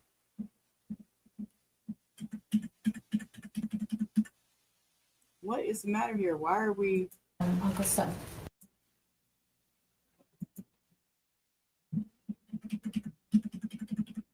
This judge is pretty. I never really noticed her that much before until just now.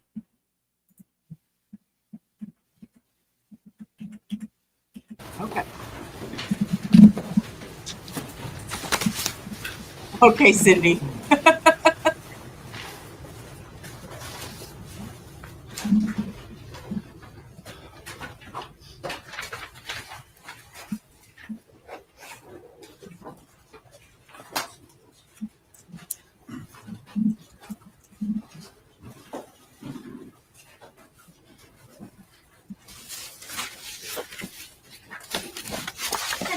then if you could just give us that little sample that we're going to do, you can just walk right in, watch your step, and then if you can just turn and face me, I'll give you. These are testimony that you're going to provide is the truth, the whole truth, nothing but the truth, so help you God. Yes. All right, thank you. Please be seated and tell us your name. My name is Hussein. All right, you're with us. Thank you, Judge. Good afternoon. Yes. And can you tell us your connection with the family of the victims in this case? The family members. Okay. And how are you connected to the family? He's my uncle's son. Let me direct your attention back to last year. Were you employed in connection with the family? Yes. And how were you employed? I was employed as a sales at Hamtramck. Okay. Now, I think you're going to be the first one that I'm kind of sure you need to speak up pretty loud so everyone in the first two rows can hear you too. Can you do that for me? Yes. Okay. And where were you employed? Hamtramck. Okay. It's the golden glitter shop. And was the victim Sam the owner of that? Yes, he was. And how long had you worked there? 20 years. And what were your duties there? Sales, inventory, clean and everything like. Okay. Did you work in both stores or just one store? Both. And when you were working in the pawn store, were you familiar with the way that they would do transactions as far as people pawning items and then coming back to get those items back out of pawn? Yes. Were there type of documentation that you would do when you were doing pawns? Yes. And what was the documentation that you had standardized for that store? We have to ask for IDs.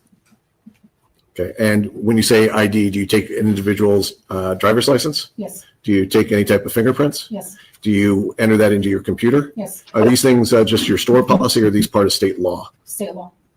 And I'm not familiar with the pawn industry, but there's a rate of redemption. Is that correct? Correct. And is that rate of redemption, is that a store specific or is that state law too? State law. Okay. And what's the redemption rate? 3%. Okay.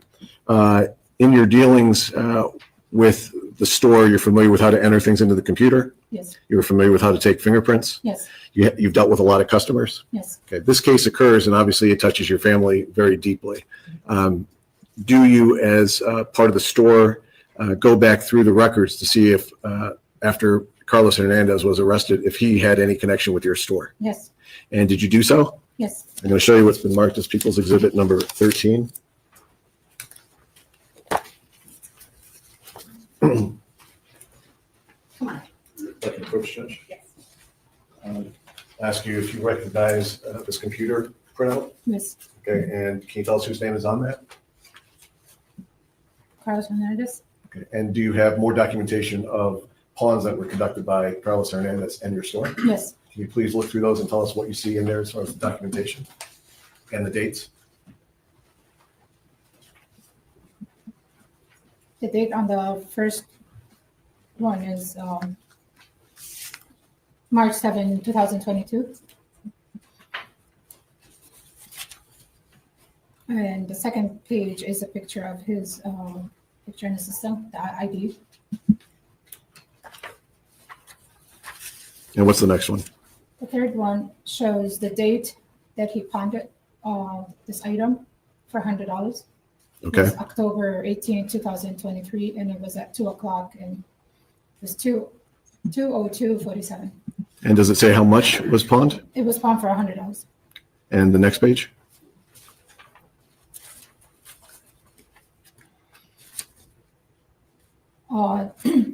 This is a different page, but if it's for the same paper. This Yes, one, that's the receipt same- page. It's the same one, yeah. Yes.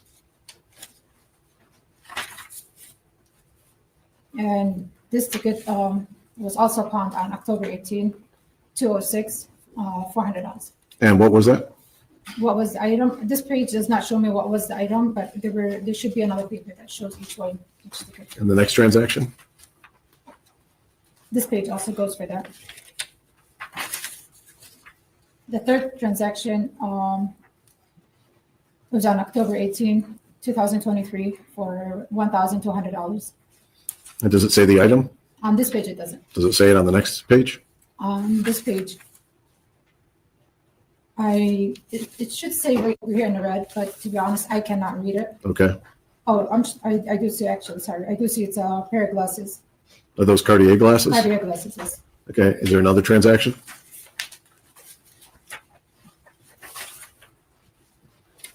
this transaction also on October 18, 2023 for $1,100.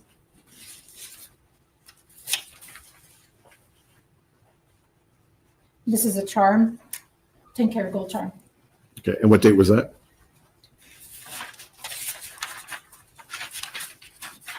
October 18. Are there any other? 2023. Does that complete all the transactions? Yes. Are there any redemption documentation when he came back into? So October 18, 2023, he was murdered on October 11th of 2024. So it was a year prior that he had been in the pawn shop. Redeem any of those items? Mm-hmm. You don't have him here, but I know that I took a picture and I sent it to keep it on file. And when were they redeemed, as best you remember? January, February. Of- I don't know the exact date. Of what year? 2024. Okay. Are those items kept in the ordinary course of the business? The items I've shown you? Yes. People would move People's Exhibit number 13 into evidence. I have no objection on the evidence, Mr. Zuazo. Now, in addition to the receipts that we just discussed, was there another occasion that stood out in your memory after the arrest of defendant Hernandez?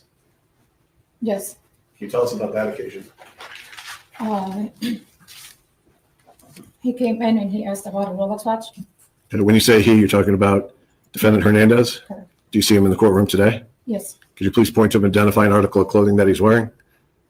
You're going to have to say what color his shirt is if you can.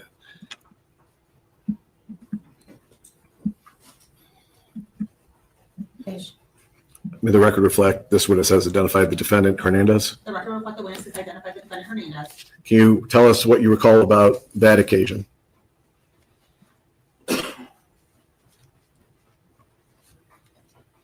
Me and Mr. Sam were doing inventory. Who was the first person you referred to before you said Sam? Me and Sam were doing the inventory. Okay. And he walked in towards us and asked about Rolex watches. Do you have a special section in the store where the Rolex watches are kept? Yes, And is it in a display case in part of the store? it's in a display showcase. Okay. And what happened after the defendant asked about that? I walked with him towards the watches, and I'm sorry. I walked with him towards the watches, and we talked a little bit about the watches. Then he asked me about the owner, and I pointed at Sam. Then I called Sam towards us. And did Sam come over towards you? Yes. And what happened when Sam came over towards you? They shook hands and they talked, but at that time I walked away.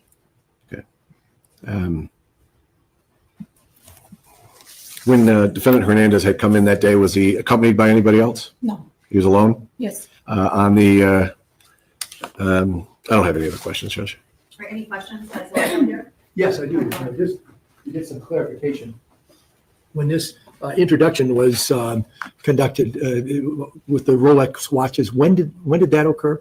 I don't remember the date. Okay, without a specific date, just in time. Was it before the transactions that are recorded in exhibit number 13 that you went I through? don't remember the dates. It could have been beforehand or afterwards, I don't remember. but you don't have any doubt remembering that Mr. Murray and Mr. Hernandez shook hands in Mr. Murray's pawn I store. do remember that. Okay, you just can't tell us when it occurred. Yes, that I yes? remember. So you recognize Mr. Hernandez because of them shaking hands and you talking to him about Rolex watches, correct? Correct. All right. And so that, I'm not trying to be rude here, but Mr. Hernandez is a very recognizable guy. I mean, for real, for real. when did you make that recognition? When did you see Mr. Hernandez's picture? When we looked him up on the computer to see if he was one of our customers. And you saw the identification card? Correct. Okay, thank you. I've got nothing further. Prosecutors Hernandez. Thank you. It's not like he can hide behind a tree. If Or I ask you something that you anything. don't understand, could you let me know and I'll try to ask it a different way? Correct. Okay. You stated that you worked at Hamtramck Pawn for 20 years. Is that correct? Correct. Is it a busy pawn shop? Not really. How many customers do you usually have on a day? It depends on the season. What's the busiest season? Around Christmas. Okay. So on an average day during Christmas, how many customers do you have per day? I really don't know. Okay. 4, 10, 50? No. Something around that. Around what? Around the 50. So 50 people per day during Christmas. What's the average in a non-busy season? 10. Have you worked the same shift all 20 years, or does your shift vary? No, my shift's very. Do you recall what your shift was back in March of 22? I don't remember. Do you remember what your shift was in October of 23? I don't remember. Do you remember what your shift was on this occasion that you've just described, that my client came in and shook hands with the owner? I don't remember because as I said, I work with the family and I'll work with a flexible schedule. Now, you were provided copies of paperwork for the transaction when it's alleged Mr. Hernandez came in to pawn his items, correct? Correct. Okay. You then testified about a whole nother set of paperwork that you weren't shown today, showing that it was at some point in January or February where Mr. Hernandez came in again, this is 2024, and redeemed or picked back up his property. Is that correct? How long does the store keep the property? Usually we do keep them for like about a year. Sometimes, like when special kind of cases, we hold on to the receipts till we are told we could get rid of them. Okay. Is the redemption paperwork the same type of records that you were just shown with the pawn? Is it the same kind of records? It'll be one of those papers, but it will have his signature that he picked up his items. Okay. And when someone comes up back to pick up items, do they have to show ID? Yes. Do they have the to ID or the ticket? Okay, ID or the ticket.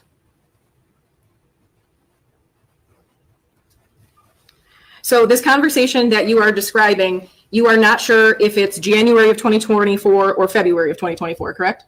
I'm not sure. Okay. Now the conversation, let me back up, and I may have confused myself, so I probably confused you. The conversation where you are alleging Mr. Hernandez came into the store and shook the hand of the owner, Sam, you have absolutely no idea what year, month, anything about that interaction, correct? I know it was 2024, but what month, what date exactly, I don't know. How do you know that it was in 2024? Because when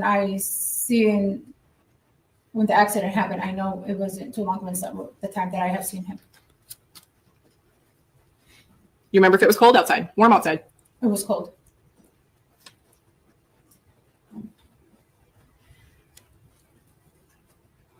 When you had this independent recollection of this conversation that you saw, did you alert police? No. Did you ever write out a statement and send it to the police saying, I think this is very important, here is what I know? About what? About him? About this shaking hand situation over a Rolex? No. You obviously think that detail is extremely important, correct? Yes. I have nothing further. Any regrets? Did Defendant Hernandez stand out in your memory because of his size? Yes. I don't have any other questions. Okay, all right, thank you. Let me sit down. Thank you. I think I said that. He stands out, doesn't he? To the proceedings if she just desires to. Sure, there's no objection by Ms. Lofton, recall. That now I would approach. Well, all right, why don't we ask Ms. Hussein out of court right now? And what we'll do, ladies and gentlemen, it's been about a couple hours, so I'd like to swap the juries as well. So let's take about. Okay.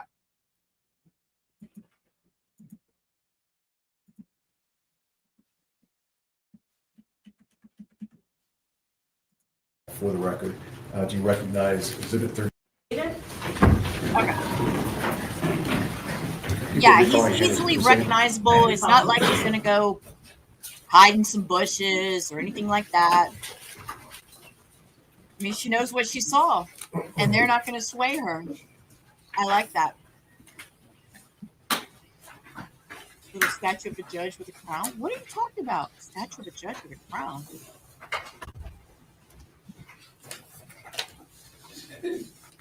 Now I have to rewind. What did you see that I didn't see? Statue of a judge. What are you talking about? Look, now you got me all kinds of. Oh, look, I see it. Look. Oh my gosh, look at this thing. Look. How cute. Good eye, Lois. Look at you. Anything else that you want to add to what we just discussed? No. I don't have any other questions. Do you have any cross here? I have no cross. So this is cross for Hernandez. Yes, thank you. Ma'am, you indicated that you can redeem in one of two ways. One, the person can show their ID, and if the ID matches the person who pawned it, they can pick it up, correct? Correct. Or if you have a ticket or a slip that the store gives, you can pick it up that way, correct? Only the ticket. Only the ticket. Okay, so if you have the ticket and you're not the person that pawned it, you can still pick it up, correct? With your ID. You have to have your ID and someone else's ticket. Okay, but your ID does not have to match the person who pawned it, correct? If you have the ticket. If you have the ticket, yes. No. Okay, nothing further. Any redirect? Do you note it any differently than we just saw if it's a third person who's picking it up? No. I don't have anything else. Okay, thank you. You may step down. And I believe you are now excused as a witness. Yes. No objection, Your Honor. No objection. All right, so you may remain in the courtroom if you seek that. People's next witness? People call Brian Kelly Broad. What? Brian Kelly.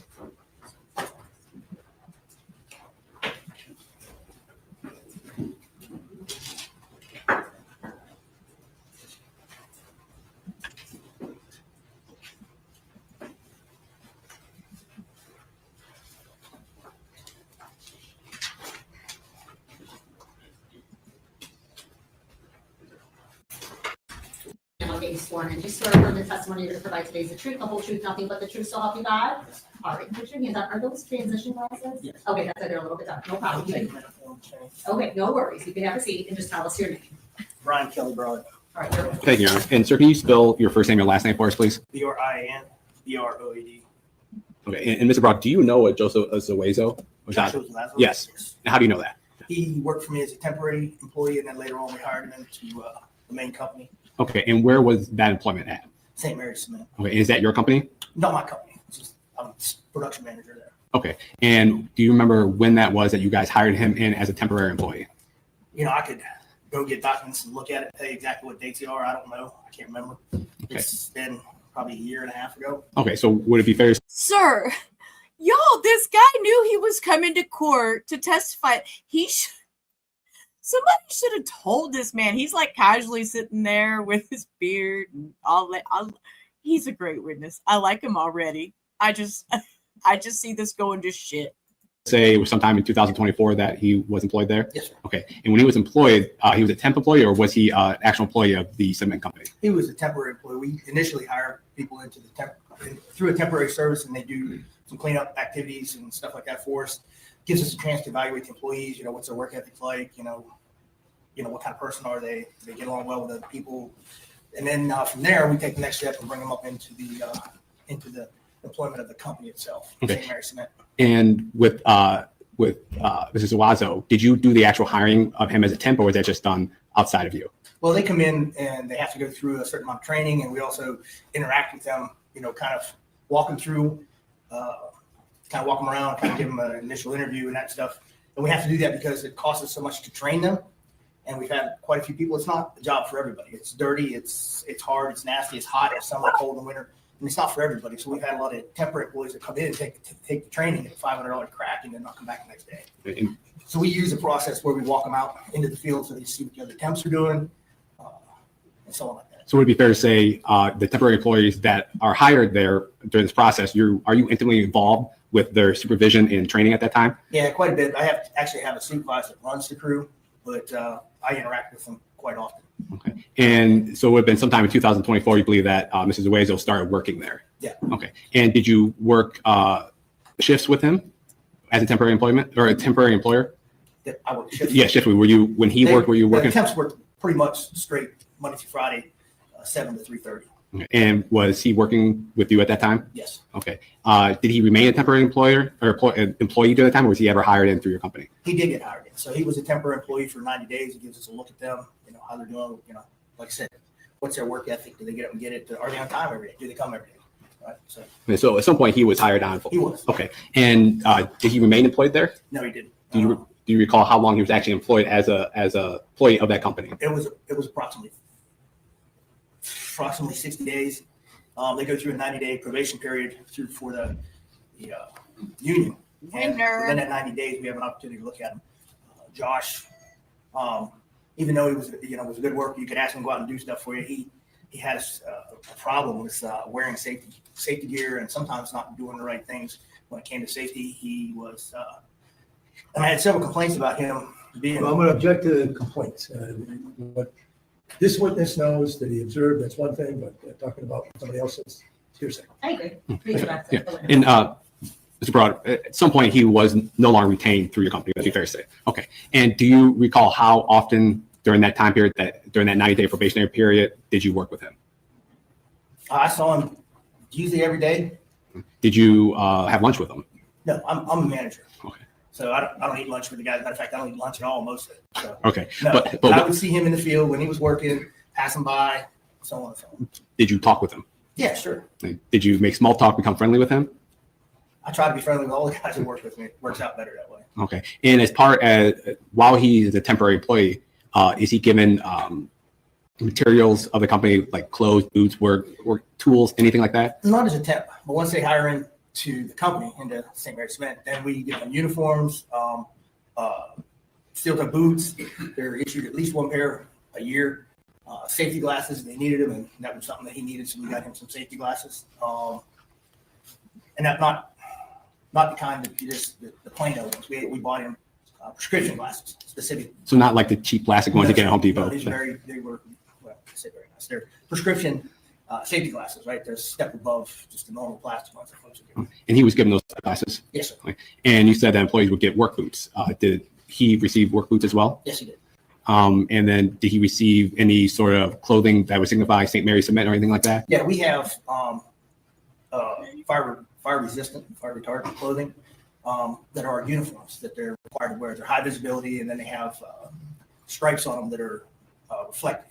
And then usually the guys get like a blue colored, I don't know, looks like a Carhartt. They're actually Carhartt, but they look like khakis or something like that, or work pants, right?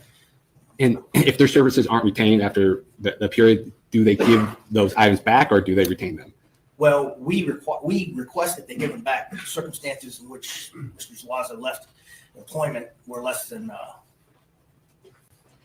He was pretty upset. So it would be fair to say. It would be fair to say that he probably had uniforms that he hadn't turned in, or he was actually in a uniform when he left, I believe. So you're unaware if you were able to collect those items from him? Okay.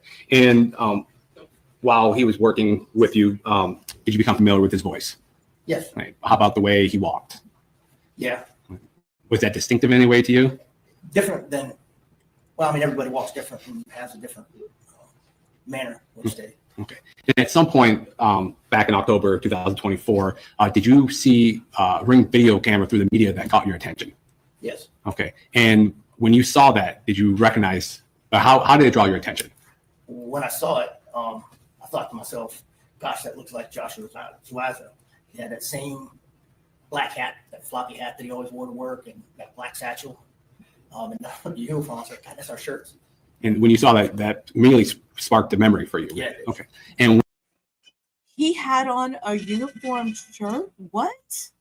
Sorry, I got to rewind that just a second. That was that floppy hat that he always wore to work, and that black satchel. And the uniform, I was like, God, that's our shirts. And when you saw that, that immediately sparked a memory for you. Yeah. Okay. And when you saw that, what did you do with that information? I talked to Packmeyer.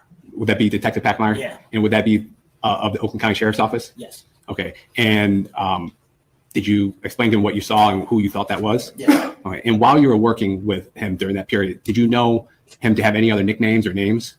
Well, I'd heard guys talk about. Well, I'm going to object again. If it's hearsay, then I don't think you should be telling this jury what he heard other people say. What's your position about that? I don't believe it's hearsay. May I follow up real quick? Well, why do you believe it's hearsay? I'm going to ask him a follow-up question regarding whether or not he knew him to go by a different name. Well, I think it's not hearsay, so I don't think it really goes to the truth of the matter, sir. So you can ask the question. Did you know him to go by any other names? I knew him to go by Yogi. You knew him to go by the name Yogi. Did you ever call him Yogi, or did you always call him by name? I always called him Joshua. Okay. I'm going to, 1 second, I'm going to play something for you. You can see that in your screen, okay?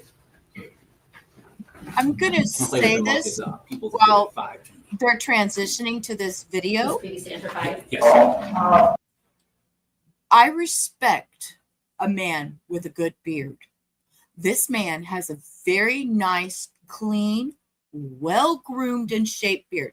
Now, he's got a little nick right here in the very bottom, little this not put together that I want to fix it for him just because I like a man with a beard and I'm my man has a beard, so it just I just love the beard. I love the beard.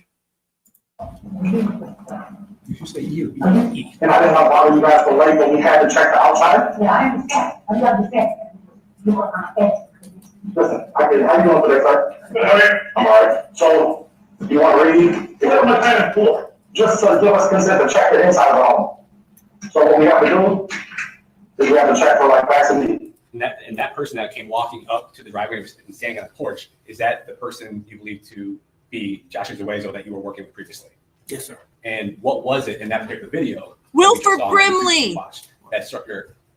Well, what I noticed here is the way he's walking up, he's got that black satchel that he always carried with him to work and that stuff. There was a different video I saw in which he had that black floppy hat on. Just 1 second. And are you pretty sure that's the person you know to be Joshua Zuazo in that video? Looks like him. I'm going to play, Your Honor, what's been marked as People's Exhibit 5 that had already been admitted, Your Honor. Woof.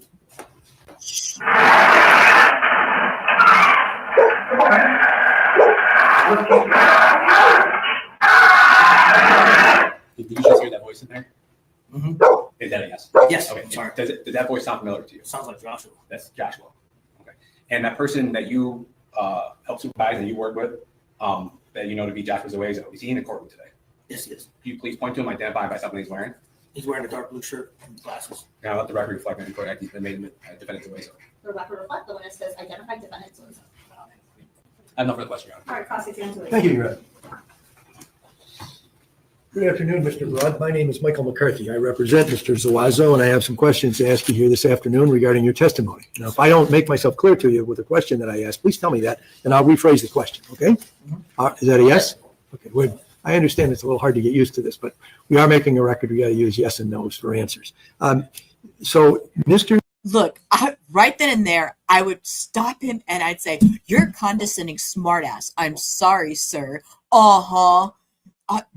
Dude, take a chill pill. Calm down. I mean, ooh. Zuazo was brought to the St. Mary's Cement Company as a temporary employee through some agency that your company works with. Is that correct? Yes, sir. And so you said that, excuse me, when he was hired in as an employee, after 90 days, your company issued things such as boots to him. Is that correct? So, yes, the 90 days that I was speaking of originally was as a temporary employee. While they're temporary employees, there are some folks that we've had to buy boots for because they couldn't afford to buy boots and they were in horrible condition. That wasn't the case for Joshua. He made the 90 days. He always had his, his boots and all that stuff and clothing. He did use.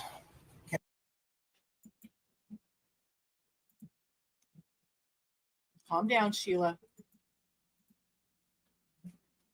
He is working correctly, right? Yes.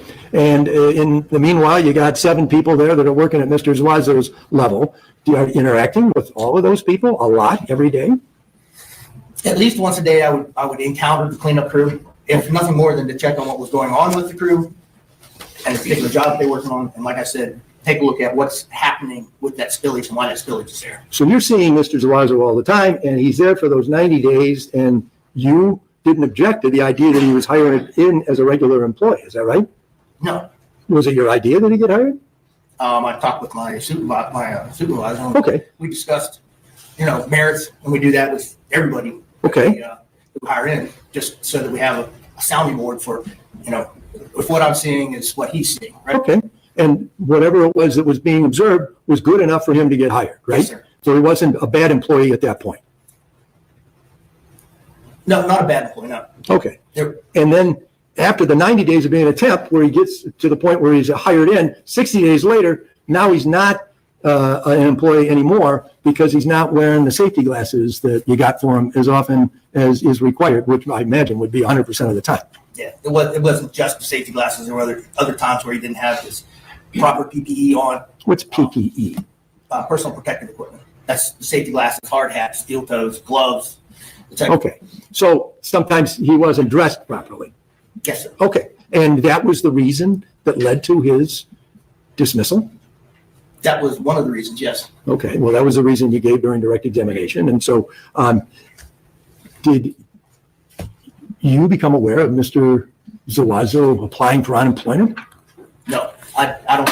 You have nothing to do with it. That doesn't filter down. I mean, that's handled by HR and all that. Okay. And you had an interview with Detective Packmeyer. Yes, sir. When you first contacted the police because you saw this ring video and you thought you had valuable information to provide to the investigators, correct? Yes, sir.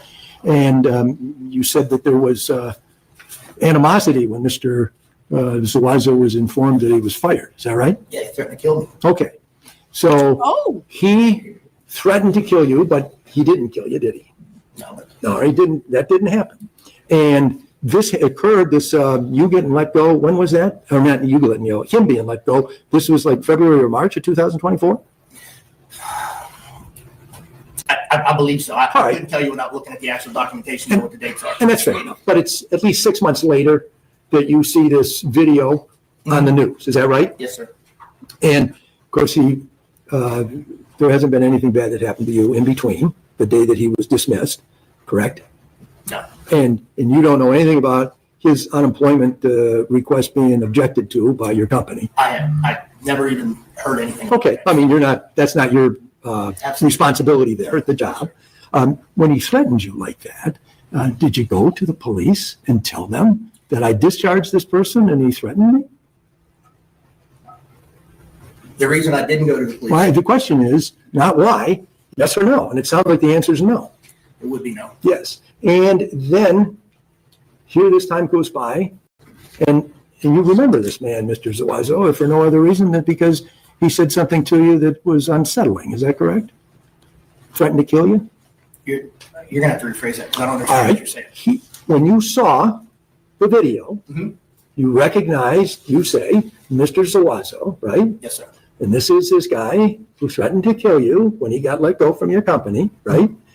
Is that a yes? Yes, sir. Because we're making a record. I know you're saying yes, but we got to just get it. I'm with it. All right, no problem. And so that was something that stuck in your mind. You didn't forget that, right? What, did he threaten to kill me? Yeah. Okay. I mean, I've had several employees that we've terminated that have threatened to kill me. I mean, I had one that called and texted for 4 or 5 months afterwards saying they were going to kill me. And the reason I didn't call the police for Joshua was because I called the police on the other guy and I couldn't get anybody at all to give me any help. Nobody. Not Taylor, not Downriver, not the Detroit police, none of them. So in my mind, I wasn't getting any help if I called. So. Okay. Just to make note, do you see the color change in this man's face when he started talking about calling the cops and getting no help? And all of a sudden he turned bright red. He's agitated. You got to understand that there's reasons behind why I didn't call. That's fair enough.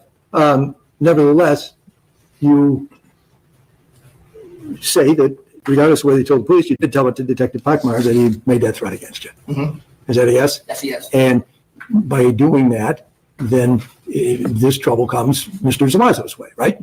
Because you're making this identification. Yes, sir. All right. And you feel a little bit of justification about that, correct? No, sir. That's No? the reason I called. All right. Now, in your written statement, because when you met with Detective Packmeyer on I think it was like the 17th or the 18th of October, and you wrote out this statement, you said that what you heard Joshua Zuazo say on the Ring video was, "Come on, let's go." You remember that? Yes, sir. All right. But the person who's doing the speaking, you saw the video just a few moments ago, right? Mm-hmm. Is that a yes? Yes. And what the person who's doing the speaking and walking away from the garage says is, "Come on, man." Did you hear that? Yes. I mean, it was in the video. Well, did you note that? Did it impress you that he said that? "Come on, man." That's the only statement that's made by whoever that speaker is. Not "come on, let's go," like you wrote in your handwritten statement that you gave to Detective Packmeyer on whatever day it was, October 18th. You're asking me to say exactly what I heard on the video, but I'm not asking you. Well, let me just, hold on just a second. May I approach? I'm going to show you your statement. I know what I said. I know what I wrote on there. You don't have to approach me with it. Well, did you see the part where you just, that statement, "Come on, let's go," is in quotation marks? Your handwriting, right? Should be. Well, let's get it verified. May I approach, Your Honor? Are you having difficulty remembering, sir, what's on your statement? I don't know. I wrote the statement a year ago.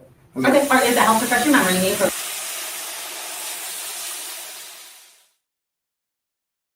I think it called for that. Oh, I needed a deep breath because, man. Whew, okay. Take a look at that. I'm just going to ask you, is that the statement or a copy of the statement you wrote for Detective Peckmeyer? Sure looks like my handwriting. Well, you remember writing it, right? I remember writing the statement, yes. Okay. And Exactly what I wrote in the statement, I don't remember from a year ago, but well, is it your handwriting that says, come on, let's go? yes, Are those quotation marks, were those yours? yes. Is that the way that you customarily would quote somebody, by using quotation marks? If you were writing something out? Usually that's what they taught me in English in school. Well, I understand that. I'm just asking you because you meant that to be a direct quote, correct? I told you I Otherwise, was you going to wouldn't have like put this those guy. quotation marks around it, right? Okay, yes. And you wrote that right after you were sitting in the squad car or the police car with Detective Peckmeyer, and he showed you the Ring video on his laptop computer. Isn't that right? Yes. And that was bright and early, or not bright and early, it was before sunrise on the morning of the 18th of October. Yes. Okay. And isn't it true also that you were wearing a uniform from St. Mary's Cement Company at that time? Yes. And on that uniform, over, I believe it is the right side, is a kind of a green color name tag. Is that? No, we don't have name tags. Do you have some kind of green emblem there? No. A patch of some nothing over sort? here. How about up on the upper left side? Yeah, there's a St. Mary's tag up here. Okay, so it's not your name. I watched the video. I couldn't read it. I could just see it. Actually, I'll pause and tell you, Vamos. He was able to recognize the gentleman in the Ring video when all this went down. It was on the news. They put out the Ring video of the two guys that committed the crime, allegedly. And he recognized one of the guys in the Ring video because of the hat he always wore. And he had an employee t-shirt from when he worked for this man, is the shirt that he had on. So, and they're trying to discredit him. They're trying so bad to discredit him. But that does identify it as St. Mary's, correct? The uniform that you wear, the shirt that you wear. Yes. Okay, thank you. And that shirt is different than Hold what up, you my dog's observed outside. in I'll that be right video, back. correct? Yeah, it looks like somebody removed the St. Mary's patch on it. So They're not hard to remove. if you take the St. Mary's pack off of a uniform that you customarily wear, it looks like any other jersey then, right? There is one other identifying thing. If you can bring the video up, I'll show you on the right pocket. There's a small patch sewed on there. It says Carhartt, or has a Carhartt emblem and has FR beside it. Okay, well, we can run it again if that's, it might be You were appropriate. asking me, I was telling you how else to identify. That's what you would say, but I mean, that's what you say. I understand that. You have, the fact is, you finished with the exhibit there, correct? Not exhibit, but your statement. I'll take that back. And that's, if you want to go through that again, do it another time. Mike was the first one. Oh, this guy is a total smartass. This defense attorney. I'm sorry, I had to get up. Meat knows how to open the door if it's not locked. He knows how to get there and twist the doorknob and open it and go outside. And I heard him back here on the backside where he shouldn't be. So I freaked out. Sorry about that. Whew, okay. It is the last one. Is that what I believe is what he was talking about. That's what I was talking about. That's where the questions were. You gotta be able to see the front of the uniform is one.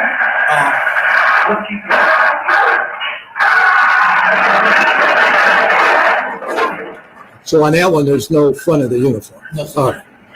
Oh, by the way, you talked about the bag. You said during direct examination that you saw the bag that You Mr. recognized the bag? Zuazo customarily carried. Yes, sir. Looks like the one he carried back and forth to work. Okay, looks like it. You can't say that's the same bag then, can you? No. And you don't know where that bag that you see in that video came from, correct? No. And the bag that you say that Mr. Zuazo would bring to work with him, you don't know where that came from either, correct? No.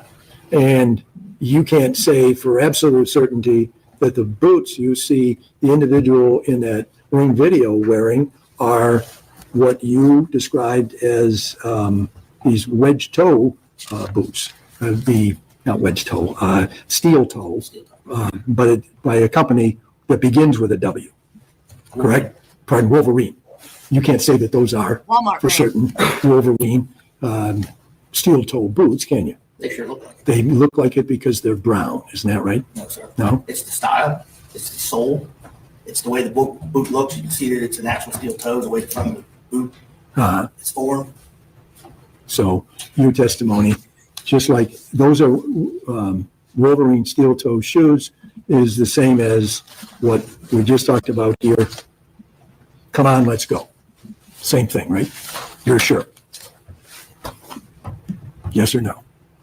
Oh, sure what? Did the boots look like Wolverine boots? Yes. Yes. Just like you're sure when you wrote that statement, what the man in the video said. Come on, let's go. Nothing further. Thank you. Appreciate your answers. Okay, thank you. Cross-exam Hernandez. I have no questions. Thank you. Redirect people. Yes. And so I want to play that video that we played earlier for you, okay? And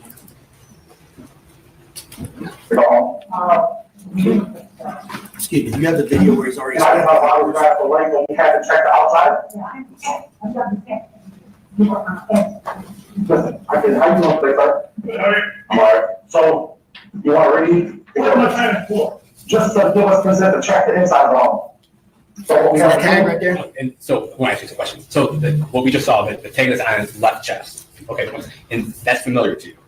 Yes, the car tag right here on the flat. Yes, and why is that familiar to you? Because it's on every last one of our shirts. And then you mentioned on cross-examination something about the letters FR. Yes, which makes those pretty unique because they're fire resistant, fire retardant, and most places don't buy fire retardant clothing for their guys. We do because they have to energize, de-energize breakers, which puts them in risk of an arc flash explosion when they're doing that. So we buy and require everybody to wear fire resistant shirts and pants. So the temporary employees and then the employees, the attempts to eventually become employees, your company buys the fire retardant Carhartt shirts. Yes, sir, once they're hired in.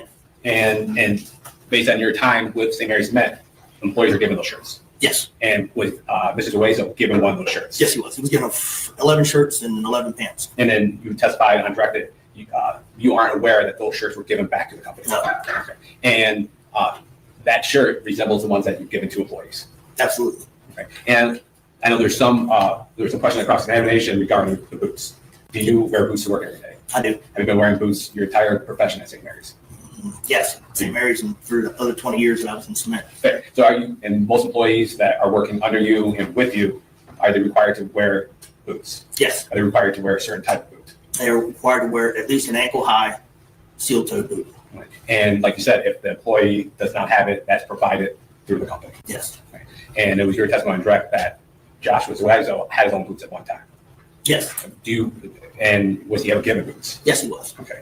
And the boots that he was given, do those resemble the boots that you saw on the ring camera videos that you observed in front of Detective Packmeyer and the ones that we just played for you in court? Absolutely. Okay.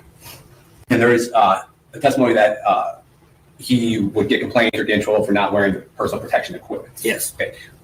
When those complaints occurred, did they go directly to you or would it be through someone above you?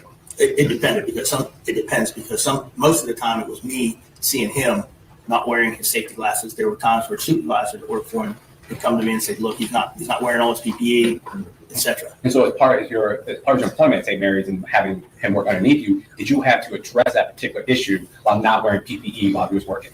I did. I talked with him, and that was at the point where we started to discuss the fact that he needed prescription glasses, and we bought the prescription glasses for him. So it's your testimony that you directly confronted or spoke to him concerning those PPE complaints. Yes, sir.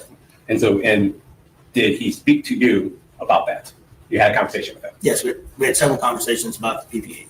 And the other thing you got to understand is that within that 90-day period that they're working for St. Mary's, I don't have to have a reason to let somebody go. If they're not working out for whatever reason, we can allow them to go their own way. So, and that's what he did in this instance. But no, in this instance, it was directly because of his willingness to wear the correct PPE. Okay. And when he was terminated, he threatened to kill you. Yes, sir. Okay. And it was your testimony across that this has happened not just from him, but from other employees. Yeah. Okay. And those other employees you did take out on that ring video, did you? Those other employees that threatened to kill you, they weren't? No, never encountered them. Okay. And in between the time that he was let go, threatened to kill you, had you had any contact or any situation where you saw Joshua? No, not that I saw him. Okay. And so would it be fair to say when he threatened to kill you, was that something you harbored, you kept in, or was it just normal perks of the job? It's one of the things that comes along with managing people and letting people go. Nobody wants to get fired. Nobody wants to get let go. People have families. But sometimes it's part of what you have to do. And you testified across that when he threatened to kill you, that wasn't the reason you called Detective Packmeyer. No. Okay. What was the reason you contacted the Oakland County Sheriff's Office? Because the video I saw, it looked like Joshua Zuazo. I knew the guy. He worked for me. I felt that I needed to tell somebody that this is what I believe was going on. Why did you? That I knew this guy. Why did you feel it was necessary to tell the police that it was somebody you knew, somebody that worked for you, someone that you knew in the past? Why did you feel that was necessary? Because I feel it was the right thing to do. I feel that, somebody had to speak up about it. It wasn't just me that recognized him on that video. It was So objection to that last statement, I asked it to be stricken. It's stricken. Thank you, Judge. 1 second.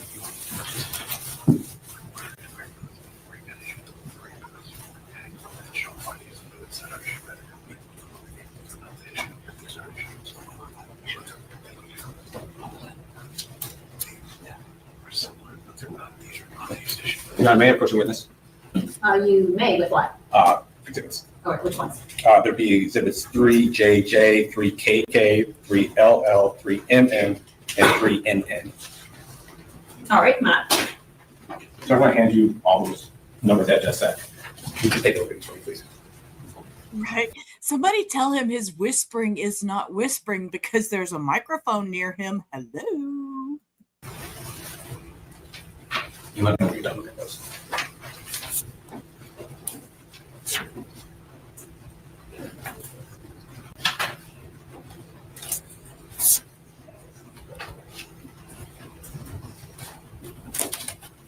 Do those at all look familiar to you? Yeah. And how do they look familiar to you? There's safety boots that are pretty common for us to buy for employees. Are these the same type of boots that you would purchase for temp employees or employees after they become hired? Yeah, we buy. It just depends based on what the employees desire, or sometimes we buy different boots. Sometimes it depends on. I hate to say this, but if one boot's cheaper than the other, we'll choose to buy the other boot. So it'd be fair to say that it's not one particular brand or one particular style that same area purchase. And the other thing that we do too is Excuse me. He's already testified that he gave him those Wolverine steel-toed boots. Sir, that's not how you do an objection. You don't say, excuse me. What the hell just happened here? Rewind that just a second. What? That was no objection.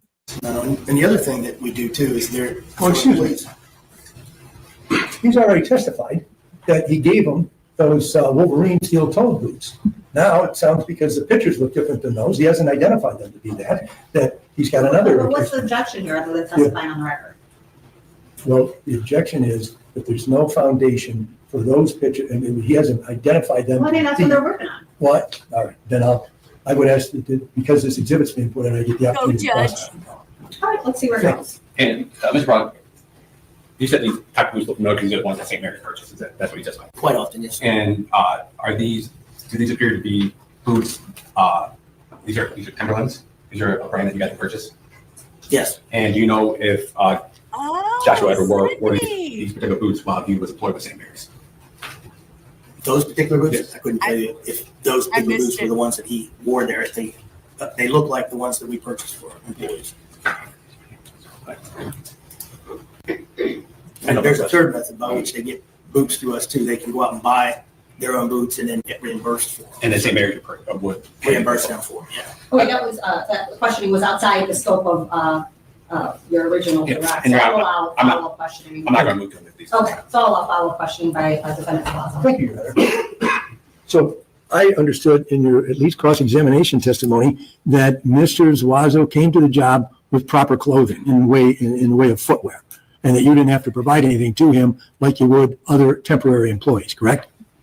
Yes. And then when it was decided that he would actually be employed, then the Wolverine steel-toed boots were purchased for his benefit and given to him, correct? Yes. I actually have the receipt for purchasing the boots, and I can tell you exactly what boot was purchased for him. Well, but your testimony today, unless you have that receipt with it, your testimony was, well, your testimony today was that it was Wolverine steel-toed boots. You can look it up right now. You can't. Oh, all look it up. Yeah, okay, go ahead. So are you changing your testimony about the Wolverine steel-toed boots that you bought from Mr. Zuazo when he began working as a full-time employee?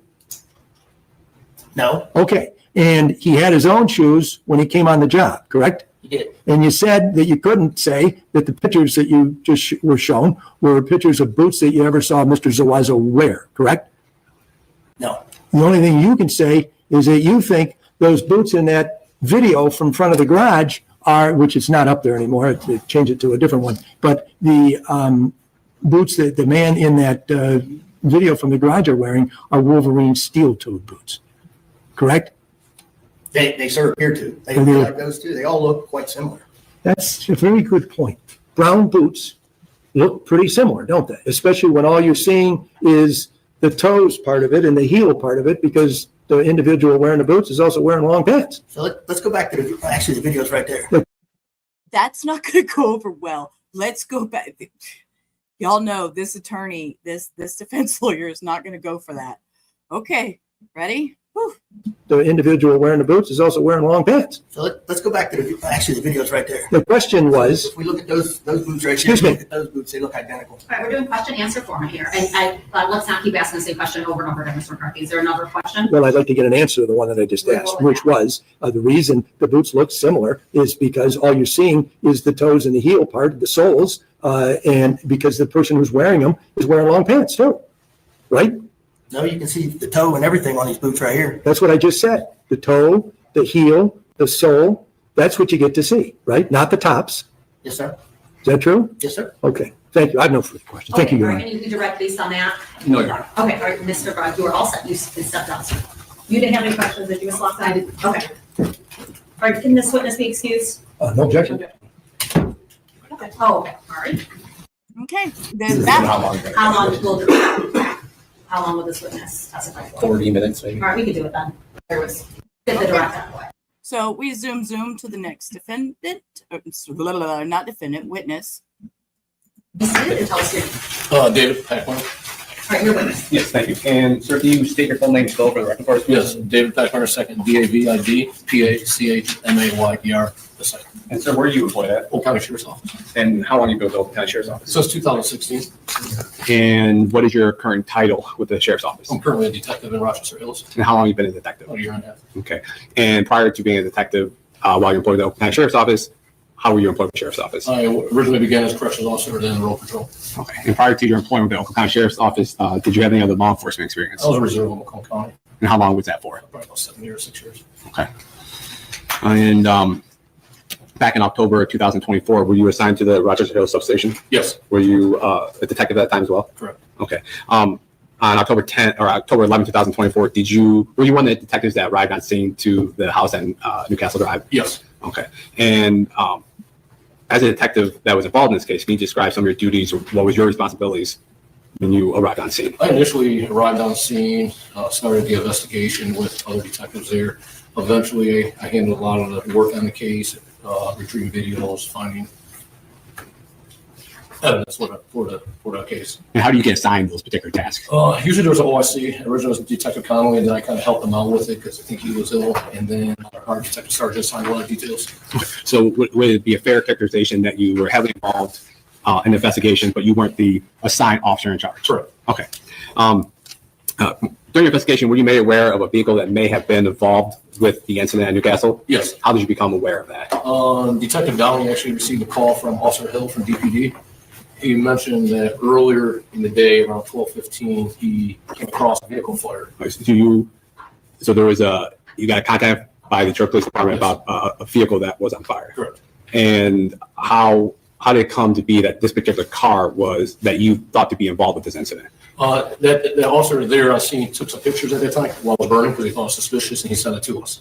And prior to that, did you guys put out any information regarding what type of vehicle it could possibly be? I believe there was a vehicle put out. Okay. And then you were contacted by another law enforcement agency that vehicle may be important in your investigation. Correct. Okay. And when another detective in your office received that information, what did you do personally with that information? Actually, myself and Detective Downey went down to the DPD impound yard to look at the vehicle. And where is that impound yard at? I can't recall the exact crossroads on it. It was in the city of Detroit? It is. Okay. And do you recall what day you went down there? It would have been the same day, October 11th. And what did you observe about this vehicle that you saw in that impound lot in the city of Detroit? The vehicle matched the description that was captured on a Ring camera on Newcastle. The vehicle also had a DTE license plate on it. I found out through Lean and SOS. And when you say Lean and SOS, I know what that is considering what I do for a living, but what is that? That's our law enforcement information network. It stores all the SOS information on vehicles, meaning registration of the cars, your driver's license information, things like that.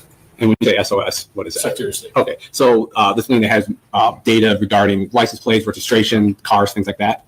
And when you got that license plate number off of that car that was in an impound lot, what was the information that you gathered from that? That plate came back to a DTE truck. Okay. At that time, it came back to a DTE truck. Correct. Okay. And it was a Freightliner. Okay. And did that car or that truck remain at the impound lot? No, actually, I stayed there with Detective Downey, and we watched it get loaded up on a flatbed. It was taken to buyer's towing in Rochester City. So it came back to your jurisdiction. And there, did you look through the car? Did you notice anything about the car? Did you take time to investigate it? We did look at it, yes. Okay. Were you able to receive a VIN number off of that car? Yes, the truck was poor. It was badly burnt out, but we were able to find a hidden VIN on it and recover that. Okay. One moment, Your Honor.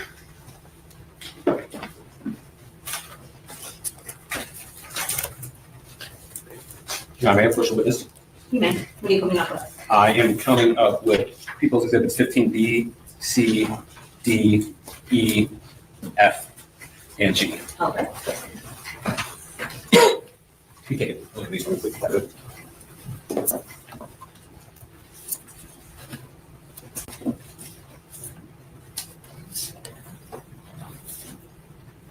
Do you recognize those photographs? Yes. How do you recognize those?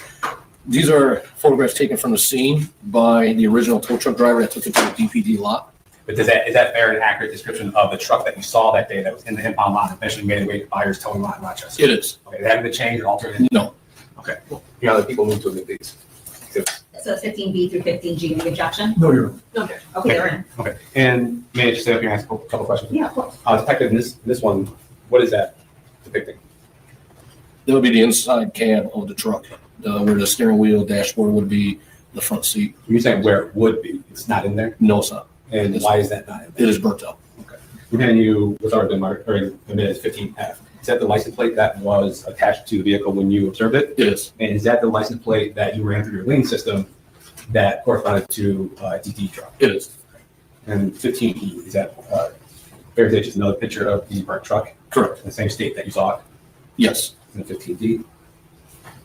Driver's side, same state. And 15C? And passenger side, same state. And then 15B?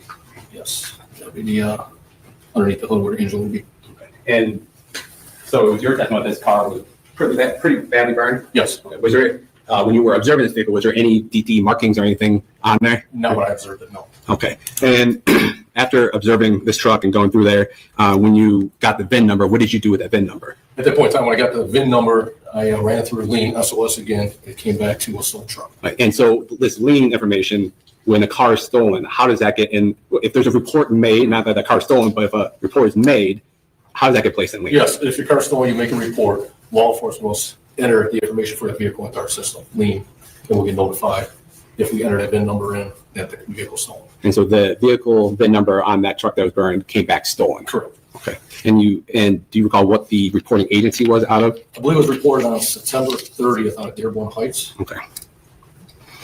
And then based on the information that you have with the lien information, the stolen vehicle information and lien, and this plate that was on that vehicle, did that plate register to that VIN number? No, it did not. It did not. Okay. And were you eventually able to figure out by the lien system where that plate belonged to? I did. And where did it belong to? It did belong to DT on the Freightliner down at their Trombley station. And so, but it was not registered or associated with the truck that you were reviewing? No. Okay. And then you said you recovered this truck at tow lot in Detroit. Did you go to the scene where it was reported to have been recovered? I did. Okay. And do you recall what area that was recovered in? Yes, it was, I want to say it was 18200 John R. Okay. Which is between 6 and 7 Mile and John R. Okay. And you drove past that. What type of area is that? It's very desolate. Okay. It's kind of vacant. Would it be fair to say there's a lot of vacant lots? Yes. Okay. So it's not like an industrial complex or, okay. And part of your investigation, did the sheriff's office request or go look for any sort of surveillance videos from any houses or businesses that were located there? Yeah, I think the day of the incident, our fact team was sent down there to look for video on houses, the few that are down there. Okay. And you said the few that were down there? Yes. And based on your investigation, were you and your team able to recover any videos in that area? Yes. Okay. And where was that video located? The video is located about 2 blocks north of where the truck was found on 90 East Greendale. And that's in City Detroit as well? Yeah, actually that's Hamtramck, I believe, zip code. And were you able to obtain that video? Yes. Okay. Did you review that video? I did review it. Okay. And did you review it before coming to court as well? Yes. Okay. And now the people are going to move to admit published people's exhibits 21A and 21A at this point, Your Honor. Excuse me, could we take down the exhibit that's been up there? Yeah. Yeah, of course, we'll take that down, but is there, I'm assuming the parties have seen 21A and B? Yes, ma'am. Yes. Do you want any additional foundation to be established before admitting it? No, I think we were satisfied. Okay, all right, 21A and B are. Thank you. And Your Honor, people. You know, what I wanted to say to this, Becky, is what really caught me on this trial, and I found very, very intriguing and interesting, is the fact that there's 2 separate juries. And my question to this was, you know, is it possible that the jury can come back with 2 different sentences? We already know there's animosity between these 2 men. They won't even sit anywhere near each other in court. They already had a big argument about that. So, you know, I really want to know more of the dynamics between these 2 gentlemen. I take that back. I shouldn't even be calling them gentlemen, although they're not convicted. They are accused at this point. But, you know, I'm curious as what the defense can present coming from what we've heard in opening statements. Move to publish it this time. Go ahead. And then after done playing, I'll probably just ask you a couple questions because, you know, you can see that right up there.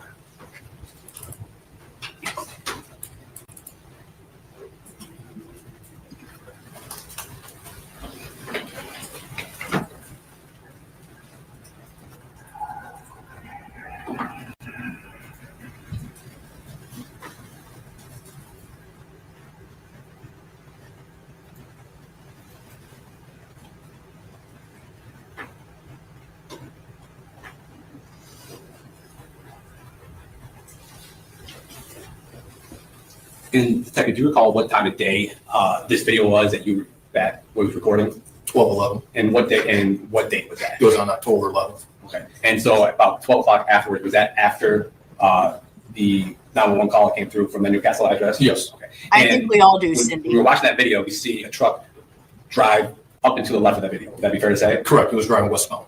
Westbound. Is this is this a 2-way street, 1-way street? It is a 1-way street, you want to go west. Okay. And so west of what we just saw there, what's over there? It'll be John R. Possibly. And it was your testimony that it was a couple blocks away that this burned out car that you reviewed was located there. Correct, it'll be south of there. It'll be south. And I will reiterate, I believe, which one was it? One of them had past history of the Joshua. I can never say his last name right. I would keep wanting to call him Zuazo from Lion King. But, you know, Zuazo has criminal records dating back to 2004, including multiple convictions of armed robbery and receiving stolen property. So with that, where did all that come from? You know, I mean, was this something that they've been doing? Sure. It's only got a few minutes, just a couple minutes left, but go ahead. We got questions. We can talk. I'm game to talk. Yeah. You know, again, he has a criminal record. Zuazo has a criminal record dating back 2004. So armed robbery, receiving stolen property. And then on Hernandez, Hernandez, we'll put that one back in there too that we reviewed earlier. He has a 2006 conviction for third-degree criminal sexual conduct and a 2012 conviction for attempting to possess a weapon while incarcerated. So we know he has criminal issues as well as Zuazo. So it's very interesting. It's very interesting. Give me some questions, Cindy. What you got? What you got? Could it be animosity? Okay. And like I said, because they both have this criminal history, so were they associated in the past? Have they been friends for a long time? And I mean, I have so many questions that we don't have answers to. We don't know. And I don't know. Sure. No problem, Cindy. Yeah, we'll finish out. It's only got a couple minutes and then it ends abruptly. I don't know why. It's got about 8 minutes left and then it just ends. And I hate when the streams do this. They don't say goodbye. They don't say, hey, we're done for the day. Sometimes these court streams just stop. So we'll finish it out and then we'll chat. Yes. Okay. And we'll play 21B at this time.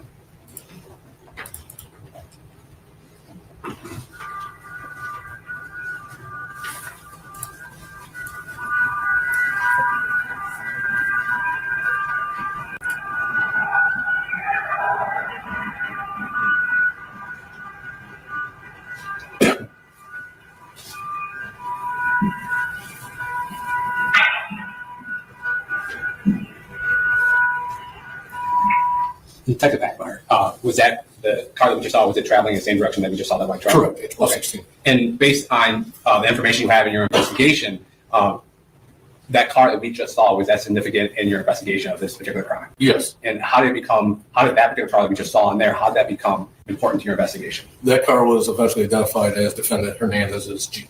And what type of car was that? It's a Grand Jeep Cherokee, I think it was a 2020. Okay. And so during your investigation, that car came to be linked to the defendant Hernandez? Correct. Okay. And do you recall what time of day, this clip that we just watched, what time of day that was after the first one that we saw? That was 5 minutes after the DTE truck went by, 1216. The first video showed the DTE truck, and then the second video shows a car that resembles a car that was associated with Ms. Hernandez. Correct. And then just off the screen, a little while later, that car is recovered and burned out. Correct. You know, you would hear the explosion in the video. That's the sound that you believe you were hearing? Yes. Okay. And then at some point, were you made aware or were contacted by Home Depot, asset protection, or how did that come about? Yes. Detective Durfee actually contacted Home Depot Asset Protection to see if they could link up purchases of certain items at the same time, which he requested a high-vis vest in Gorilla Tape. Okay, so would it be fair to say you had information or items that would potentially be associated with the Newcastle address or your investigation? Correct. And that information was then relayed to Home Depot? Correct. Okay. And would it be fair to say that Home Depot then reached out to you guys and provided video and possibly receipts? It was requested, we requested Home Depot to look up these certain items, see if they were purchased, and then look into video. And as a detective, is that common practice or something you have done in the past during investigations? Yes. Okay, so you were reaching out asking for a reverse item lookup. This wasn't outside of your normal standards of investigation? No. Okay. So be fair to say that certain items are given to an LPO or asset protection person from Home Depot. They do what they do and then potentially submit either video or in-store receipts related to those items. Correct. Okay. And then after receiving items in other investigations, you can review videos and see if that matches anything that you guys are looking for. Correct. Okay. In this particular case, did they send you videos that were associated with those type of items that you requested? They did. They sent us a transaction receipt and video. Okay. And when those were obtained, did you review those items? Yes. Okay. And Your Honor, people are going to move to admit and publish People's Exhibit 19A at this time, and I'll hold off on 19B after a couple questions.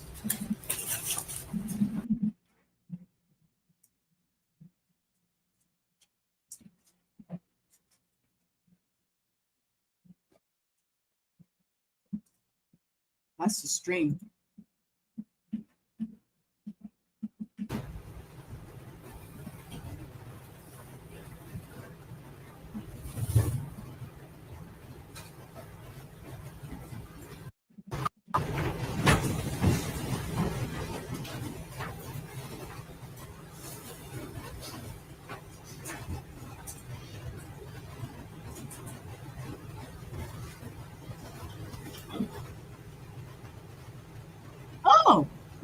just walked in.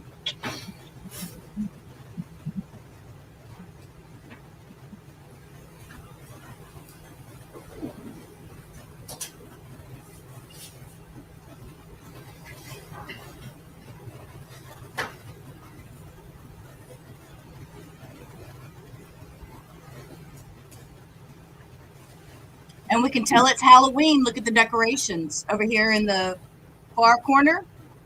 So it was October.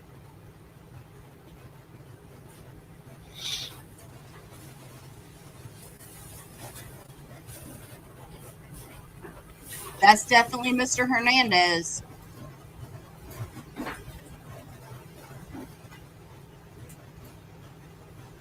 It's like he's being a lookout or something. That's quite odd.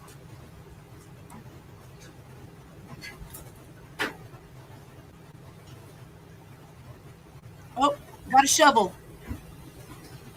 And is that the only video that Asset Protection from Home Depot sent you? No. Is that the one from, this is the one from Allen Park, though, right? Correct. And then were you on a man approach? I'm handing you with the mark that pulls exhibit 19B. Yes. Do you recognize this? That is a receipt that they supplied. When you say they, is that the Asset Protection from Home Depot? Correct. Okay. And and then has that been changed or altered or any way since Home Depot Asset Protection sent that over to you? No. So that's a fair and accurate copy of what they gave you concerning transactions that you guys were looking for? Correct. Okay. And based on information you have, that based on the video they sent you, those transactions correspond to the people around who you were looking for that date and time? Correct. Okay. People moved to admit to publish at this time. 19B, any objection? No, Your Honor. No, all right, it's in. And I'm going to publish on here so it's not too clear a copy. What on this receipt, Detective Backmeyer, based on your investigation, are there any items of note during your investigation on this receipt? There's multiple items. The Gorilla Black Duct. I don't know if he's going to go down this whole list. Poncho, one size fits most. Gorilla Black duct tape, 30-yard Gorilla Black duct tape. 3M valve respirator, cotton spray sock hood,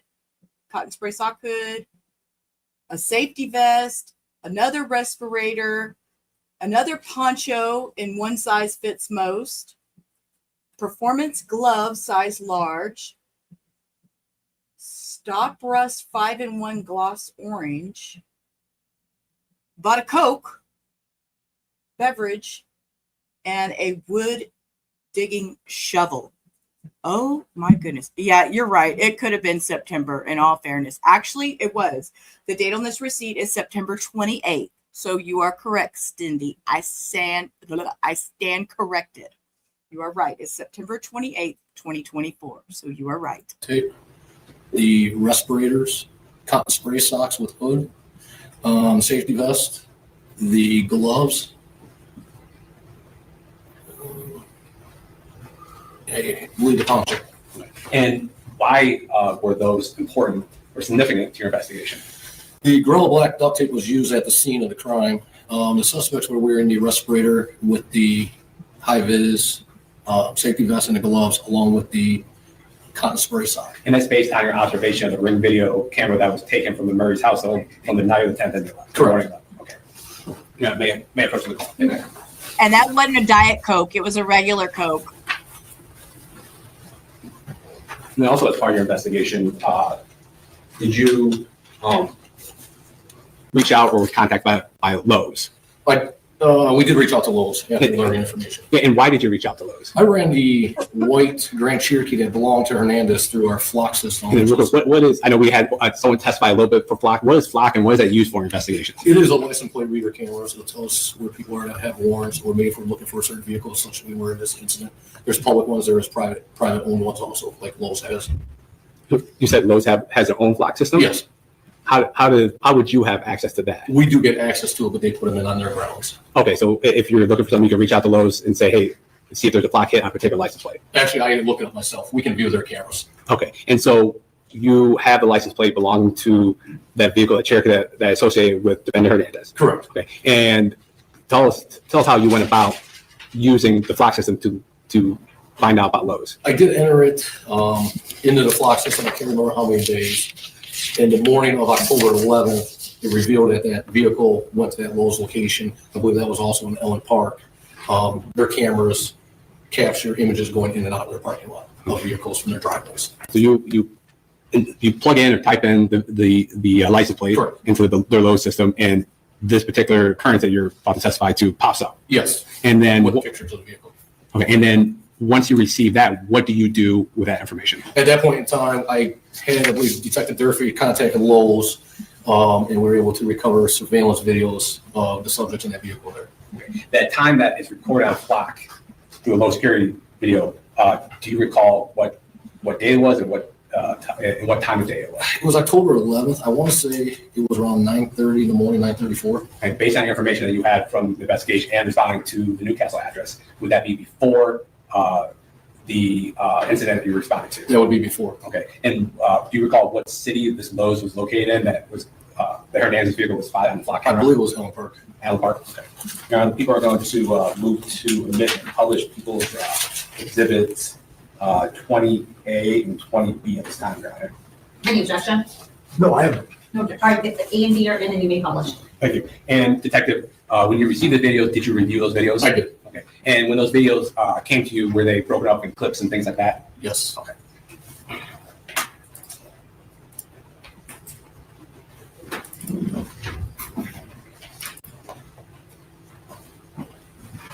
And Detective, is that the Cherokee that you had, the license plate 2 that popped up on flock? Yes. Okay. This video is only a couple minutes long, so.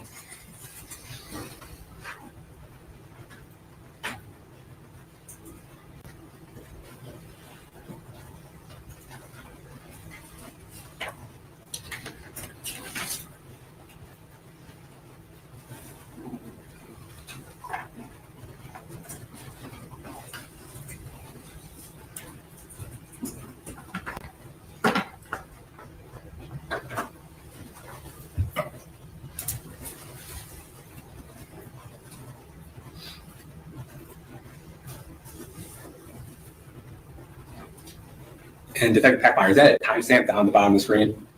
It is. And what is that? It's right now currently at 9:27 a.m. on October 11th, 2024. Thank you.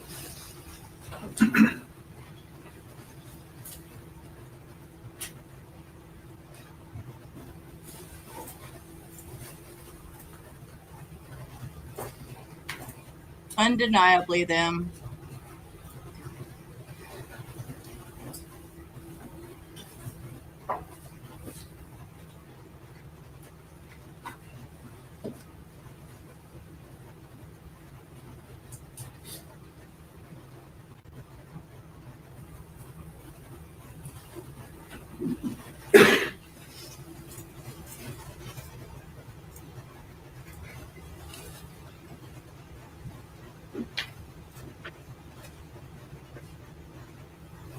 I'm curious as to what they buy here.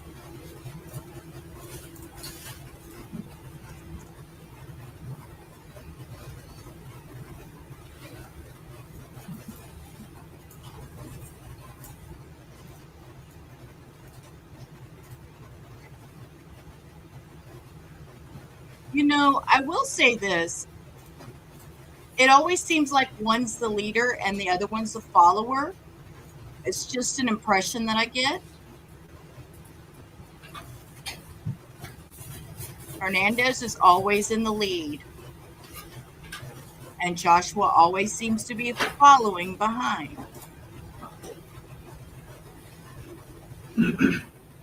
Just something I've noticed.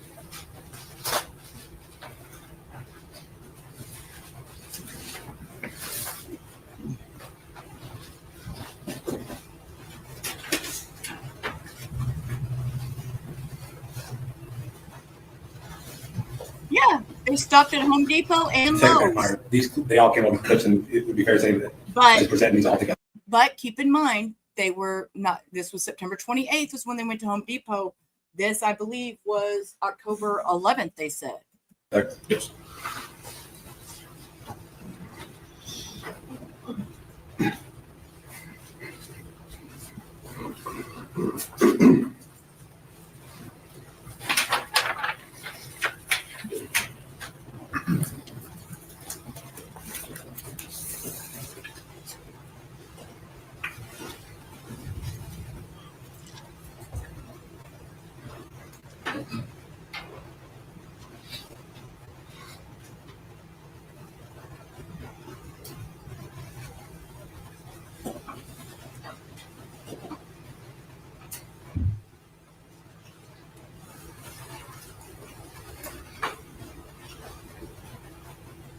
You notice he's always a follower?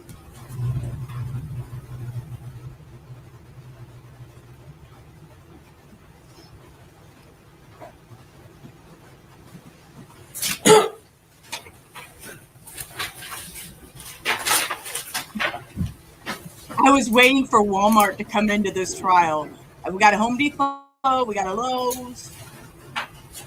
Walmart or McDonald's is next.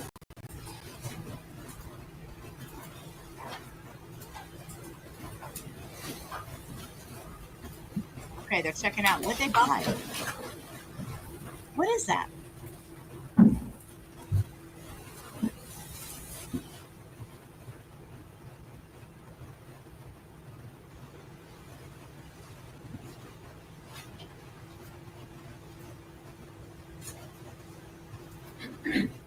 Okay, Joshua has a drink. He has a drink and something long. I don't know what that long thing is. Yes, different days.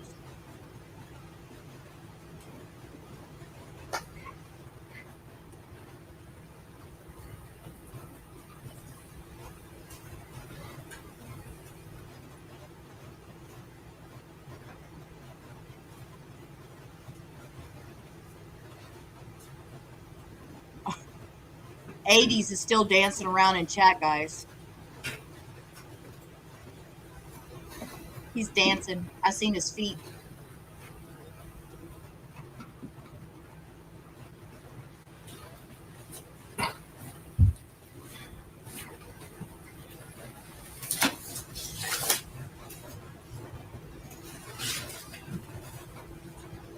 Oh, it's zip ties. It's black zip ties. That's what it is. May I approach the witness? I'm handing what's been marked as people's. Want to see? Thank you. Yes. Can you take a look at that for me a second? Does that look familiar? Yes, that's a Lowe's receipt. And is that the fair and accurate copy of the Lowe's receipt that was given to you by?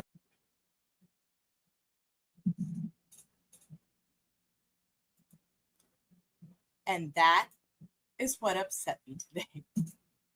Knowing that it ended just abruptly, that it just ended. And it's like, okay, we're done. So, we got questions, we got comments. Anybody want to discuss what happened today? I don't usually do that. I don't know why I don't do that, Cindy. I never really thought about that. I don't know. I guess, I don't know. Everybody's always in a rush to leave at the end of the stream. So I never say, what do you think? What, you know? It is what it is. You scrub your feet. You scrub your feet. I know you do. You got to come in here, honey. But anyways, yeah, so that's been a long day. I mean, we went from all over, you know, the things that I had questions about was, you know, that I felt like he was very targeted. Hussein was very targeted because they'd gone to that pawn shop so many times. They knew he had money, and you know that. Okay, the two juries. So what I'm understanding is that there's a jury that they seated for Joshua Zuazo, and there's a jury that they seated for Carlos. Good Lord, I done lost his last name. I was going to say Mendoza. Hernandez. Carlos Hernandez. So my biggest question right now with having the two juries, these jurors are listening to the same testimony. Okay, they're going to listen to the same exact testimony between the two. The only thing that the juries didn't hear from each other was the opening statements, and they probably won't hear the same closing statements either. They brought the one jury in, did the opening statements for that Carlos Hernandez. They took that jury out, waited till this morning, brought the jury in for Joshua Zuazo, and did opening statements for him. And then when the trial started, they brought in both juries, seated them, and they're hearing the same testimony. So my biggest question is, when and if we get to the point of verdict, if they're both guilty, or what if one is just guilty of the imprisonment charge and they don't charge him for the murder, and the other one, who, you know, I've never seen a dual jury with two different juries for the same witnesses. You know, I personally have never watched a trial like that. So that was one of the most fascinating parts of this trial coming up, was seeing that they're having two separate juries to judge these two different people, but they're all hearing the same thing. So just because I hear it one way and you hear it one way, how is that going to come together? I mean, I guess it's no difference than, you know, just like, what was the trial that we just did with the couple with their daughter? I gotta look back. Where the father tried to choke the daughter, and what was that trial? Yes, you do. The dad was trying to choke the mom, and I mean the dad was trying to choke the daughter, and Fatima, that's it. Fatima, you're right. Fatima, that's what it was. Fatima. And Ali, that was her dad, Ali, and Zahara was the mom. And, you know, mom wasn't charged with the alleged attempted murder, but the dad was. And you see how that one jury came back with total different sentences. So how these guys are already having all these animosity towards each other and these issues, you know, imagine if one gets off or one gets a way lesser sentence. I don't even know how that would go. Would you say goes to the suggestion box, you got a piece of paper, read 80, says dirty feet. Who did this? Oh, well, never mind. There's no comments. You're so silly. Right. With the Fatima trial, there was only one jury and two defendants. This one, we have two juries, two defendants, but they're all hearing the same testimony. So, you know, I'm just like, where are they going to go with this? How I want to see this one to the end. You know, I'm always, you know, all for, you know, justice for the victims. You know, Hussein Murray is also Linda Murray is a victim, although she didn't pass away. She was still a victim because of the imprisonment. So, you know, they're fighting, you know, the guys are attempting to fight that charge too. And we got to hear from Linda today. And that was so amazing to hear her so lucid. She knew exactly what she was talking about. She knew exactly what she wanted to say.